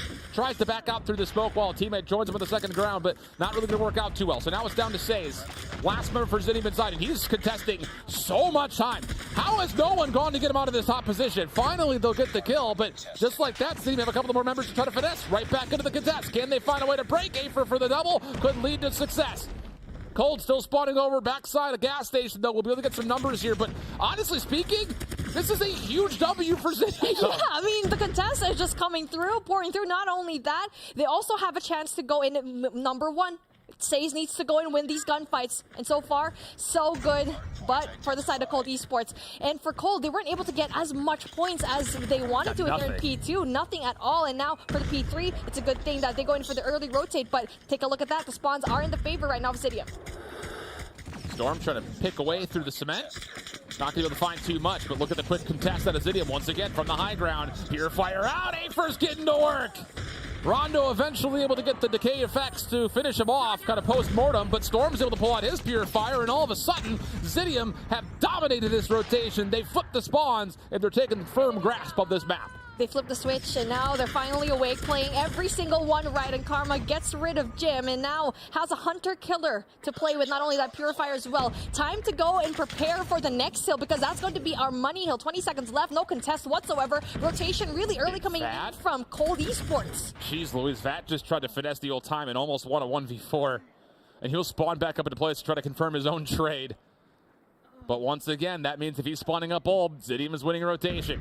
Big moment right here for Cold Esports. Try to make sure this game does not get out of hand. Nev, Purifier in hand, gets the first. Would love to get his perspective, but no. Kree will be able to trade. Eventually they will kill each other off, and we head back into the hard point with numbers starting to flood now all of a sudden for Cold Esports. But Storm hits the perfect trigger on the Pred missile. Able to find a double with it. A second one gets called down. Maybe a bit of an over-investment here for Zidium. But at least they're able to at least lock down this hard point for now. Sniper with the Purifier trying to change that, but won't be able to do too much. Heavy investment in this hill coming in from side of Zidium, where I feel like Karma's Pred missile probably shouldn't have been saved. And now we got to see the hill being braked. Just back and forth. Still a perfect game coming in from Zidium, getting most of the points here in this Bakery Hill, where this is going to be the money hill. It's going to be the easiest to defend. Not only that, with your Purifiers ready, and we only have Jim just being ready for that Purifier. So there's no response whatsoever from the side of Cold Esports. 28 and 112 with 18 seconds left. The scrap points being left here for Zidium. Cold Esports have found 9 seconds since P1. 9. And all the German fans that are watching EU said 9. They're not getting no points. 0 points. That's terrible wordplay. Fire me. Just fire me. That was just give me just so bad. It's okay. I mean, that's the reason why we love wordplay here. I mean, I try to look for a German word, but I can't think of any right now. But one thing I can definitely say is definitely a really great start here from Zidium. They're winning all the gunfights, but then finally retaliation coming from the side of Cold Esports, where they took Granny control, and they're finally getting a lot of the points. And so far, they've had most of the points here in mid, so maybe they can take it yet again here from Zidium. They haven't been in position to win a rotation yet, though, which is very uncharacteristic. And to be fair, if you were going to ask the reason, like, why is this happening, Storm is feasting. He's got 19 with the SKS. A lot of the kills have come in key moments on rotation. It's just Says and Afer are just free to do whatever they want. They could just go on road missions, left, right, center, inside out, upside down. Doesn't make a difference how they do it. They can do whatever they want. And now the contest coming through from Zidium. There you go, 18 seconds. I mean, sorry, for Cold Esports rather. But then it's 144 and 43 where, yes, you're getting the scrap points, but you're also giving up the hill. But the good thing, take a look at that backside going in from gas station. 3 players left in there for the defense and finally winning the gunfight. Not only that, this is the snowball that we're kind of scared to see, because from our first hardpoint game, we've had a big lead, and now this is a huge lead. But you get to see early rotation come through. And I love this setup right here. Rondo's just kind of hitting the L over towards mid-hotel. Jim with the Tempest out could provide a little bit of oversight, and while everyone else is focused on the front. Yeah, it's working out great, but Purifiers have been charged. They're going to be the key tool to break on through. Zidium, with the help of a couple of stuns, will get a clean break on their first attempt. A lot of operators are used, but it's absolutely worth it as they're back in earning more time. Oh, that is a beautiful defense coming in from Jim, so he just needs to wait for his team. But no, he doesn't. Just going in for the contest. Goes in for the pre-shots, doesn't really quite get any. Finally gets that help from his teammate, but then it doesn't really quite matter. Afer with a really big 3-piece. That is absolutely insane coming from this man. And he could possibly earn towards a second Goliath for Zidium to possibly use. Pred missile going to get called in. That should secure a kill on rotation, and he actually catches another off the respawn. So Nev and Vat are down. Second Goliath has been earned, and Cold Esports they found no time really outside of the first hard point. That's all they've been able to get. Yeah, yet again, their best hill, which is a contest hill, by the way, is P1. So that's going to be absolutely ridiculous stuff here. But we're moving into P3, where you already know that Zidium did so well a while ago, and it's going to be the same case as we get to see a lot of kills coming in from Afer. Even though with just 1 HP left, we're Sniper. You have the biggest kill of your life, and yes, finally pulls out the Purifier, finally gets some points down, but then he has to worry about another Purifier in the form of Storm, but then still wins the gunfight. Okay, spawns are good though for Zidium. They're going to get the numbers here first and foremost. Trying to change that was VAT, but you can only get a double. So now right back into the hard point goes Zidium. 185 to 76 as Cold Esports are in the blender. Storm even getting a double off spawn with the SKS. Rondo's trying to force a Purifier in, but still, Zidium is still contesting this time. Like, you have a Purifier. Get Afer out of the hard point. Why is this taking so long? And there you go, just like that, the nade from Afer gets rid of Rondo, the one with a Purifier, and that is a lot of misplays here coming in from Cold Esports. And now, not only that, the rotations pulling through into Bakery, where we already know that Zidium did an absolutely amazing job, and there you go. Plus, with the defense of the Goliath, that is definitely going to be the hardest thing to defend. They have nothing. VAT has a Purifier, but that's not going to do anything, especially knowing very well that the Goliath is going to do so well here. Well, the trophy systems don't get down here, though, for the defense of Zidium. So Afer's kind of stuck in a corner all of a sudden. And this is going to get overwhelmed. Sniper's got the FHJ out. That's going to deal with a lot of damage, and it actually takes the Goliath off almost instantaneously. So they neutralize the threat of the Goliath immediately, but the threat of losing the map still very much so in play as Zidium continue to have numbers in towards this last hill. A misfit from Zidium not putting down a trophy system, but he did enough time to just push out every single one of the players of Cold Esports not wanting to go and push in. So again, Says with a really big kill, really big timing when it comes to his Purifier, tries to go down with a Hunter-Killer drone as well. So when it comes to the operator skills and also the score streaks, Zidium already has it down the bag, especially looking at that, Karma having those two. Wow. This has been a clinic from Zidium. It really has been. So different than what we saw on Summit for all of the right reasons. And even looking back at Summit outside the last 3 hard points, it was still not a bad look for this Zidium team. But you get them on a big open map where they can use Storm to walk down the middle of the map and everyone else can just rotate him, and Afer's going to drop maybe 40 here if he's not careful. And everyone behind him is nearly at 30 of themselves. Like, this is just an absolute slay fest for Zidium. Unbelievable from them in map 4. My goodness, 246 and 96, and Karma is just right there. Not only that, Goliath in his side, just gathering all of these kills. They don't even need it. There you go, 48, 49, and there you go. We're bringing things down to a map number 5 here with a very convincing win. Cold Esports didn't even reach the 100-point club. Stopped it at 99. Jeez. The biggest display of dominance from Zidium. That is so good for so many reasons. And I will say, like, it's very easy for us to sit here and be like, Cold Esports, double chow the players on the second floor of both P2 and P3. Like, you cannot allow players just to stay alive and contest for 90% of the hard point just because you don't want to go up the stairs. You have to force them to make those plays. But there's something to be said about players like Afer and Says, who were usually the players up top that were able to just dominate. Minute 30 in the hill for Afer, going nearly 40 and 20. Saves at a minute 39, 29 and 24. Assists across the board for the team are incredibly good. And there's really nothing negative you can say about the opposite side. There's really no one underperforming, so to speak, but that's just a master class. An absolute clinic from Zidium on how to play standoff hardpoint. Zidium should really host a masterclass and a TED Talk on how to win here in standoff hardpoint. But anyway, taking a look at the highlights, because we really love to see it. When it comes to the rotation, I mean, Cold Esports was not bad at all. 16 seconds on the clock. Just keep that in the back of your mind while we watch through these replays for Cold Esports. They get 3 seconds here in this hardpoint, and now it's 120 to 28. Like, that is the definition of just demolished. And it all comes down to the fact that the question we needed to kind of consider was, could Zidium rotate smooth throughout the map and force Cold Esports to always have to react? And that was 100% the case. I mean, we stopped the clock and said, remember, they were only at 16 points? It's 180 to 76, and we're on our second set of rotations. I mean, it just from start to finish, Zidium outside of the first hard point were perfect. Absolutely perfect. That is just an ultimate display of a team that just does not want to give up. They basically listened to us, forgot about that first hard point, and did even better here with a response.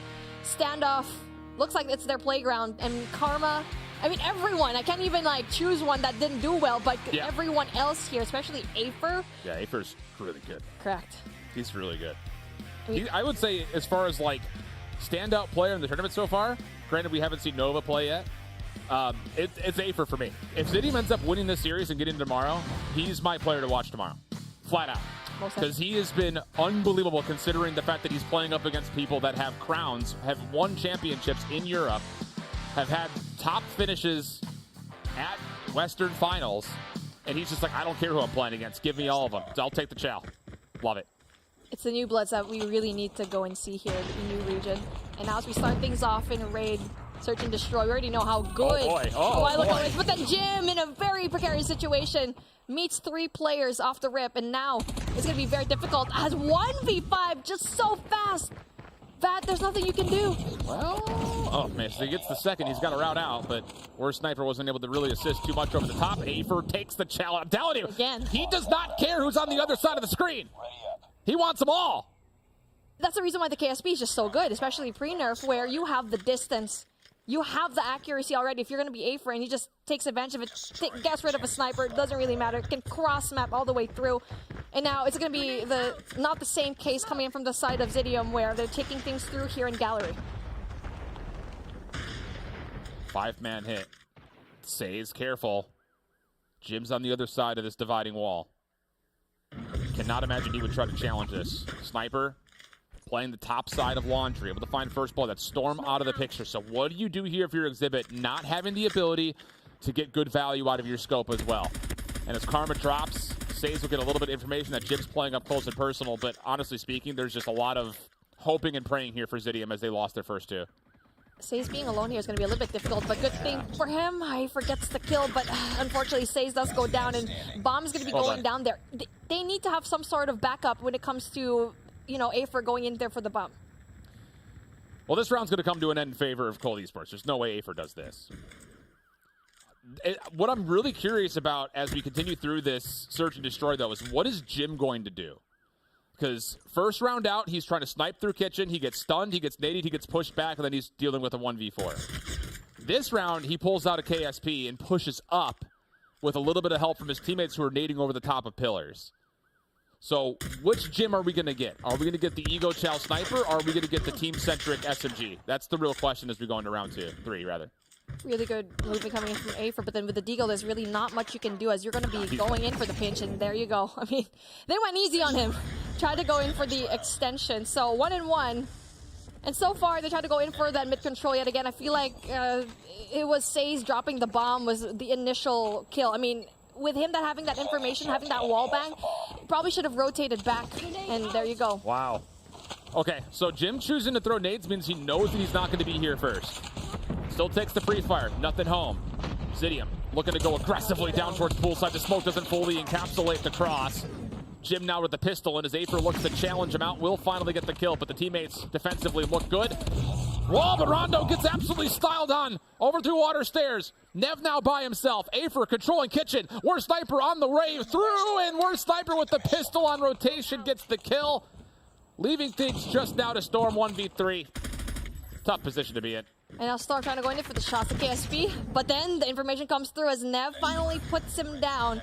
A 2-1 in favor of Cold Esports, a really good readjustment, and that was a really beautiful call coming in from Cold because they already knew. It was Jim's call, actually. His first kill, not only that, he knew very well from his nades that they were going to be coming from poolside. Good call. Yeah, not getting any tags or seeing anything with these nades or scopes over through mid. You have to know that they're playing over towards water stairs. Once again, Jim making the same route happen.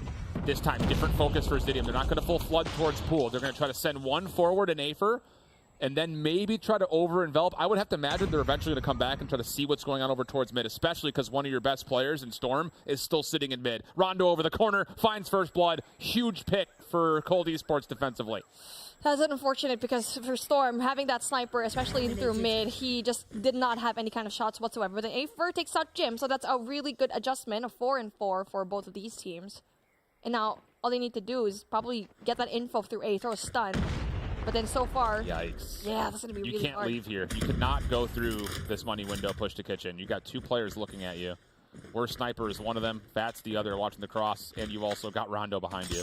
Here comes Rondo. Easy for the first. No problem for the second. Trade is fine, but Says is completely stuck. Yeah, it's so the problem now starts to turn into what do you do about the middle of the map here if you're Zydia? Because since the first round where they full flooded into Gym, they haven't found any success through Kitchen or through the mid P5 area. It basically becomes like a mousetrap. And it really once does. you go out through the spot, it's a crossfire, and you're just not going to win all those gunfights, especially with the amount of range that you can get in from that side. And now coming in from mid yet again, Rondo gets that information and probably can go in for the backstab. Wait, how does nobody see him? No one heard him take shots? He literally threw 3 bursts around the back. He still gets away with first blood. And now once again, Zidium are a bit trapped. Jim giving away a little bit of space, respecting the numbers for Zidium as Nev is in a bit of trouble. Say's trying to finish things off, but can't get there in time, and the numbers hold with the defense. Oh, maybe not, only for a small time. Big kill coming in from Says, and now Vat is the only person he has to go in correct, but the Vat gets that really big kill. Karma tries to go and get for one, but then Vat gets one more, and Afer. A 3v1 situation, it's going to be a very tricky spot. They love this spot too much, and it's not going to be good for them. They've been trying to push here for the past 3 rounds. If we could get the perspective of Afer, that'd be great. He's in the 1v3. Pistol out. Oh, it's the first, but not the second. So the defense is really starting to step things up. And outside of the opening charge through mid, honestly, the response out of Cold Esports has been pretty much picture perfect. Jim's still smiling about it. I love the energy. I know, the positivity. Positivity with this match is great. We need to see Zidium do something here. And they have not threatened the B site once. I would love to see them get some nades over the top and try to force the defense to have to deal with that driveway hit, especially now that they've lost Jim through the middle of the map. But then it's a good read coming in from Cold because they know that A just not working out for Zidium, and now they stack it a little bit heavy with 3 people there, but obviously 1 man down. It's going to be a little bit quiet as Rondo crawls his way through mid. And now again, they're trying to go in for that mid control. Just choose a side. You already have that information down. Especially with Jim out of the picture. Can you isolate worst sniper and just completely overwhelm him? Storm's still looking for picks. There's plenty of time to make this play happen. You don't have to do anything yet. But as you start to get to about the 45-second mark, you need to have kind of shown your hand. And it looks like they're going to kind of feel out both sides of the map at the same time. A little play over through pool for 2 members. The bomb's starting to think, well, that could be an option, but this could all be a head fake. Honestly, they could try to pull the defense over and then go B, but it looks like they are going to try to commit, and the defense is ready for this. Yeah, that's so good from the defense. Says it's going to be all alone, though. Yet again, we've seen this already before, but finally wins that gunfight. So, okay, good start here so far. Kind of risky leaving the bomb carrier all alone. 3v2. Bad. Bat in the corner. Bat in the corner gets the first, the second. One more. Says wants to take him away from getting the regen and successfully confirms the trade. So to a 1v1 we go. Sniper. Didn't see anything down low. Expects to play through Cubby. But instead it's going to be a full rotation for Says. He should get a free planet B. Beautiful call coming from Says because you already know Sniper's going to be down there. You have a better advantage if you are going to be planting here at B. So where we thought that our Sniper was probably going to be getting that kill, Says is going to have that response. Finally gets that shots down, and there you go. Well done, Says. Really good call rotating into Bravo. Yeah, and even more so, just for what it's worth, to just play frontside laundry. Love that idea. All right, split the sides around. Imagine Zidium full hits through B here. I know. Oh. Speaking of. I'm saying, after that first offense, you had to know that they were going to do something aggressive. Exactly. It's a double hit through pillars. They're going to be able to surround this play. And the smoke is going to block the vision. Cold Esports has completely isolated themselves on the top side of ring. It just comes down to who gets the kills from here. The defense still holding things off. Afer staying prone. Kree in the middle. You have Says, top side window. Says could be a problem here. Number 4 in orange. He gets the first. Bomb trying to be planted. And the help is good. Says should be in a position to completely destroy this, but he maybe gets cold feet, and all of a sudden Cold Esports are the ones getting the plant off. My goodness, Cold Esports. They're finally getting the bomb down, and the full send going to Bravo is just absolutely great. And I feel like for Karma, that was just a little bit too late of a rotation. Now he goes down, and then again goes down. What a beautiful take. And just like that, we're going to be reaching match point advantage here. Oh, great play coming in from Cold. Says must have been tagged heavily. Again, we didn't get his perspective on screen, but he was in a perfect position, topside art, to just completely pinch off that play and isolate Cold Esports in the worst possible position as they try to hit through the wall. Storm, buy yourself a lottery ticket, gets the first blood.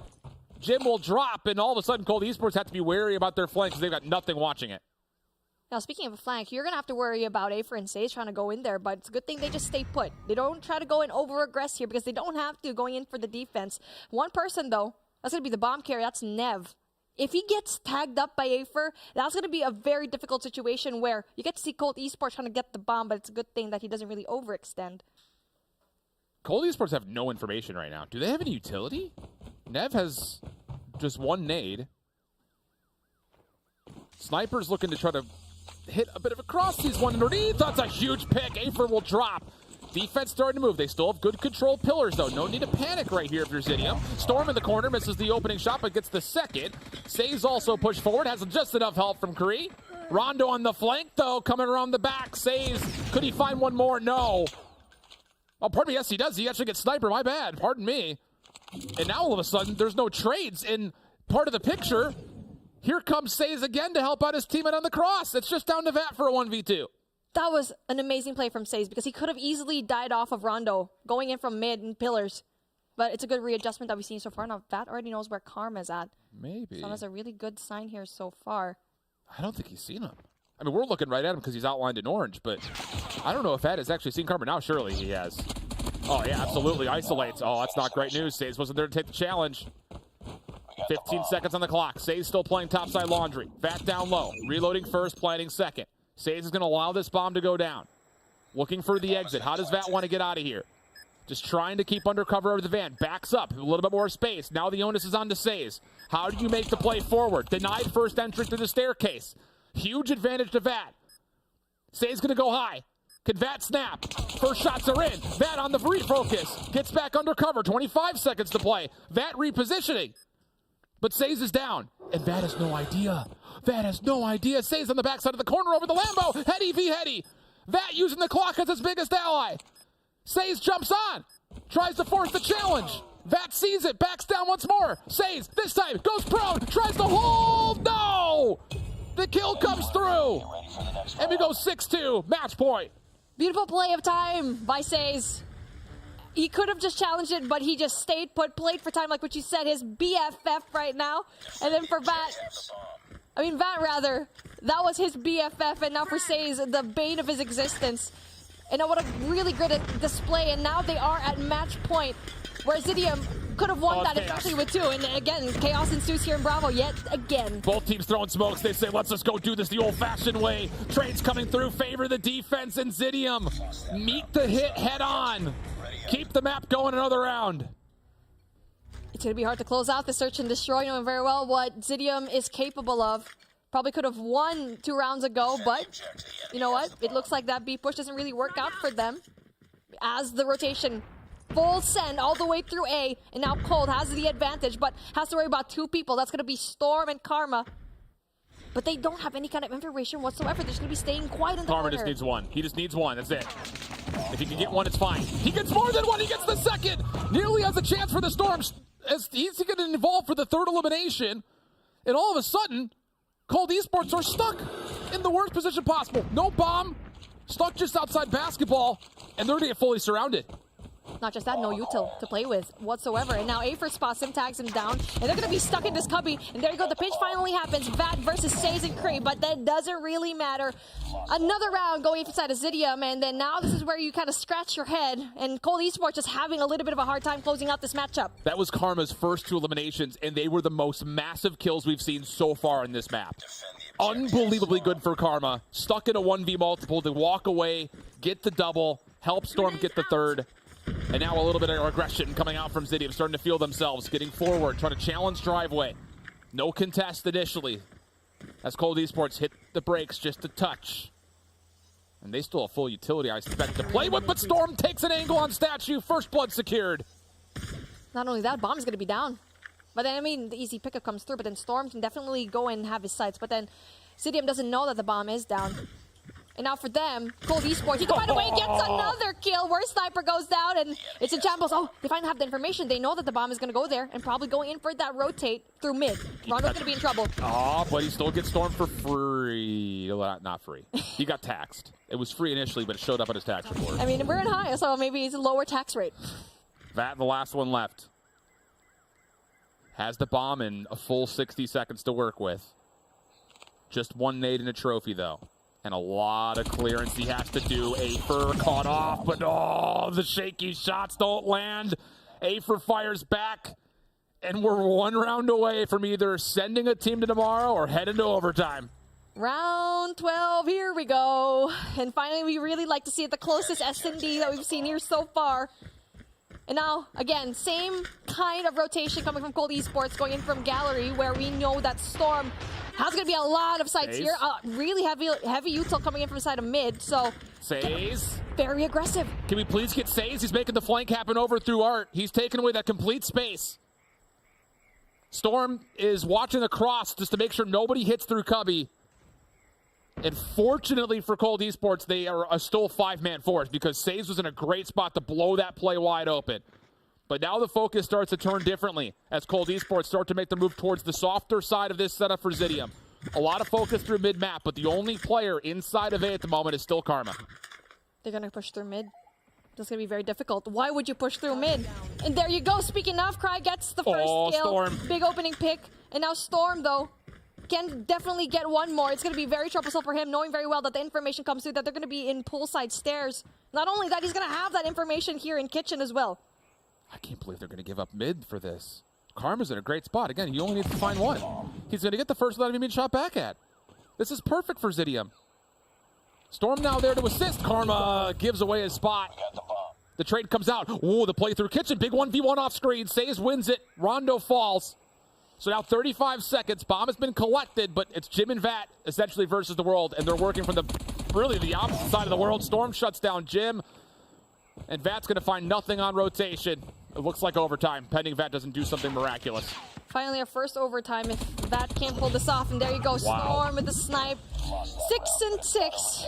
And I'm so glad we're finally getting our first overtime of the day, where Cold Esports, it doesn't work out if you go through Gallery. They've been trying to go in there so far. They just can't stop Storm. There's no response whatsoever. All right, we'll go back and forth on the sides through these overtimes. Have to win by 2. So the target goes up to 8 now for both of these two teams. Forward defender is Rondo on the corner. Sniper just a little bit deeper over towards the backside of ring. And Storm's just waiting for someone to peek him, and so is the rest of his team. Everyone's just sitting there waiting for him to vanguard this play. There's not going to be any kind of information coming from Cold Esports. They're just going to stay there. They know that very well on the defense. They don't have to move. And now for Storm, he's trying to go and get that information, but obviously none here so far. And now it seems like they might commit here in Alpha. Oh! Was that a nade? Had to have been a nade over the top. What a great read coming in from Kree. Thing about this is even though Sniper's down as a major hit, defensively you don't have to move anything. Rondo's still in a good spot. They're going to get a little antsy, force Vat out, and push Nev in. Nev. Nev's a little bit of trouble here. Okay, gets out just in case. Jim, same situation. And now the full flank comes out. Wait, Rondo's taking over mid. This is actually an opportunity for the defense to completely contain Zidium towards the A side of the map. Opportunity for Rondo to trade back the first blood, but misses his window. And now it's all down to Nev. How many can you find before the full force of Zidium hits you in the face? Now it's a question of, do they have enough util to go in for the break? And Nev and Vat already there in for the defense. Let's see what happens as Storm gets one. Nev is going to go down, and this is just a little bit too late for Vat to go in for the defense. And there you go. It looks like that Zidium is going to have that advantage. 2v4 situation here. Plant. They don't plant it. They're not planning. Rondo on the backside. All of a sudden opened up another bit of space. Jim from the back has also found one. They never got the bomb planted. It's still not down. Jim over the top gets the 1v2. Advantage to Cold Esports in the first OT. When you thought that Zidium had the advantage, Jim, we're sitting down right now, shaking our heads. Because Jim was just absolutely nuts in that play. This man had such a hard time in search and destroy, and now he's finally taking it back. A quick retake going into here to A, and now Karma's gonna be the only one there. They already know that it's the only person here. There Not gonna happen. Just overwhelms him with flat-out nades. Full flank coming around the back though. Saves able to stop the plant, and now all of a sudden shoes on the opposite foot. Cold Esports are a bit pinned up into basketball. They don't have an exit towards stairs. You don't know what's over towards jungle. They have to wait for kills. And there's no way to collect this bomb and plant for free because Saze is technically in a challenging position. Yeah, it's working out well. Storm's able to watch from the side of the beach. And now all of a sudden, it's absolutely Cold Esports that are stuck. Zidium just has to sit put because the bomb is going to go down. It's basically not planted for Cold. They're going to have the hardest time to pick up this bomb, knowing very well that Storm can definitely go and take them out. A 3v4 situation. Number 3, Nev needs to go and find a way to go and win this gunfight, going into money. Is he going to be winning it? He is! He's going to lose it! And now finally the plant goes through, and Rondo with 16 tries to go in for the plant. Not only that, the pinch probably going to happen coming in from the side of Zidium. Rondo gets a look over towards Storm, but he's stuck in a corner. Says, over through cutout, gets there. That has to show up, gets the opener, knows there's a second contestant, but he needs to make sure no one's on the bomb, and Afer will find the final 2 kills. 7-7. We'll do it all over again. Here we go. We're going to reset everything, and both of these teams have to win 2 more rounds. And it looks like we're going the distance over here, Shift, as both of these teams definitely great at the readjustments. And when we thought that Cold Esports had the advantage, same thing happens for Zidium. It's just a back and forth that we would like to see. Absolutely impossible to pick out an advantage between these 2 squads right now. Reserved from Zidium, not wanting to give away any intel off of opening nades, and of course, not wanting to give away any first bloods. Sniper back onto his normal van position. Second guessing after he got exploded out of nowhere a couple of rounds ago. And once more, you've got number 5 in blue, Rondo playing forward towards Arc. This defense towards B nearly crumbles in the same form that it did 2 rounds ago, but this time Sniper lives through the nade. If that happened again, I would actually lose it. I'm telling you, he had PTSD about City. I know. And now finally, where Sniper learns from his lesson from the past round. And now a full send, almost going to B. But then, bomb carrier. That is going to be very essential for Says. But then number 5 coming from Rondo is going to be very difficult if he finally gets that shot. But then Karma, big opening pick. They don't know Rondo's here. He hasn't shot yet. No. Smoke is out. Rondo takes down the bomb carrier. Zidium has to go back to this, and in the middle of the map, it's Jim. Shuts down the play. That sets up the pincer. It's just down to Cry. First kill comes out, 45 seconds in, he's collected the bomb. But then they're going to be isolated right now. If he decides to go and rotate over to Alpha, he can very well try to go in there for 1 kill and then plan into A. But no, it feels like he wants to go and commit here. He definitely has no time to go and rotate. 3 people are going to meet him, and that's going to be very unfortunate as VAT takes him out. Again, the advantage over here in Cold, and the playmaker of that round is definitely going to be Rondo there. Gallagher just being very quiet. Like we mentioned it a while ago already, the bomb carrier, that was going to be very detrimental. That would have been a free plant. Yeah. It really is just the timing of it all. Zidium a bit cautious about how they wanted to make a move, and looks like Cold Esports want to take about an extra 10-15 seconds to talk about what they want to do this round. Everyone's still sitting in spawn. They'll make their move over towards the right side of the map for now. Full B focus from the side of Zidium through the B site, mind you. But this defense is still very thin. They're trusting Storm to watch the cross through mid. Cry just needs to be an alarm system up top. Here come the smokes. Karma's going to reposition. He has not played this spot yet. And he gets the first. Karma gets the second. What a little switch up. Goes prone. Karma for 3. Not done as Cry gets involved. And Karma sees 7 of his 9 lives slip away from him. It's the Karma show yet again here in Alpha, and he's been such a big presence when it comes to their wins here, especially going in for the defense. And now we're switching things up again, 8-8. They have to go up to 10. And at this point, this is never going to end. That is so damn good from Karma. You get double smoked, you play a position you had not yet put yourself in, and reward yourself with 3. That is brilliant. Now, this is round 1 setup here from Zidium. This is what they did at the beginning of the map. Full smoke, full flash, move into kitchen. This time, though, it's absolutely prepared for it as Cold Esports. Rondo on the quick flank. You have Jim with an SMG inside. Jim getting a little greedy. Able to take down Sage for the first. Afer trades things back. We go to a 3v3. Jim probably should have gone and repositioned himself after that 1 kill, and now we get to see a 3v3. Storm getting that 1 pick. Big start here. And now they have to find a way to go and get rid of this 1 person. Again, this doesn't work out for them a while ago, but it's a good thing that they don't play that side again, because, you know, the crossfire is definitely going to greet you. And now Karma goes in very cheekily. Tries to go in there. No information whatsoever, not knowing very well that this would be that. And yeah, that's a good take. I really like that play coming from Cole. They're just waiting for that information. That's playing through Cubby. He doesn't see the timing of the exit. Oh, he would have gotten so much crucial information if he held that angle for just a little longer. But now Sniper rotating over is completely blind. That from the front. Gets a look at Karma. Sniper clears off. The first seat misses the first shot. Storm doesn't see it come across his nose, though. And then the connection. Now, Vat, Karma, 1v1. Long flank from Afer. Trying to get around the back. Vat will fall. Just down to the last couple of kills. Sniper trying to make his way through. Doesn't get the quick scope off. Time running out. He has to make the play forward. Gets shut down. And for the first time in the OT, it's Zidium up by 1. Zidium having the advantage. And like what you said, probably should have went there a little bit longer for Cold. I mean, Vat had a tremendous job, especially since I think Storm wasn't looking at the right direction. I mean, everyone else was looking up top, and stairs, and now they weren't looking at poolside. Full flood. It's a full flood. And the defense is here. Same positions they've been in.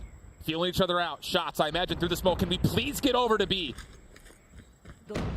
First blood comes through by the way of Storm. On the cross. Saves has a good look at it, but Jim responds. Back and forth we go. Pinstripe the kill feed. Kree's able to get involved. It's all chaos, but Kree gets the double. It's just down to 1. Nev wins the first 1v1. It's up to Karma, and he finishes off Cold Esports. It takes 3 OTs, but Zidium makes it to Sunday. Zidium brings down Cold Esports, and what we thought was going to be an easy 3-0. No siree, Zidium just proves us wrong, especially in that last game of Search and Destroy, where it was an all-round Karma show. His presence here in A, so good, unmatched. That map is done and dusted in regulation, probably convincingly if it isn't for Karma.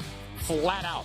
Unbelievable. To be absolutely goose-egged up through 8 rounds worth of Search and Destroy, win a massive double to get your team back involved defensively, come back through, win another key 1v1 to continue on the search. That is unbelievable composure out of Karma, who just finishes with 8, and all that came in the last 4 rounds, felt like. And that's why when it comes to the number of kills here in Search and Destroy, it does not matter. Because what matters is the essential kills that you get that shuts down a round, and that's what we saw from Karma. A little bit cold into the beginning, but definitely heated up at the very end again. That play, the double smoke going into Alpha. So big. So good, because he's always there in Cubby. He's always there. And then now he transferred back. No response whatsoever coming in from Cold Esports. What a series. Well, really, it's what a map 1, what a map 5. Everything else is pretty convincing one way or the other, but wow. You wanted to talk about at the beginning of the day, we weren't sure who the top 3 were going to be in Europe. The question, I think, just all of a sudden amplifies even more so after the result we just had. I'm so confused at this point. That was just an amazing show, a performance.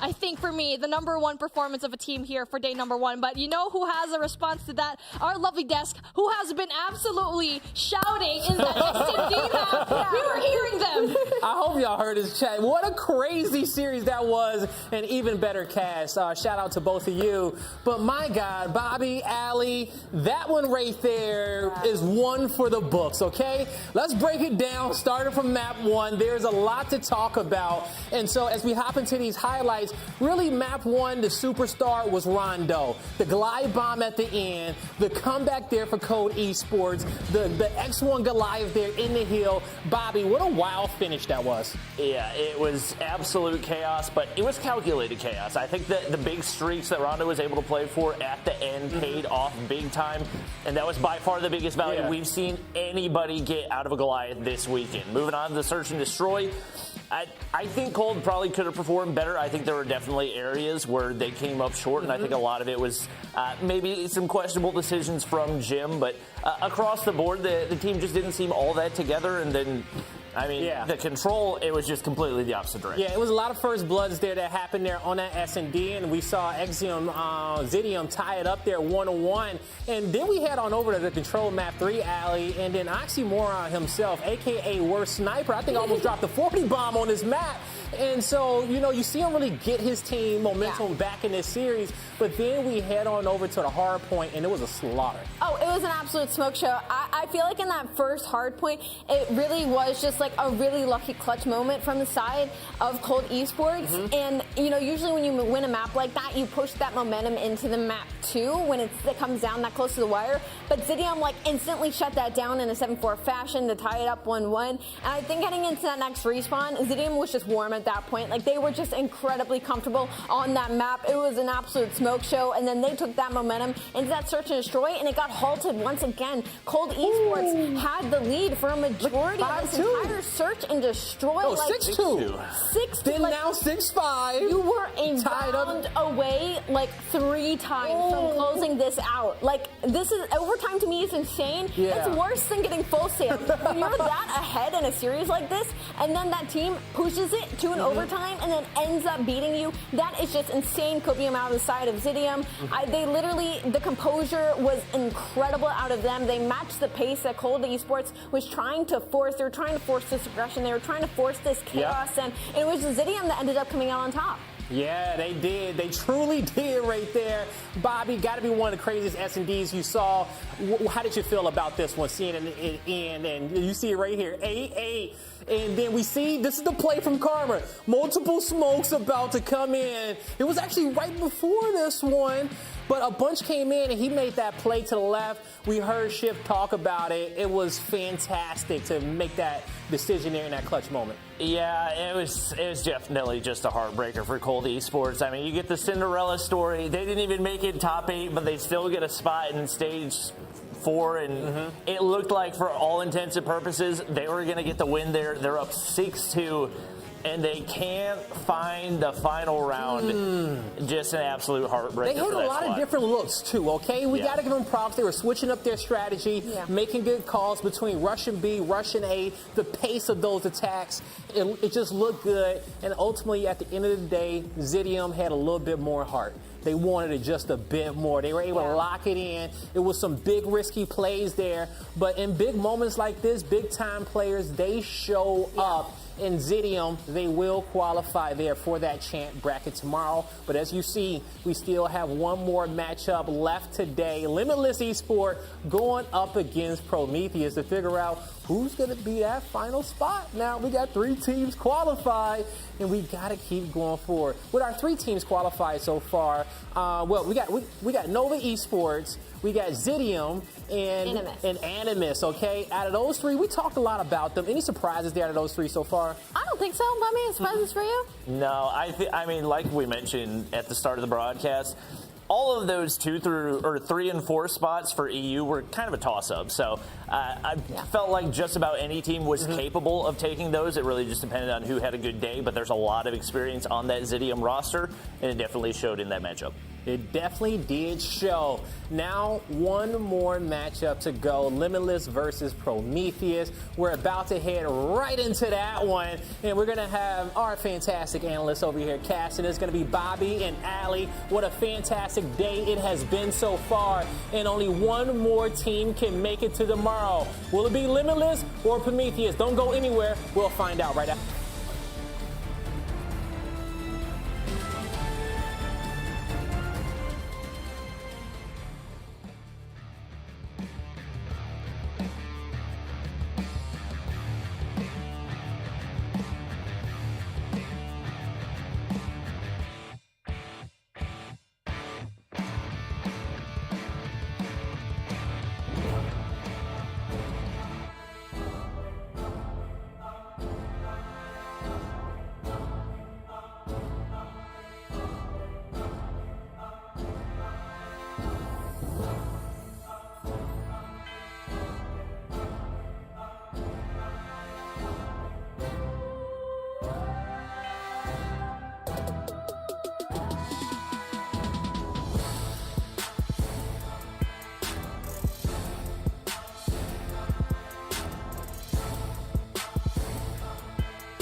Need some COD points, but running short on cash this month? Just go to CodaShop.com, purchase with a credit card, and get up to 10% off. It's the safest way to get COD points, and the points will show up in your account in seconds.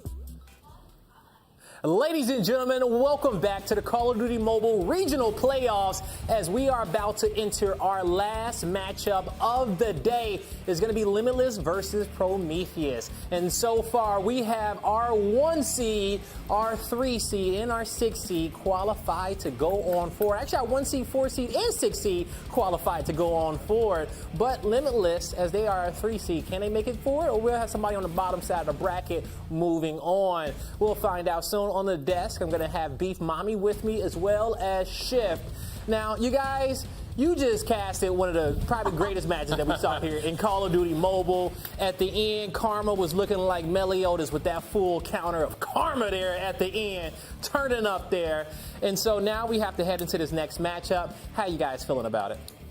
It was hot. I mean, quite literally, this room was heating up. You could hear the cheers all the way into the broadcast room on the other side, and then the cheers from our analysts as well. And I mean, it's all the Karma show when it comes to that SMD, really knowing how to clutch up. But then, I mean, obviously, everyone from Zidium just deserves our respect in that game. Telling you, they do. Aver's looking like the next greatest thing in Europe, flat out. And you know, when it comes down to the top players of our league and the top teams as well, when you see performances like that, it makes you so scared of a squad, knowing that they can come back like that. They have that potential. Now, let's take a look at all of our players in the league and see how they have been performing here. Look at Nova Esports. This is our Respawn KD leaderboard with Spy up there having a 1.54. Animus with 2 players in second and third, above a 1.35. Zidium is going to be there with Affer, who had a fantastic game. Affer was keeping them in that series early on with a 1.31 KD, and then Limitless Esport, we're about to see Onar here with the 1.29. How you feel about these numbers? Dude, Spy at the top. This is the guy that was, quote-unquote, the coach last year for Nova because he was not eligible by age to play yet. So this is his first, I want to say, competitive year that he's been able to play. And the fact that he's out here at a 1.5. Now, granted, Nova has not necessarily played a lot. So there is that to consider. But it is really encouraging, I think, to see, again, that fifth man when it comes to some of these big-time squads show up in a major way. Good for Spy, man. I'm pumped to see him tomorrow. And a big thing, they got 3 players in the top 10 right there, okay? With 2 more there towards the back end in positions 9 and 10. But Animus, they played probably 2 matches themselves, but they got 4 players in the top 10 there on a KDA for Respawn. So I'm excited to see if that's going to hold up for them tomorrow when we go towards our championship bracket. Now let's head into our series and start breaking this one down a little bit, talking about it. Limitless Esport going up against Prometheus, and let's talk about Prometheus here first, okay? Mommy, I feel like they're going to be the underdogs coming into this series. What do they need to do to qualify for tomorrow? I mean, they were the ones that, said, you know what, Light, we're just going to give you a very hard time. And that was a very good show, a very balanced team, because they won Search and Destroy, Control as well, and then Hardpoint just out of the bat. And you know what, especially with Brixton on their side, I feel like that's going to be a very essential team. And this player is one to look out for. Yeah, Brixton, you do not want to mess around with them. We saw their fantastic performance all throughout the day, and we'll see what more they can do. Now, Shift, as we're looking at these stats here, it's pretty much, you got a 50% win rate for both of these teams, and the KDs are pretty close on a Respawn. Maybe another Game 5? There's definitely the potential for it. I think more so because of how the hard points have gone versus the teams that both of these 2 squads have faced so far. You got to remember that, Zidium just qualified. Limitless took them the distance on both the hard points that they played. It was a standoff and a firing range in the opening round of the Swiss. So there's a little bit of kind of cause for concern here if you're Prometheus. Yeah, you came off of a kind of slaughter just playing against Nova, which you kind of expected. But I think this is going to be one that could be proven off of what happens in the 1 and the 4 in particular. The Control, I think, is going to be an either-or, but I think whoever is able to come out with his first map win could hold a massive advantage in towards trying to get things going. Last point I want to make about these 2 teams, we want to talk about some fun stuff. Prometheus was putting together one of the longest runs in the Stage 3 qualifier bracket Limitless was the one to end it. So here's the chance now for Prometheus to get their revenge and qualify for Sunday. It's a revenge series, and its stakes couldn't be higher with a playoff berth here at Champs on the line. Who's going to take it? It's time to find out. Casters, take it away. It's Bobby and Allie. Rematch, rematch, rematch. Limitless in 3, to be honest. Yeah. Yeah, you agree? No, I don't agree. That's what I said about Cold. Okay, that's fair. Yeah. That's fair. I said it was going to go to a game 5. Honestly, I don't know how I got that right, but I think it's going to be 3 just because we did look at those respawn KDs.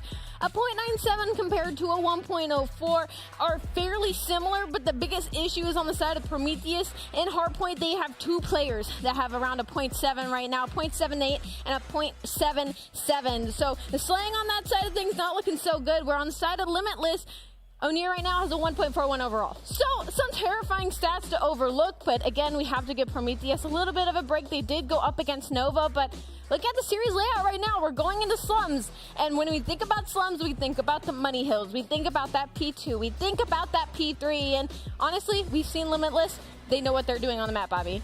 Yeah, they absolutely ran it to perfection against Exabyte. Yeah. Coming down to my predictions, it's pretty well known at this point that I am cursed. That's not something that started today. It's everybody that I've spectated over the last 5 months basically always loses. So you don't want me cheering for your team, so I'm not going to cheer for anybody, but I do expect that we'll see Limitless come out on top in game number 1. They looked absolutely phenomenal on the Slums Hardpoint, and that's the first map that they're hopping into. So they should feel nice and warm as we get ready to go here on map 1. Nice and comfy as we load into slums. And it was all about that rotation when we watched this map earlier. Again, one a little bit newer to the COD mobile scenes. And here we go right off the bat, P1. It's going to be mixy. It's going to be fun. Need Prometheus to have short-term memory when it came to their most recent series. This is the last spot they are fighting for to try and make it into tomorrow. And already, that is some fights going back and forth. It looked like it was in the favor of Limitless for a second there, but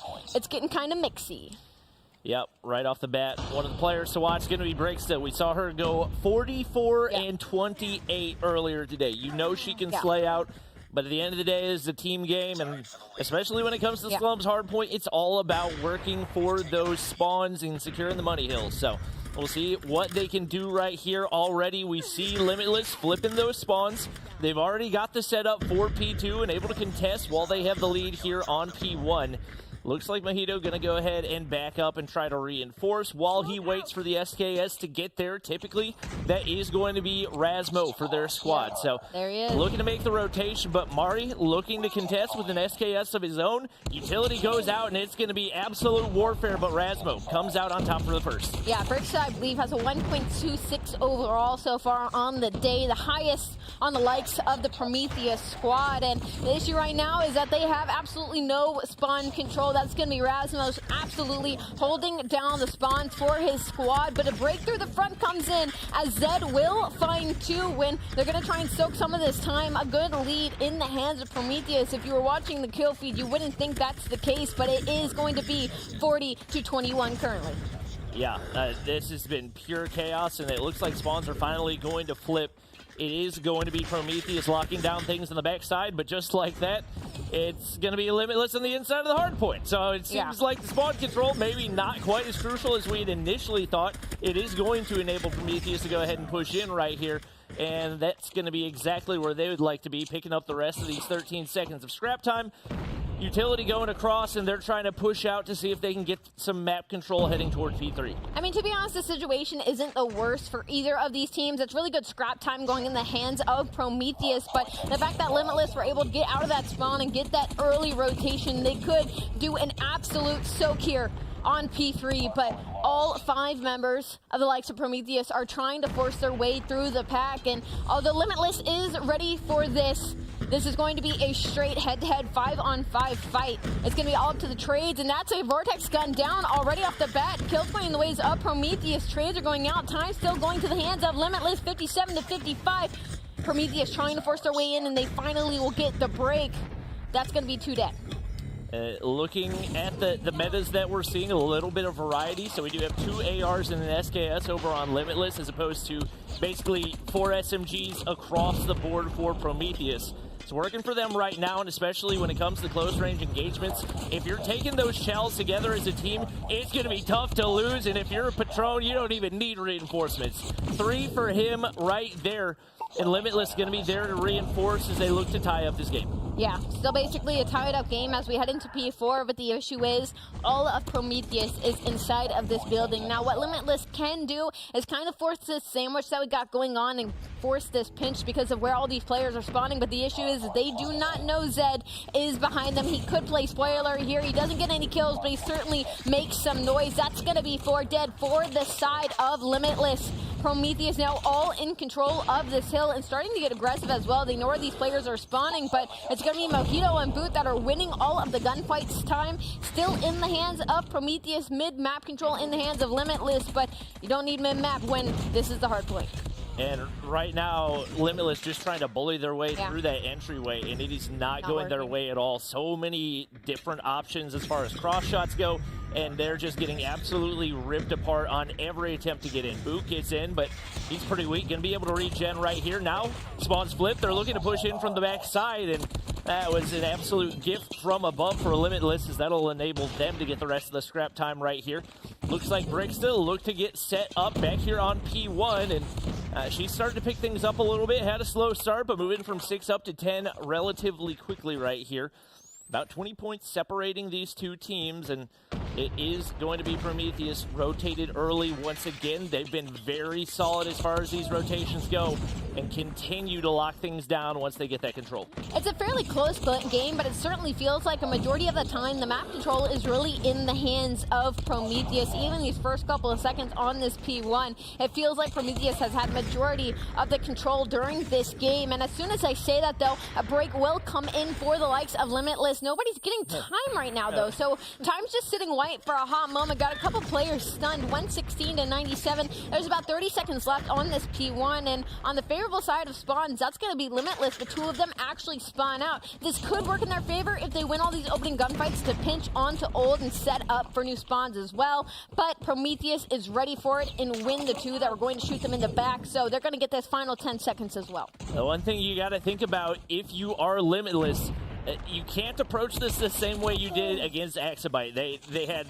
very few tactics, very poor utility usage. Yeah. It's not been the same case for Prometheus. The smokes, the nades, the concussion nades, all on point so far.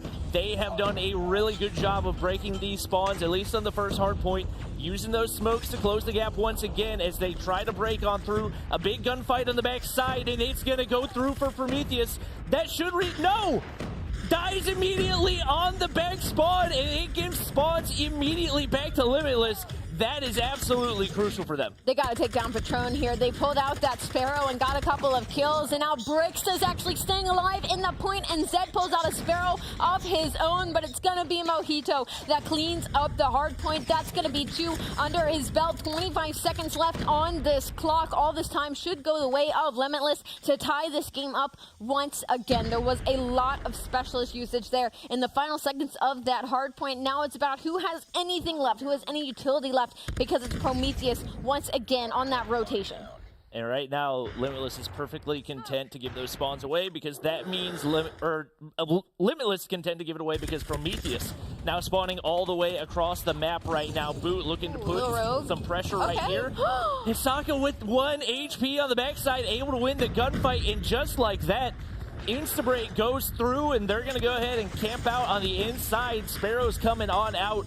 The break, at least the attempt, coming in right here for Prometheus, but Limitless holding the line. I genuinely have no idea how Hisoka remained to stay alive for as long as he did, and now it's O'Near trying to get into the point, because while he was trying to get some damage and the players off spawn, 1 slipped through and cleared out the hard point. 153 to 157. We now see a lead change. Limitless is in control of this hill, and they are using so much utility. That's a Hunter drone now gone. Stuns are out. Prometheus is still fighting for this time, but they cannot force their way in. But once again, Prometheus on on the rotation. It has been that way this entire game, but the issue is now is Limitless is starting to hit a stride. Razmo has had a huge turnaround now with 16 kills to his name. The slaying has started to pick up the likes of Limitless. And if you're Prometheus, you want to put a big wall. You want to put a big stop on this bleeding. Interestingly enough, Razmo switching from the SKS over to the Holger. So I think this is the first LMG usage that we've seen in Stage 4 in Europe so far. Definitely not a bad option, and obviously it's a little bit easier to use than the SKS. So if you're in a situation where maybe you're not feeling as confident, your shot's not feeling as clean, the Holger gives you a little bit more margin for error while still giving you that ability to dominate in the long range. Break. That was a beautiful break. Yeah, that was just so clean right there for Limitless, and they've completely turned this around. Heading into P1 the first time, it looked like they were very much on their heels, but Razmo coming back in a big way, already up to 20 kills now following his slow start, and he's got streaks to work with as well. I wholeheartedly respect that. Like, knowing that you're having a slow game and being able to make the adjustment mid-game when you are down and out to make that huge of a turnaround. Razmo, big out of him. He's now 21 and 18. I mean, about 5 seconds ago, he had 10 kills under his belt. So big turnaround for a player like that. 221 to 166. Now, this game has completely flipped on its head. Limitless in the driver's seat. They don't have a whole lot of map control right now, but they're still putting up damage as we head to P1 once again. All players from Limitless are going to be spawning at the bottom side of the map, and they are going to get the initial time. A lot of kills going their way right now, Bobby. Only 20 seconds they need for the win. There's just nobody remotely close to mid-map right now for Prometheus. They cannot get an inch. And Limitless is taking a mile right now, jumping over walls, doing everything they can. Even with Bricks, Zed, they're lagging behind, and it's showing big time right now for Prometheus, as the second half of that game was lopsided. Limitless needed a second to warm up, but once they were warm, they did not stop moving. Yeah, we talked about when you're going into this, that's 1.41 overall as of today, and Brick's had the highest KD on the likes of Prometheus with a 1.26, and unfortunately, Brick still is one of the players that just could not get a lot of things going. Since early in the game, I believe Bricksta had like 10 kills and only ended up finding 9 more after that. Zed, 21 and 31. I mean, just not a lot of slaying power on the side of Prometheus. Where on the side of Limitless, the second Razmo got into a groove, it was like a completely different team. It was a completely different game. I mean, 39 and 22. Come on. With 2 minutes on the hill, too. Number 1 OBJ for the team and nearly double Everybody positive. has a minute. That's incredible. Yeah, I mean, that's teamwork in a picture right there. Yeah. That's everybody being where they need to be. And looking at the assist numbers, it showed up there as well. You got multiple single-digit assist players over on the side of Prometheus, and there's not a single player in that category for Limitless. That paints a pretty big picture. Yeah, and I'm really happy to see Mojito pick it up as well. Had a .97 overall heading into this, but had a lot of hill time. I remember making a point of, like, this guy is like 2 minutes and 56 seconds at one point, averaging a 112 now and a 156 during the entire day. But the highlights are interesting because it was pretty back and forth, and then Prometheus started to get comfortable, right? They were always early rotating. They were always early in control, and then, I mean, you can see it here. Razmo has 6. We're already at 76 and 56 in the game. Ends with 20 plus. I mean, I can't believe a gun change can make that much of a difference. Yeah, and a lot of times it's just a comfort thing, you know, because they do play so very differently, and one's a lot more punishing when you are missing shots. So sometimes you just need that confidence builder. It's like in basketball. Like, if you're a three-point shooter, you're missing a lot of shots. Sometimes you just need to take a couple of layups and you start feeling a little bit better. But man, what a turnaround out of Limitless right there. They I mean, it was the same Limitless that we saw up against Axabite on Slums. It just took them a little while to get into things. I was a little painful to watch. I was trying to find out that Bricksta and Zed, they both had like 17, 16 kills by the 150, while they were tied 155 to 155, 100 points for both teams to finish out the series. They both got maybe like 3 or 4 kills after that time period. So a little bit of a slow end for them, but as we head into Search and Destroy takeoff now, I mean, you got to think Limitless still. Like, after that, they had just needed that map to warm up, and now to switch the momentum in their favor the way that they did, there's a tall hill for Prometheus to climb. Yeah, I mean, going back to their matchup against Axabite, very decisive, great tactical usage. And they just seem very, very in control and very premeditated in everything that they're doing. And that's the first blood. Again, first blood. No surprise that it's Onur coming off his 39 and 22 in that last game. He's not slowed down an inch, and right now it's basically come to a standstill for Prometheus as they're trying to find out what direction to go. It's difficult because right now Onur has so much mid-map control. Like, he knows that all these players are still backed up into the spawn. Brixta hits a nice snipe, though, to even it out. I got to see Brix's POV right now. She hits a beautiful snipe to open things up right here and making her way to the high ground. Mojito might be exposed on the low ground. Not going to find any angles right here, but Boot right below. Seeming like it's only going to be a matter of time. Mojito's just scoping through that doorway, and Boot's going to be able to find Mari right there. And they're not giving anything. They're just waiting for the information, and right now, the man advantage is going to be big for Limitless. Yeah, the issue now is that both these players stuck out in mid right now. I mean, their best opportunity is to just group back up with the sniper and go through the lane that she has already cleared, but they managed to sneak by through mid. Hisoka did not see them, but he does get the turn in the information. I'm assuming Mojito saw him, made the call out, and Hisoka corrected himself to help with that kill in mid. Now 1v3, not possible. We're going to be on board with Zed. He does have bomb, so there is some opportunity here if he gets his opening gunfight. Boot, though, hits the nasty quick scope, and that's already a pretty dominant early round win for the likes of Limitless. Yeah, we expected them to carry the momentum in, and Boot, those are not easy shots to hit. So typically, snipers going to be able to dominate a little bit more on the defensive side. It gets a little more complicated when you hop over to the offense. So we may very well see a change in momentum whenever that does happen. Zed runs past the nade, but there's bullets waiting on the opposite side of that one. Crazy peek in the window. Oh my gosh! Gets the assist on the other as well, and now Mari all alone. They got a player to peek that as well. Brixta all alone. The 1v4 finds Mojito, but Boot again. He just no-scoped him.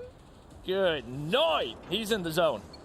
Wow, that was so dominant. I mean, that was very aggressive out of Zed, I have to say. It seemed like he was kind of by himself. There wasn't too much room for a trade there, but I mean, still, there was 3 players there shooting at Hisoka afterwards. Like, how do you not get at least some damage, at least force him to back down? The fact that he just continued to shoot and trust his teammates to look over him. Now a 2-0 lead in the likes of Limitless, 1-0 in the series. That's Hisoka already with the first blood. Rasmo follows it up. Greasy tries to tie things up, but it is still a 4v3 situation. These are some very aggressive search and destroy net rounds.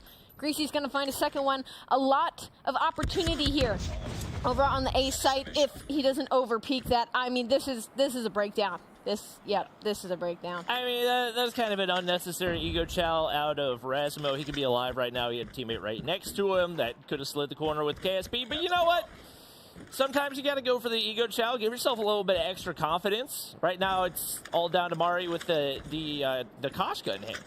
Definitely the first time we've seen that this weekend. Yeah, I thought for a second they purposefully had 3 snipers out, but I believe one of them picked one up. It's probably picked up or something. Yeah. That's an ego and a half. I mean, that's fair. It is a 1v3.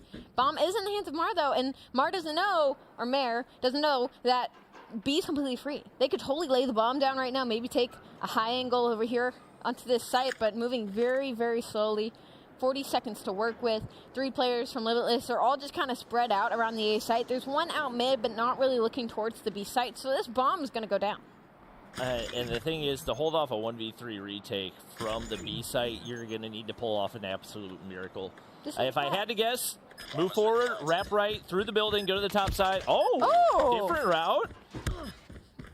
Going to take a couple bullets right there, and more than likely that's going to be the end of the round unless there's a miracle quick scope, and that's going to be the case. Onur takes down Mari, and that is now 3-0 off the start for Limitless right here. As their records might be the same, but the skill gap between these two teams is starting to show itself a little bit more. Yeah, I'm starting to feel it a little bit, Bobby, especially in the search and destroy. The hard point, I just thought, maybe there was some momentum going on the side of Limitless. Rasmo just started to get into a little bit of a groove, and Prometheus wasn't ready for that, and you thought maybe in the search and destroy they'd be able to pull it back. But, I mean, this is fairly dominant from the likes of Limitless. It doesn't matter what foothold Prometheus tries to give themselves. Limitless is right behind them. I mean, number 4 right now on the side of Limitless. O'Near, if he decides to push this up and wrap their spawn, he has a couple free players to shoot in the back, but Zed is going to open it up with Kill Mojito. Looks like a fast bomb plant trying to make its way over to the B site.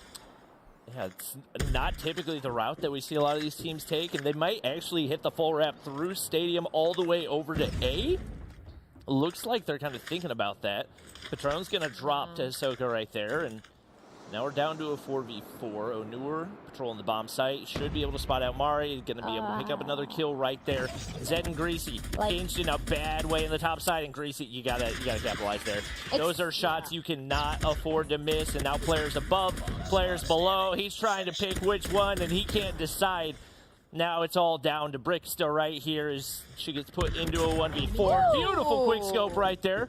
Hisoka said, no, I'm going to back up. I'm not sure I want to challenge you right now. Deagle around the corner, not going to be able to kill quick enough as Rasmo cleans things up. And now the lead extends further out to 4-0. That's some clean movement at Brooks there, to be honest. That was a nasty snipe. And throwing the nade, that's like some stuff I would do. If I was like up in a ranked match, it's like, all right, this guy's going to challenge me from the right, and then the other one's going to challenge me from the left. I'm going to hit the Deagle headshot, and the nade's going to kill him if I hurt the guy on the right. It was a good try. It was a good try. I honestly had full faith for a minute there, but Limitless going to be up 4-0 right now. It's been fairly dominant rounds. Patron does open it up, but we've seen time and time again when Prometheus open it up with a first blood and Limitless just pull everything back their way, but Mare will also grab a sniper kill as well. Now a 3v5, finally a round that should be in a silver platter for Prometheus to lay this bomb down on the A site and force the retake for the 3v5. Rasmo, I mean, those are two sniper shots that are about as clean of an opportunity as you're going to find. Mari has the read. Communications on point for the teammates. Boot going to be able to find one onto Greasy, but it's still going to be a 2v4 right here, and with the bomb down, not going to be easy to manage. They need a snipe to open things up right here, and pressure going to be on for Boot. Nearly hits the flick onto Mari. Ego Chels again. Nice. The Deagle shots from below going to land, and finally, Prometheus able to take a round. Finally, and beautifully so. It was a good opener. They instantly found the second one. They lay the bomb down in the A site, and they just have to force that retake with the man advantage. Beautiful round from Prometheus. I'd like to see more of that commitment here in the following rounds because they're getting these first bloods. Like, some of this aggression is paying off for Zed in getting these first bloods, and now they just need to capitalize on that man advantage. But once again, we have slowed down. We're a little bit back towards spawn right now. It looks like maybe just trying to play for a pick before committing to a site. Limitless is like, all right, that's fine. We're just going to sit in these corners, wait for you to give us any sort of information. And it has felt like the biggest gap between the teams that we've watched so far is how they use their utility. Yeah. And Prometheus hasn't used any. They haven't had any smokes. We haven't seen any concussion plays. Like, for the most part, it's just crouch walking through buildings, hoping that you can find a sniper pick or hoping you can beam somebody with the KSP. And Patron, I mean, such an easy opportunity, but can't land the last bullet.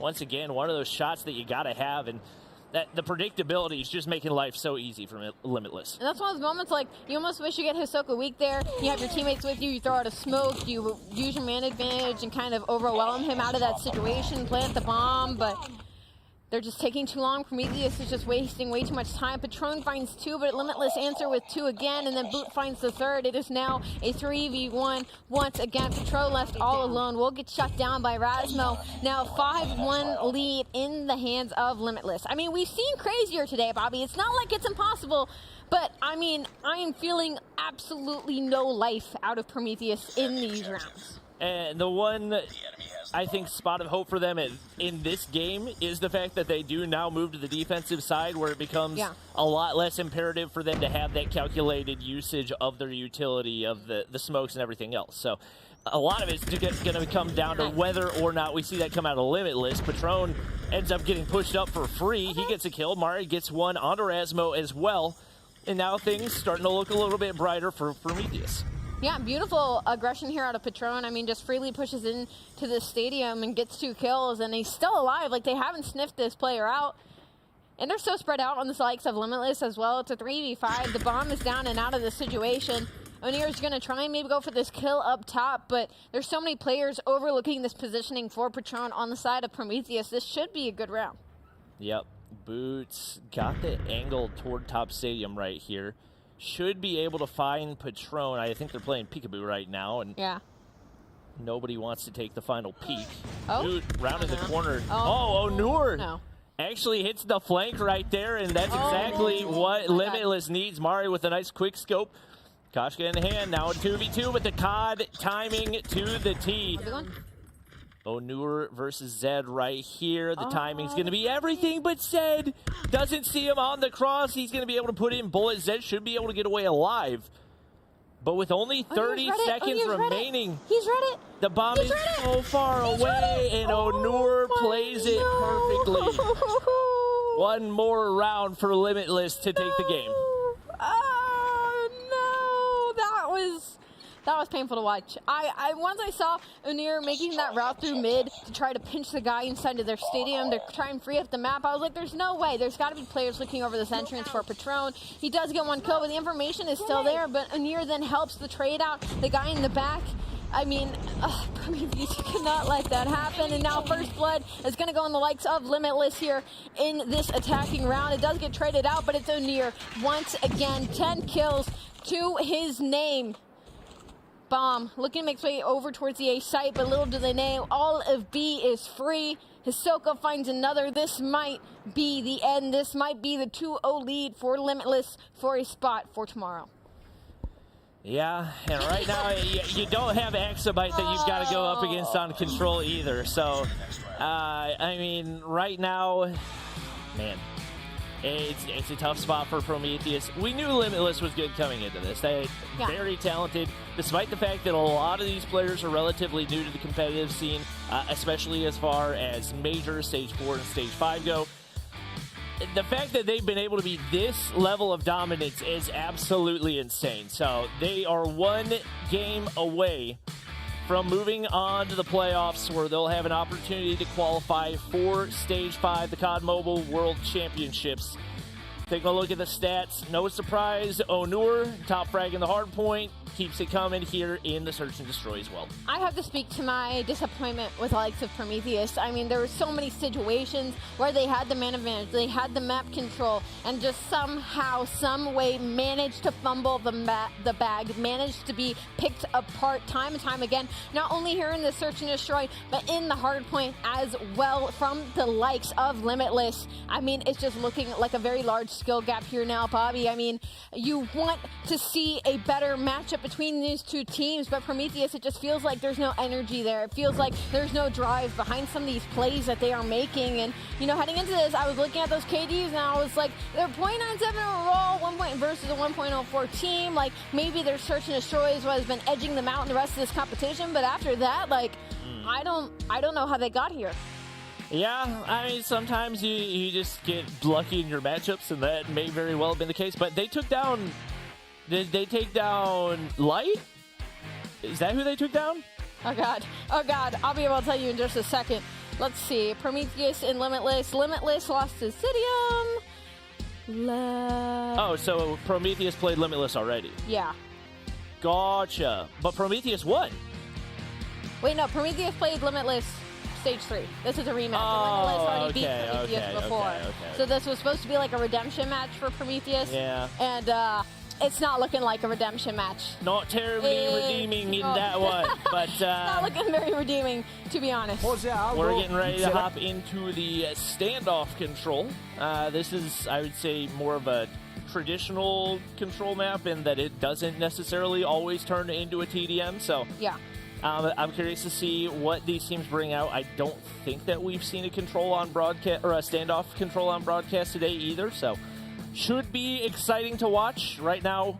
Should be. Prometheus back against the walls. Yeah. This is usually the time that teams turn things up if they've got anything to turn up, because so far they have looked super flat and they are on the brink of being knocked out of the competition. Definitely very super flat indeed. And, you know, I like to say in the CDL of woes, control is the flip. It's the flip game mode. You go down 0-2, you head into the control. Usually that's where you see teams kind of flip that switch, where that's where you see teams try to flip the momentum into their favor and pull off that reverse sweep. And man, do Prometheus need it right now. Like, usually you'd expect these scores to be a lot closer than they are. So I want to see some life out of them. Like, I know we're being hard on Prometheus right now, but you're playing for a spot for tomorrow. You know, like, there is so much pressure onto this. Even if they just start making some rogue plays, I want to see something. I want to see something exciting from like Prometheus.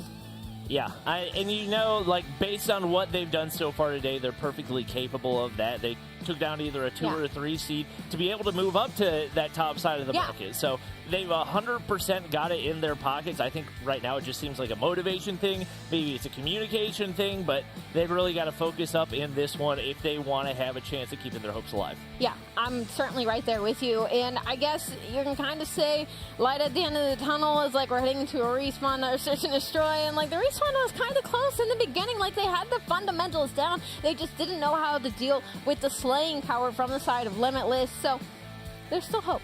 And to be fair, this is similar to what we saw where Exabyte went down to Limitless and then came back and smoked them in the control. So they didn't do anything after that, but it could be a turning point because, like you said, this can be the flip mode. Quick, Bobby cast his curse. Say that Limitless is going to win 3-0. Limitless is going to win 3-0. We're testing it if it's real. And now as we load into the game, well, we're going to see if it rings true or not.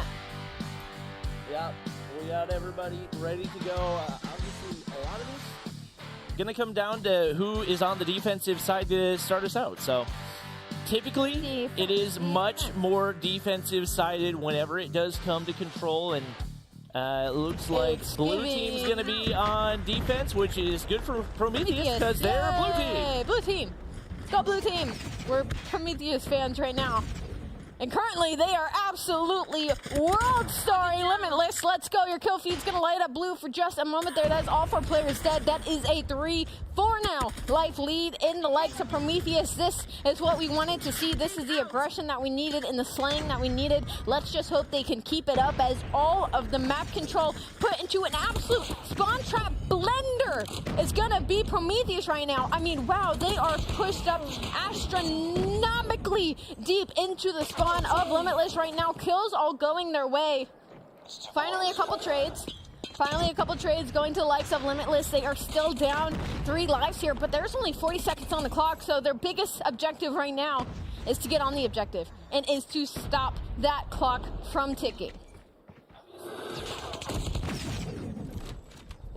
Obviously, you want to get aggressive, but you don't want to get over-aggressive, and I feel like maybe we saw Prometheus get a little over-aggressive. They were trying to put on the spawn trap right there, but immediately gave away a bunch of lives, and it came back to bite them big time. Is right now, the lives have evened themselves out, and I take that back. Limitless, now in control in the lives. That flipped on its head so freaking fast. I can't really believe what I'm watching right now, but even from what we would typically consider to be the strong side, Limitless taking some control right here, and they're getting a couple takes over on A. I'm actually mind blown currently. I mean, there's still only 30 seconds on the clock. 11v12, Limitless have a single life lead, but now there's going to be 2 players from like Limitless making their way over to that B site. They're going to stop that clock. There's a couple of gunfights going the way of Limitless and mid to maybe get some pressure on A as well to do this double cap, but there's 3 players of Prometheus on the side of A. One is going to try to answer this B push. Actually, I don't even know if they realize number 3 is on B right now. Wait a minute. Boo is capping B for free currently, and no one from Prometheus is trying to stop him. This is so bizarre. Like, she just now decided to chuck some nades over there. You've already lost A. You're about to lose B. You have a 10th of a second. What are you doing? This is an objective-based game mode. What was that? I can't take this serious. Wait a minute. Hold on. Prometheus, wait. They came off the gates absolutely swinging. So many kills going their way. They had like a 5-life lead. They were spawn trapping them. And then Limitless, they get a couple trades. They get their way out. But the single back that boot was on B. And I was just like, okay, maybe they're going to send one player over there to deal with him. Like, it's not going to cap that fast. But that player didn't even look at him. That player went up top and looked mid at A. Just completely ignored the guy at B. And then it's like there was so much communication, and he dies to the player at B, and then it's like, oh yeah, guys, there's a guy at B. And then it's too late. The objective's gone. Stack the point. That is how you win control, and now the defense for Limitless is starting to look a little dominant as well. I mean, the lives are pretty tied. There's 1 tick on A, but map control, I mean, it's all yellow here on your mini-map, Bobby. Tekrar dance bile bıraktı. He didn't even turn around. He literally just stared at that doorway, And nobody came.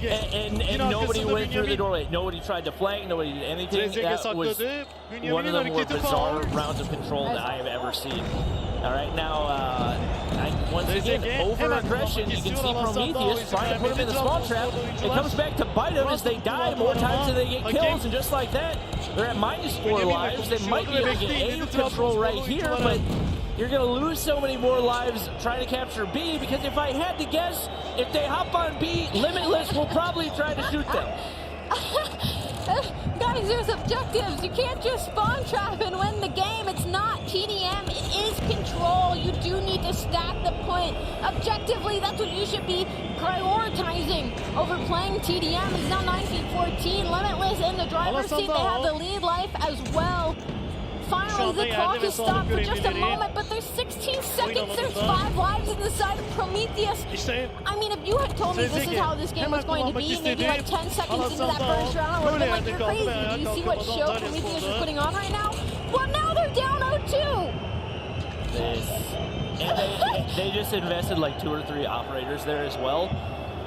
So now, I mean, this should be the side that they have the advantage in, because they're on defense again, but I think they maybe need to reevaluate what the definition of defense is. And I need to talk to the ideology on the side of Prometheus right immediately. And right now, Onur, double the kills of anybody else in the lobby. He's sitting on 21 every single map in this series. He's been absolutely running it. And Boot said, all right, if you guys are going to give up free B caps, then I'll just go on over to B. He finally gets hit by a concussion nade and taken down, and it seems like maybe, just maybe, Prometheus has learned from their mistake. Maybe. I mean, I'd sure hope so. I mean, we're going to have to break, but the issue now is nobody's at A. You know who is at A? That's going to be number 4, Onir, and he's just vibing in mid-nap right now to try and get some control. He can get a big gunfight, but he will get traded out. That's 3 kills in the favor of Prometheus, and once again, trying to force Limitless into this spawn trap in the back, and so far, the kills are going their way. Yeah, they're trying to see if they can just fully force this to lives and not even have to worry about the objectives at all.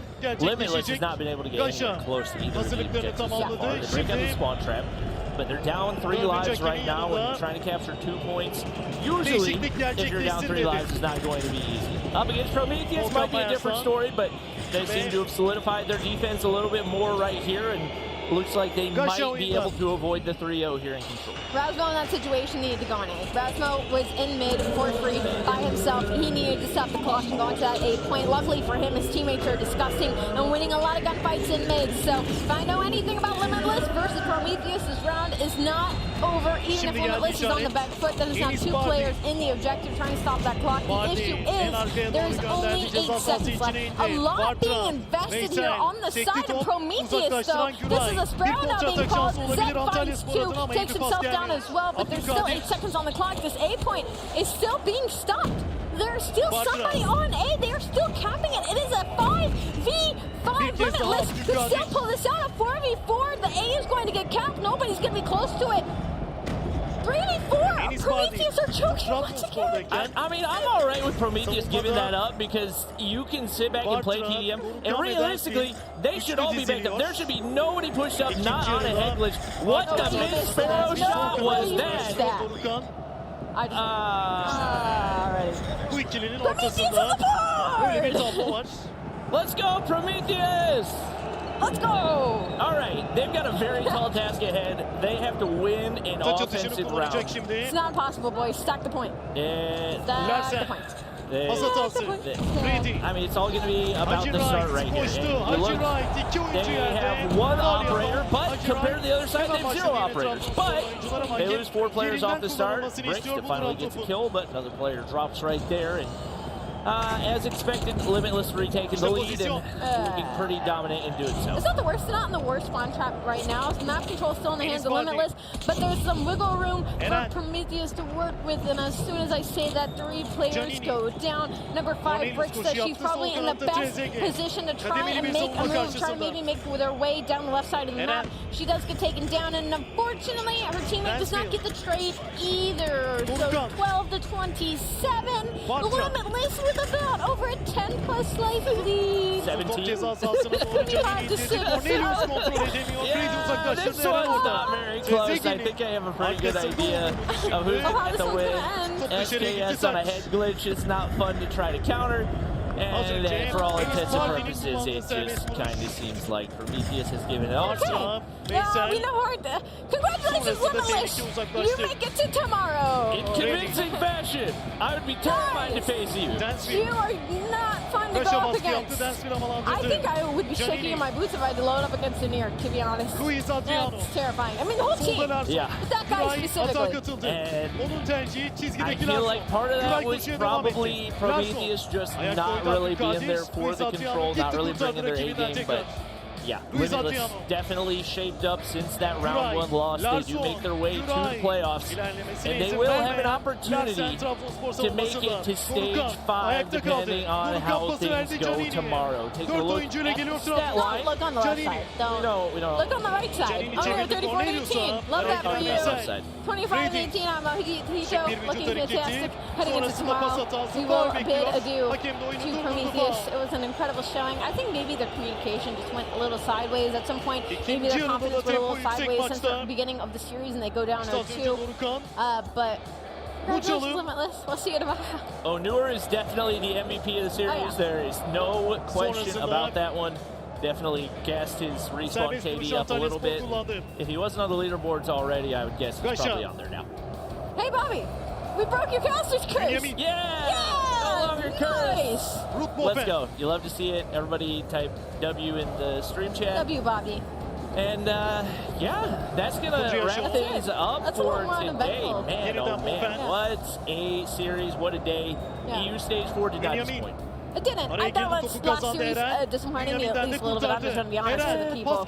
But the series beforehand was really exciting, to be honest. But congratulations, Limitless. I'm sure the desk has a few choice words to say about how the day rounded out. We'll see you guys tomorrow. Pass it back to Dev. Nice toss right here. What a fantastic throw. As you can see, when teams lose full, our casters lose full as well sometimes, especially these matches. We want to see the best matches ever. And you know, when it came down to it, Limitless absolutely did put on a show. They are a fearsome opponent. Onur was in the top 3 when it came down to KDA on Respawn, KD on Respawn. And I'm pretty sure he padded his stats a little bit more shift after that last performance. Yeah, he's definitely the player to watch without question when it comes to upside to this Limitless team. It's just the day that Limitless has had, they've improved in every single form of the word. From the opening they played versus Idiom to then moving on, taking a tough series versus Axabite, and then to clean this one up. That's exactly what the doctor ordered after a really tough opening series. I know that a lot of people are going to look at this and be like, oh, easy win versus the 7 seed. Who knows? I still think that the improvements they showed from series to series bodes a lot of respect for their chances to make top 3 tomorrow. Oh, 100%, especially when you think about how you want to prepare as a team throughout a tournament. You want to progressively hit your full form, okay? Yep. You don't want to come into these first 2 series, give it everything in what you got, and then go flat in day 2 tomorrow. And so Limitless has been progressing, Mommy, throughout the day, and they're going to be scary tomorrow no matter who they play up against. Oh, for sure. I mean, we were sleeping on them a while ago with our caster predictions at the start of this broadcast, but they just proved us otherwise here at the very end, just giving Prometheus such a hard time. But you know what? Let's just give a little bit of slack to Prometheus. And yes, they struggled in every single game mode because, I mean, you are going up against Limitless, which has been, like what Shiv said, have been improving. And it's kind of like the opposite of what happened for today was Prometheus was decreasing in terms of, like, I think the stamina that they have, the gunfights, and even the choices that they had, especially in that control map, just forgetting about the objective. And that's one thing that you shouldn't really forget. It gets tough, I think, to bounce back after getting absolutely handled by Nova Esports. Come out after you get a swift 3-0 series and then have to play for qualifying tomorrow. That's a tall ask to do, and it just never really felt like Prometheus could catch stride throughout that. And you would have thought maybe going up against the 1 seed that in that series you could learn a lot, give it everything what you got, and then correct that going into your next series, especially playing a team like Nova. You guys, they play at a different pace, so they should get you ready for a matchup like Limitless, but at the end of the day, Limitless has showed that there's levels to this in these matchups. Now let's take a look at our bracket and see how things have stacked up so far. If you didn't catch our other matches, well, don't worry. You can go back and watch the rebroadcast. Nova Esports, Animus, Limitless Esports, and Zidium made it through the day. It just took Nova and Animus just 2 matches, and they came out clean to start. The only surprise that we really seen from this one was Light not making it in. Now we look at our bracket for tomorrow. Nova Esports versus Zidium, Animus versus Limitless. It's gonna be a bloodbath. And Shift, I heard you say damn first. What did you look at? Zidium versus Nova. We saw 0 Nova today because they cleaned up both of the matches as expected.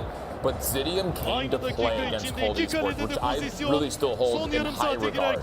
The thing about this bracket, you have to keep in mind, since we're taking 3 squads, if I'm not mistaken, you win 1 game, you're in.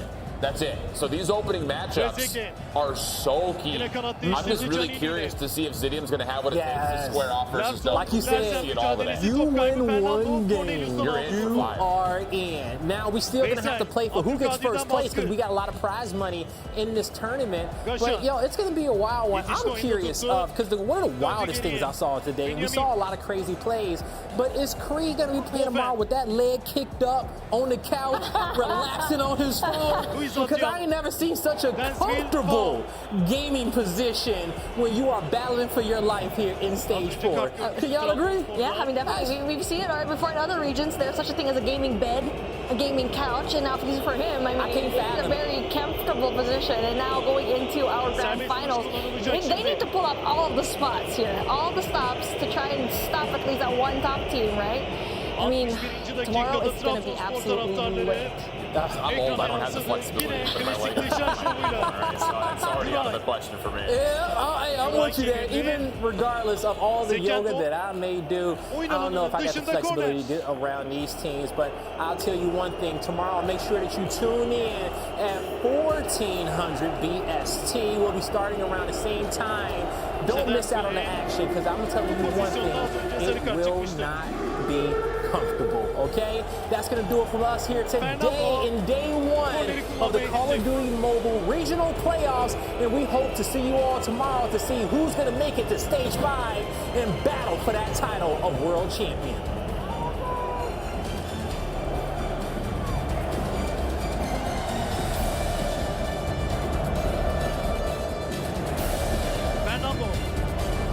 Ortayı yaptı, kale sahasına indi, Vurcan boşa çıktı, en arkaya açıldı.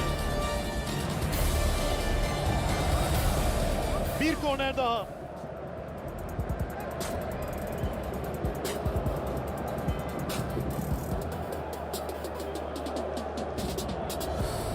İşte ceza sahası içine inen bu top. Fernando gidiyor. Yine korneri kullanmaya.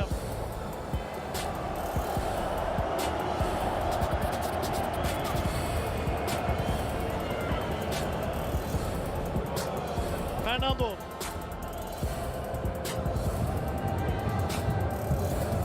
Beş oyuncu ceza sahası içinde Antalya Spor'da ilk yarıda 6 oyuncu geliyordu kornerlerde. Orta geldi. Bartra yükseldi, vurdu kafayı.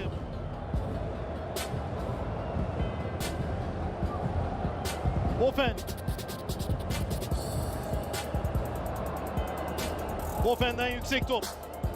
Dansville yere inmeden karşıladı Dorukhan. Larson.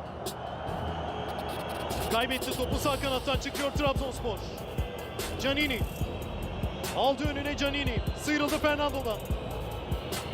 Canini. Bıraktı Eren'e. Trezeguet. Trezeguet vurabilir. Trezeguet yerden vuruyor Bofen.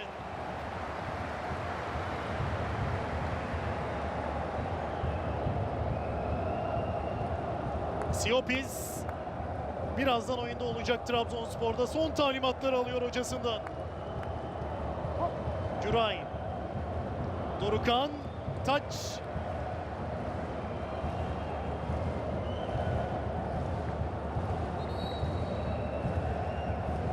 Güray gidiyor. Taç atışını kullanmaya. Hakan Özbert. Antalyaspor'da birazdan oyuna girecek. Hacı Wright, Dorukhan, Bartra ile birlikte o topu çaldılar rakiplerinden. Canini, Cornelius, Abdülkadir, Enis Bardi, Trezeguet. İki teknik adam da orta alana bir hamlede bulunacak. Oyun durduğunda Enis Bardi diagonal bir top attı sağ kanada. Larsen indirdi. Dorukhan, Abdülkadir, tekrar Dorukhan. Çizgide Larsen.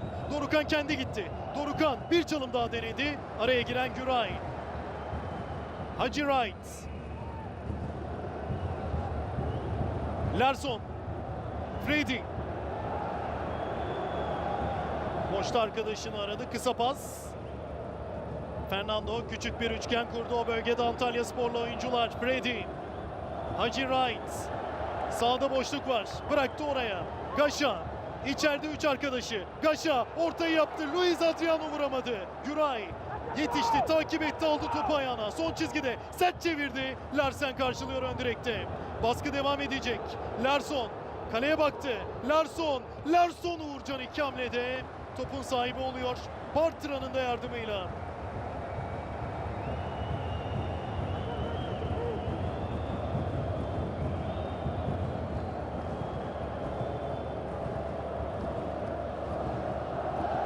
Abdülkadir. Dorukhan. Eren hücuma katıldı. Eren.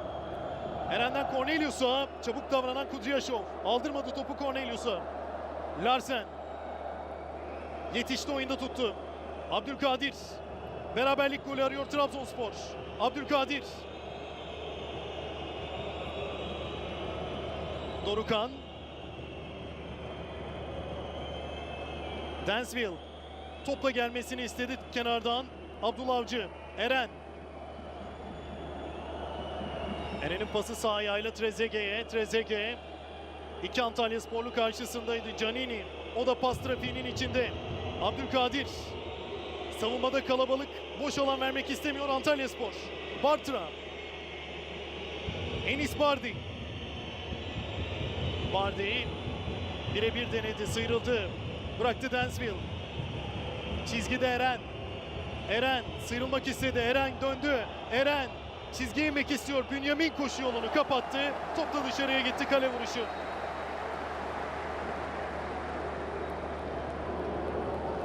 Luis Adriano oyundan çıkıyor. Ve onun yerine Hakan oyuna giriyor. Antalya Spor'da